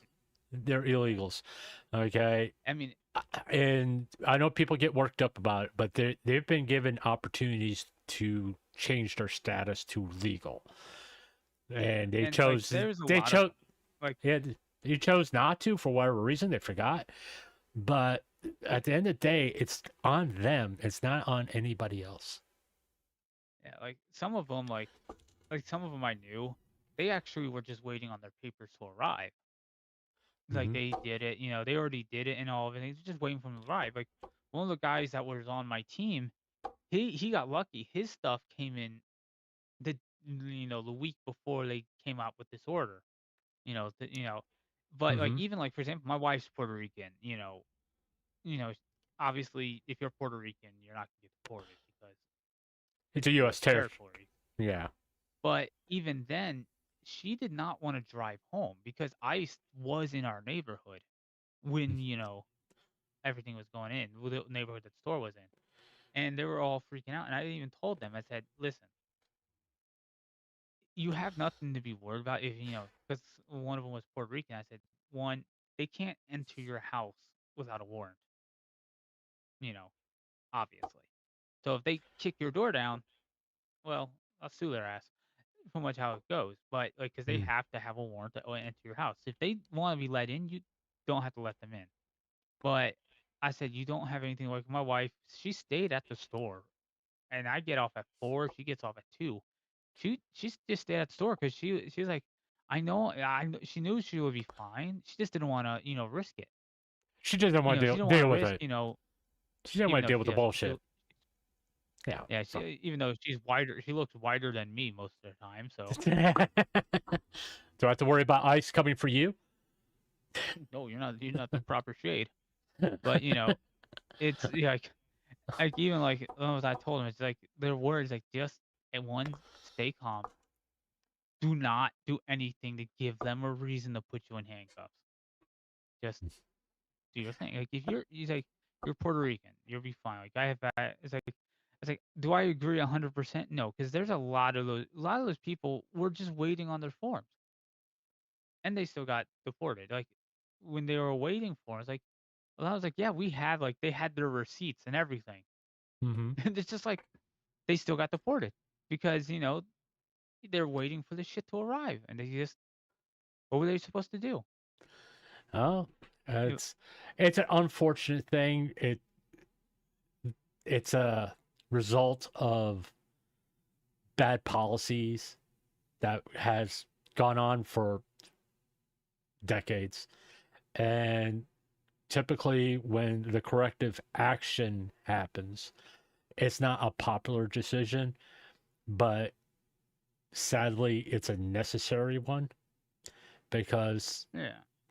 as I stated before, every country around the world has laws about immigrations. Okay, if you enter a country, as an example, Philippines illegally, and they catch you, there is no appeal. You just go to jail. Yeah. And you're there until someone pays you to leave. Okay. All right. It's like also there are countries like Turkey. If you enter the country illegally, you don't go to jail. They just shoot you. Like, my point is, it could be a lot fucking worse. By the way, like I've had like at my old store, like somebody was working on their citizenship, and I'm like, and like there's like all American history. I'm just like, why don't you ask a normal American what American history is? I bet you they give you just the basic run up. I ain't gonna be able to tell you every little tiny detail. But the happiest moments I've seen, like with some of my associates, is the ones that actually get their citizenship. It's like they would go down, or you go down to Orlando, get their pictures taken, get everything. It's like you see how happy they are. It's like if that process was made to be easier for them to do, and they would actually be able to get them through in a timely manner, well, that'd be great. It's done that way to one, vet them. It's a vetting process. It's to verify, one, they're not a criminal, two, they're not terrorists or whatever. Okay, and that takes time. It's not because you got to deal with other countries, and it's not like wherever country they come from is like going to respond real fast. It usually takes months. And two, the other part is, are they serious? Do they really want to be a U.S. citizen? And you have to prove it. You're not going to just hand out citizenship left and right. And every country in the world is like that. All right. Yeah, I'm not saying like it should be like as simple as like, oh, here you go. How no, I'm like, I understand like earning it is earning it. Like, as that's why like for me in gifts, like I told the kid here, I would tell him like, listen, you know why I don't ask for gifts? Like, why? Because one, no one can give me what I actually want, and two, I would rather earn it than just be given something. Yes, I know it makes other people happy, it makes those person who's giving me the gift happy, but I want to earn my stuff because it makes me feel better. And that just comes from the, when you have very little, earning that thing, like when I got my first paycheck, I remember what happened when I was working at McDonald's. I got my first paycheck. The first thing I did? I have the complete volume for the How to Draw Manga Pocket Edition. I have Hmm. every volume. That was the first thing I did. It goes And back to something I used to say a lot to people. You know, I live in a shared house. I got roommates. I told them, I said, listen, this stuff is mine. It may not be much, but it's all I got. And you do not touch my stuff without my permission because it doesn't look like much, but I've earned everything I got. It's none of it came for free. It all came out of my pocket. Either you respect that or you just don't fucking use it. All right. And I'd put it like that. It's like either you're going to respect the fact it's mine and you would take care of it the way I want it taken care of, not the way you feel like it, or you just don't use it. Okay. It's sort of like, I bought the washer and dryer in this place. It was like 4 or 5 years ago. And I gave it to the landlord when I moved out. So it's yours. You just keep it. Because me and him are friends. And now the dryer's broken. And everybody's like, and who broke the dryer didn't tell the landlord. And I said, what's wrong with the dryer? I don't, I was going to tell Will and say, yeah, well, I already told him. Well, and say, you know who bought the dryer? Me. I bought it. And I gave it to Will. Said, just so you know, not everything in this house belongs to Will. It's like the air fryer belongs to me. Mm-hmm. I was like, they don't use it because I told them for that air fryer belongs to me. If you want to use it, you're going to do it the way I tell you to do. If you don't want to do it that way, you just don't fucking use it. Man, I can hear the same tone you would tell. Yeah, it's when you purchase something and you worked hard to earn that money to get something, you want it taken care of the way you want it taken care of. If you fucking break it, it's like, I broke it. I'm a dumbass. But if someone else breaks it, you get pissed off. Oh yeah, yeah, no doubt. Like, you just fucking flip out. It's like, what the fuck are you doing? It was like it was not yesterday. It was the day, but it was Saturday. It was a busy day at work, and like I noticed one of the team leads is just staring down one of the aisles. Like she'd stand there cross arms staring down the aisles, and then I hear her go, "If you break it, you buy it." And it's two kids. Apparently, they were throwing like footballs in the aisle, and people were complaining. And one is like, yeah, it's like one of the ladies comes up, and we're watching them go because they get, and this is just a pet peeve of mine. If you can actually walk under your own power without any issue, don't you grab a fucking motorized cart? It was two kids. It was like they probably were like 13, 14 years old. And no one around. One of them was riding around in a electric cart, and the only thing in my mind was, I'm about to go over there and break his leg, so he has to use them. In Minecraft. And he, one of some woman comes up in between us because me and the team lead are watching them, and now they know we're watching them now, because what happens next is we're gonna get security over there, and they're gonna get trespassed. That's the next thing that's gonna happen. And the lady comes over there and she's like, yeah, those two were over there. Those two little shits were just throwing stuff. And the kid who's all the way at the end of the aisle was like, no, that was you. You were throwing stuff. And she just goes, come say it to my fucking face, you ungrateful little fuck. And I'm just like, and the kid just the kid was being a pussy, and she when he walked away, she even goes, "Pussy." You know, it's if I go to Twitter, well, I'm on Twitter. No, that's not Twitter. That's still the video. But I get these videos of people acting like horses' asses all the time, like trashing a McDonald's because someone didn't get the fucking fries right. It's fucking It's fucking McDonald's. Or it's like when the food stamp stops, everybody was going into stores stealing a whole bunch of food. I'm like going, one, you're a fucking moron. Because you're posting this video online. It's like people are not gonna find out who you are and get you arrested. Sorry. Yeah, it's like two, you're not solving anything. All right. All you're gonna do is make things worse for everybody. Yeah, and that's like kind of like when COVID was, in full swing, and what did people do? Let's go buy all the toilet paper. And I remember what you said. It's like, what the fuck do you do? I was like, how much shitting are you gonna do? It's like, that still doesn't make sense to me. There's a toilet paper shortage. Everybody went and bought toilet paper. I was like, you gonna shit that much? It's even like, even though 40 I can things on understand toilet why paper. you would do this, like having to work the store during hurricanes, before and after. I don't know how people don't prepare, but like people will come in, they'll grab like 15, 16 cases of water, and it's like, no, you only get 2, but I need all this. Then come back tomorrow. It's like you need to leave some for the people, like that person there or that person there, and they're like, but I don't care. You're not leaving.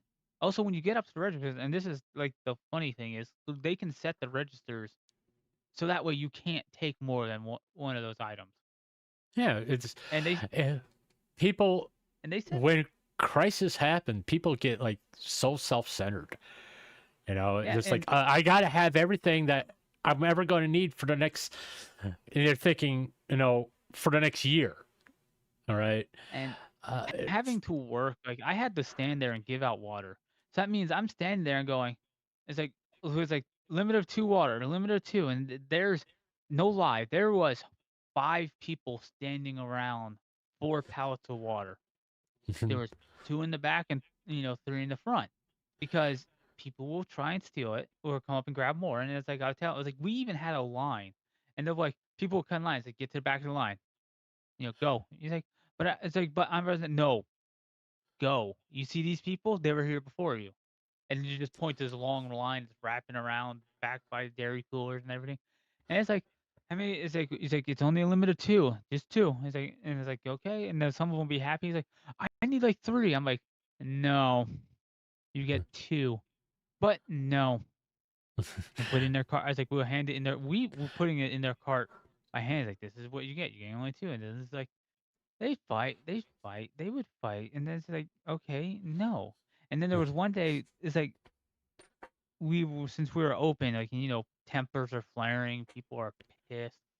We finally had to have the cops. We had cops there for probably a good month and a half, because one guy was like, they had to cut off the line because the store needed to close, so they cut off the line, and they told one guy said, "You know what? I'm gonna fucking come in and cut your goddamn head off." And next day we come in, sitting in our parking lot, we have 2 cops, one at each entrance, and there's a cop inside. It's like, I understand you guys, distress the situation, but you really want to go to jail? It's sort of like when the hurricane came through here, the power was out for a week. Yeah. Right. And everybody in people I used to live here was kind of panicking. I'm like going, why you guys? It's October. It was not like really getting hot here. Okay, just open up the windows. It will stay cool. And 2, well, how are we going to cook food? It's called fire. Rub 2 sticks together. Get fire. We said we got a grill. We can we can cook food.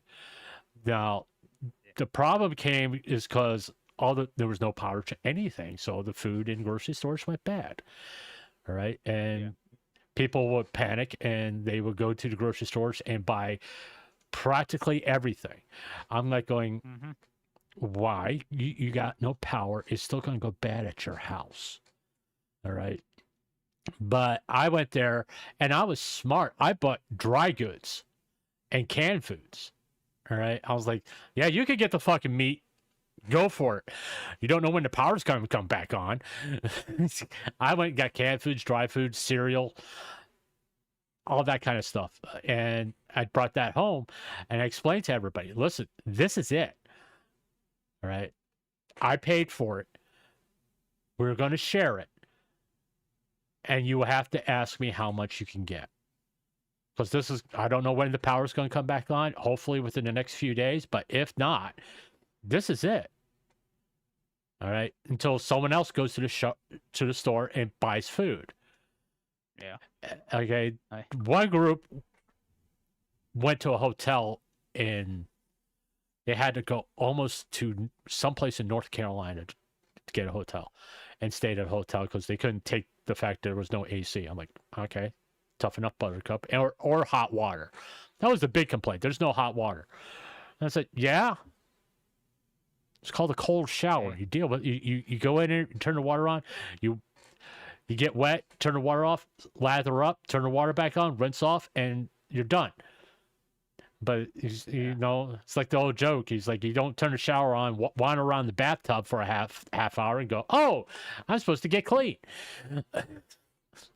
Well, that was like us. And, Like when we had to take cold shower, we spent like a lot of time outside. But the good thing about working retail, like the store I work at, no well, one I had a wasn't finished ventilation- my story, by the way, dude. Well, dude, finish your fucking story. Okay, the biggest thing that happened here, there was no internet or no cell service. I'm sitting here reading books. And I people, got the literature. and I got basically a kid, a 22-year-old here, sitting here. I don't know what to do. And it's like, what are you talking about? I have no internet on my phone. I got books. You can read a book. But I can't talk to my friends. You could go to their house. But I don't want to drive there. And said, then you're fucked. And he kept on asking, where's the cell phone goes? I said, do I work for the cell phone company? I said, I'm on disability. How the hell would I know? Well, I figured you knew who to call. I said, I got a cell phone. There's no cell service. How the fuck am I going to call anybody? Well, you could drive down there until you get cell service. And I said, why would I said, you said you missed this concept. What? I don't fucking care if cell phone service comes back. It's like, I'm fine without it. I got things to do. Or no, it's like, when you gonna cook dinner? So as soon as you get out of the wood for the fire, because I'm sick of doing it. I'm 57. You're 23 years old. Who you think is younger in this equation and keeps gather wood a lot easier? And it's just like towards the end of the like 2 days, about the day before power came on, he walked by me and he literally smelled like shit. I said, you need to take a shower. Well, there's no hot water. I said, I don't give a shit. You need to take a shower. What? So you smell like shit. You literally smell like shit. I'm from where I'm sitting here, I can smell how bad your BO is. Well, I don't want to take a cold shower. And I said, you know what? What? I was like, I can make a phone call real fucking fast that you won't be in this house until you do. And said, you said your friend has power, right? Right. And he's literally 2 blocks away, right? Right. Why can't you go to his house and take a hot shower? Oh, I didn't think of that. Obviously. What you do is all a favor and go take a fucking shower.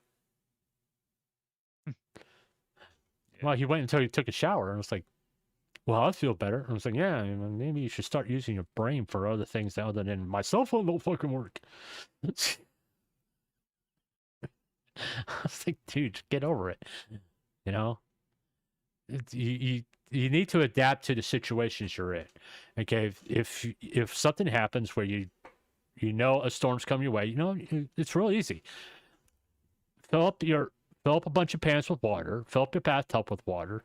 If you have 2 bathtubs, you fill up 1 bathtub with water and use the other bathtub to clean yourself and do laundry and stuff like that. You prepare, okay, as best as you possibly can. All right. There are certain things. It's like go to the store and get dry goods, get stuff that you don't necessarily need a flame, something to cook with, a fire. If you do get stuff that you're going to use fire for, you get like the smart things, hot dogs, stuff like that, where you can cook and eat, and they don't necessarily need to be refrigerated. Or you can act like a fucking 5-year-old. I need to buy 5 tons of toilet paper. Well, that's a lot of shit. Yeah. I know. It's like there's a kid would complain, like, oh, the child's cold. And I'm like, well, I guess because you don't actually work or do anything, I guess I can see why it's an inconvenience. But after you spend all day outside clearing shit, going to work, helping, dealing with customers, yeah, cold shower sounds pretty good. Hey, it's like I told him I'd take a cold shower. So you just get yourself wet, lather up, turn the water off, lather up, wash yourself, and turn the water on, rinse, and then you turn the water off. It's not that hard. And actually, when you get out of the shower, you warm up real fast because you do dry yourself with a towel, don't you? I literally said, yeah.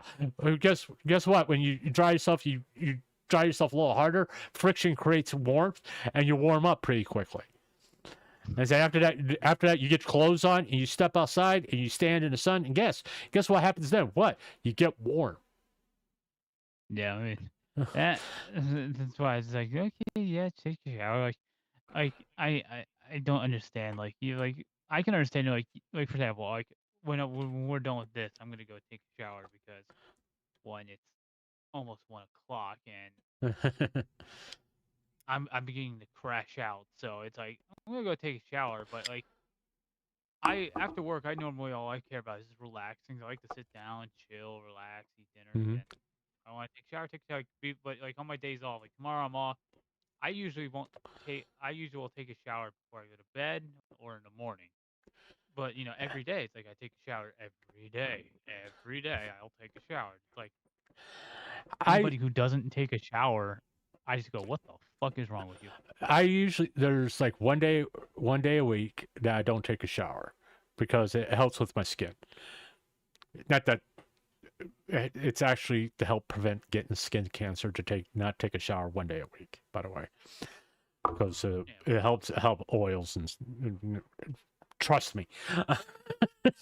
As the guy that has multiple skin cancer surgeries, trust me. No, I trust you. I mean, I feel like it's Pokemon card. But it's like when I started doing this content creation, streaming, I take a shower. I make sure I take a shower at least every morning or before I stream, because then it gets me in the right mindset of, hey, I'm about to do my quote unquote job. I don't look at this as a job really, but it helps with that mindset, that it gets me prepared to do what I'm going to do. And in turn, it helps me to be more energized and all that stuff.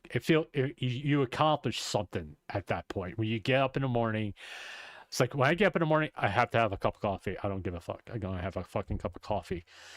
And then I have a cup of coffee, putz around on the internet for a little while, and then I get up, take a shower, maybe like sweep the room or something like that, and then I'll sit here and I may play a game, or I start working on what I'm going to stream that night.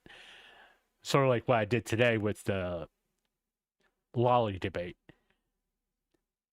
And that way I'm all prepared for my stream, and I got that all set.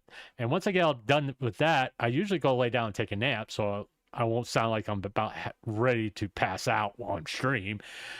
And get up, start my ritual, go on Twitter, do some inane jokes on Twitter. Which I do gotta admit, I don't know if you're watching. Sorry, guys. Okay. This is my favorite joke today. I did on Twitter. Which was the question: your wife got pregnant by another man by mistake. As a good husband, what will you do? As a good husband, I would get a divorce lawyer, move out, and leave a sign on the yard saying, "A whore lives here." That is the most stupidest question in the world. I'm gonna take responsibility for the child. Fuck you. Gonna spend the next, you get a divorce, you spend the next 18 years paying child support for someone else's kid. I don't fucking think so. So yeah, it's one of those things. It's like, I do that type of shit on Twitter. I try to avoid making controversial posts anymore because I don't want to have like 67 notifications every hour. Not that I really mind. It's just like my compulsive nature is to look at every one of them. And I chose, and I don't want to do that because I'll sit there all day, damn day, looking at them. Yeah. Because it's like with when you get a notification on YouTube that, hey, a video dropped on YouTube, and you got, I have to look because I can't stand seeing that little number. I just can't deal with it. For some reason, I gotta get it, make it go away. Like for me, like I do that like when I post like when I get done here, I'm gonna do one last look over the doodle, and then I'm gonna post it. And I know when I wake up, it will most likely have 10 to 20, notifications. I mean, All right, go through it's. everything. I mean, the interaction is great. Don't get me wrong. I love the interaction. Okay, it's just some of the interactions I'm looking at going, seriously, you're going to do a gay fanfic right now? Do you really think I want to see that? I think that's the reason why I actually locked a thread down because of it. I was like, listen, I love the interaction and everything, but the last thing I want to see is gay fanfic and it's being put in my notifications. So I'm closing this down. I'm locking it down. The only people that I mentioned in my post can respond to it. Sorry, I'm just tired of it. Don't want to deal with it. If you want to continue this on in DMs, be my guest. Because I won't see it no more. Okay, it's like you heard the stuff of Bao the whale, didn't you? Her. Yep, I followed it. I just watched it. I made a post to basically about it, and at Bao to it, and I locked the thread down, saying that only Bao can respond to it, so I wouldn't have to deal with that same shit again. Because I got better things to do with my time than deal with 12-year-olds, to be honest with you. And because that's the way some of these people behave as like 12-year-olds. Oh, I'm gonna call him a fag. I was like, really? That's the best insult you could come up with? I mean, come on. That's the annoying part. I mean, if you're gonna insult me, at least be fucking creative. Maybe go. Good one. Make sure I can feel it in my chest, and I don't need a heart attack that I'm currently having. I mean, I literally got insulted once. Someone tried to insult me, and I thought it was funny. I don't remember what it was. Oh, yeah, I do. It was someone that says, I hate your voice. I was like, me too. At least there's an original insult. It made me laugh. I was like, me too. I hate my voice too. So, what's your point? I have been incredibly lucky that I haven't had those kind of experiences. Well, considering what the video was, and I had to delete a couple comments on that video because like fuck you. I don't.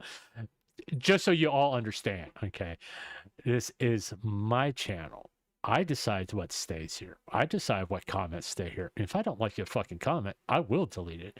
And I won't feel no remorse, no shame, no nothing. Because at the end of the day, it's my channel. I decide what happens here and nobody else. Now, if you want to have a discussion, we can have a discussion. If you choose to insult me or call me names, guess what? It's going to be deleted. Boo-hoo for you. I know there's because I would sit there and I would see the messages of people like, why are you still doing this? You're getting no views. I'm like, please come to my channel. Let me just unload on you. Well, it's like right now I got 2 people watching, and you're one, and I'm probably the other one. That don't bother me, because the VODs, this VOD may get like 26 or so views, which is fine. I mean, at least people are watching. Okay, and what people need to understand, at least from my perspective, the way I look at it, whether I have 150 people in my chat or if it's just me, I'm going to have a good time. I'm going to have fun. All right. Even talking about, even when I went through the Cinder Doc, those 10-hour streams, I was getting kind of fucking loopy at the end, by the way.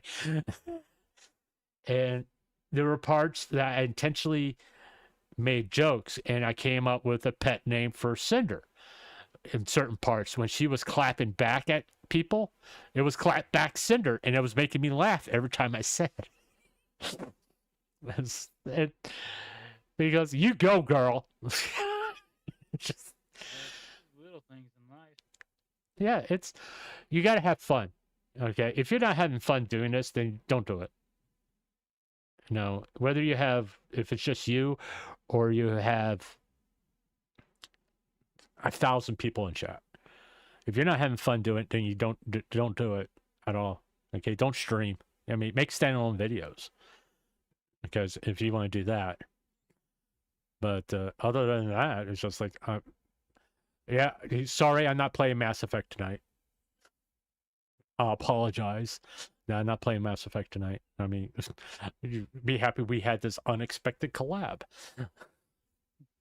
Why? Not every so often you can hear a father and son reminiscing in real time about past, and have the son repeatedly try and derail his dad.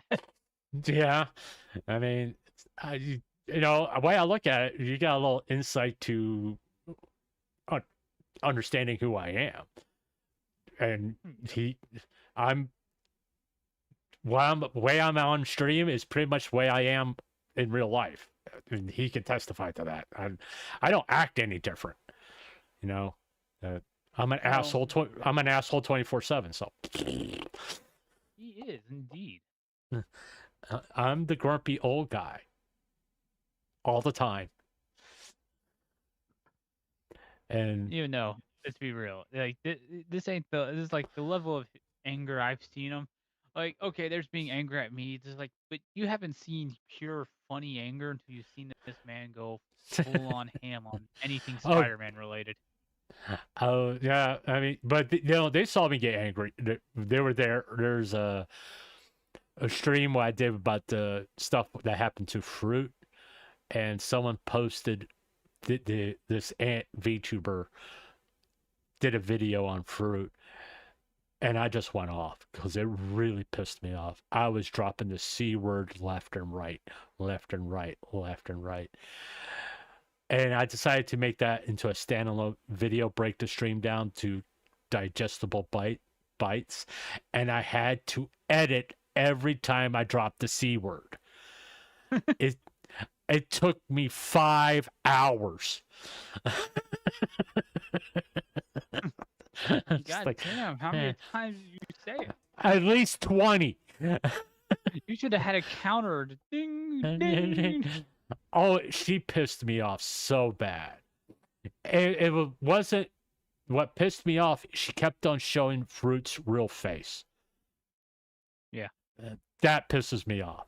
Anybody who does that, instantly, no respect for that person ever again. And what comes next is tactical nuke. Yeah, so I actually got really angry. There's been a few times with the Cinder stuff. I think I went on a rant one time where I was really, really irritated by some of the stuff I saw on Twitter.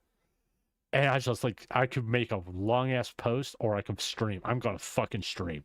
And I was like, okay, we got to talk about this shit. And it was like a full 30 to 60-minute rant. And people are like going, oh, you got to get in here. He's going off. He's going off. He's going to rage. Someone, I don't know if it was Clankers or somebody else posted a meme or went to Twitter and said, if you get angry, please run because you're not going to survive. It's like when I get really irritated, the filter just goes away. I mean, I do swear. Okay, I'm 57 years old. I could fucking swear if I fucking want to. Mm-hmm. Okay, and my content is not for kids. If you have your kids watch this, why? Yeah. Especially with me around. You're over here just like, hey, it's in Minecraft. Hey, it's in Minecraft. Me, I just say the sentence full on without any restraint. I mean, I do certain things I do to stay within the parameters of YouTube. I say the self-harm stuff. If I am going to talk about something like that, I will say suicide. If it's very important that word is being used correctly. Not as like, oh, go commit. It's like this person did it. Why did they do it? Or they unalive themselves. No, I literally say suicide. I will say suicide. I believe you. Yeah, but not in Minecraft. It's like when I was covering the Taiga stuff,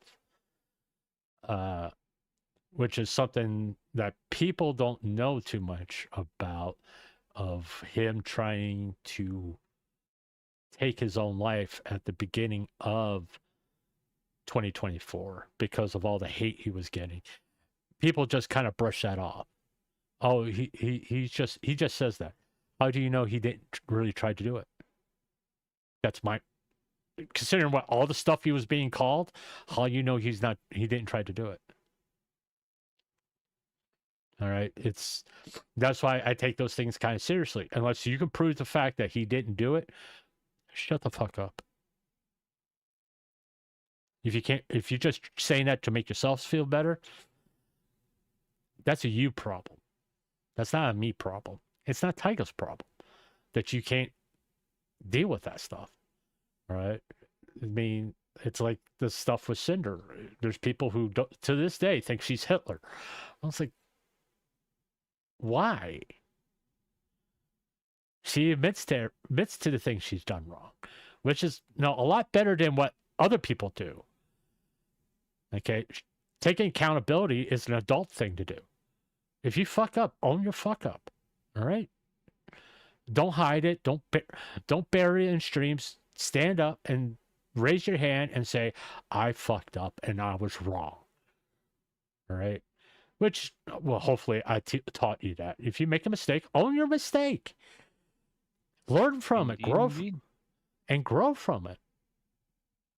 You know, I've made mistakes on stream, and I've owned them. Okay, none of it about Nux Taku. He is a despicable human being, by the way, in my opinion. I will always feel that way about him. but Hmm. until he does something to prove me wrong, which good luck with that. But No, I don't think I wouldn't discount Sands to do anything. yeah, and he's got people who would defend him left and right, and those comments have been deleted because of the way they said stuff. I'm like, it goes to the point of, like, I'm trying to build a community that people are going to be respectful, even to the people they don't like. I mean, me saying that he's a despicable human being, trust me, there's a lot worse things I could fucking say. Okay, a lot worse. But I don't.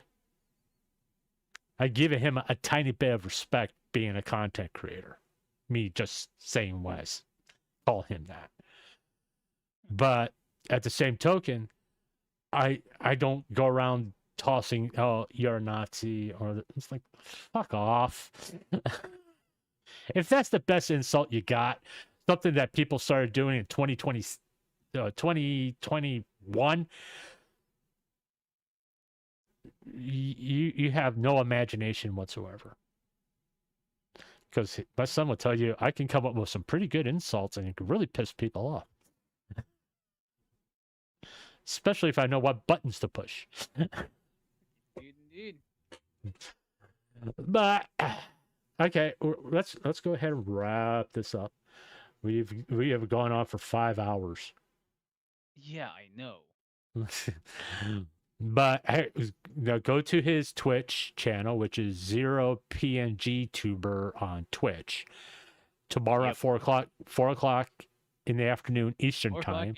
Eastern Standard Time. And for his debut as a VTuber.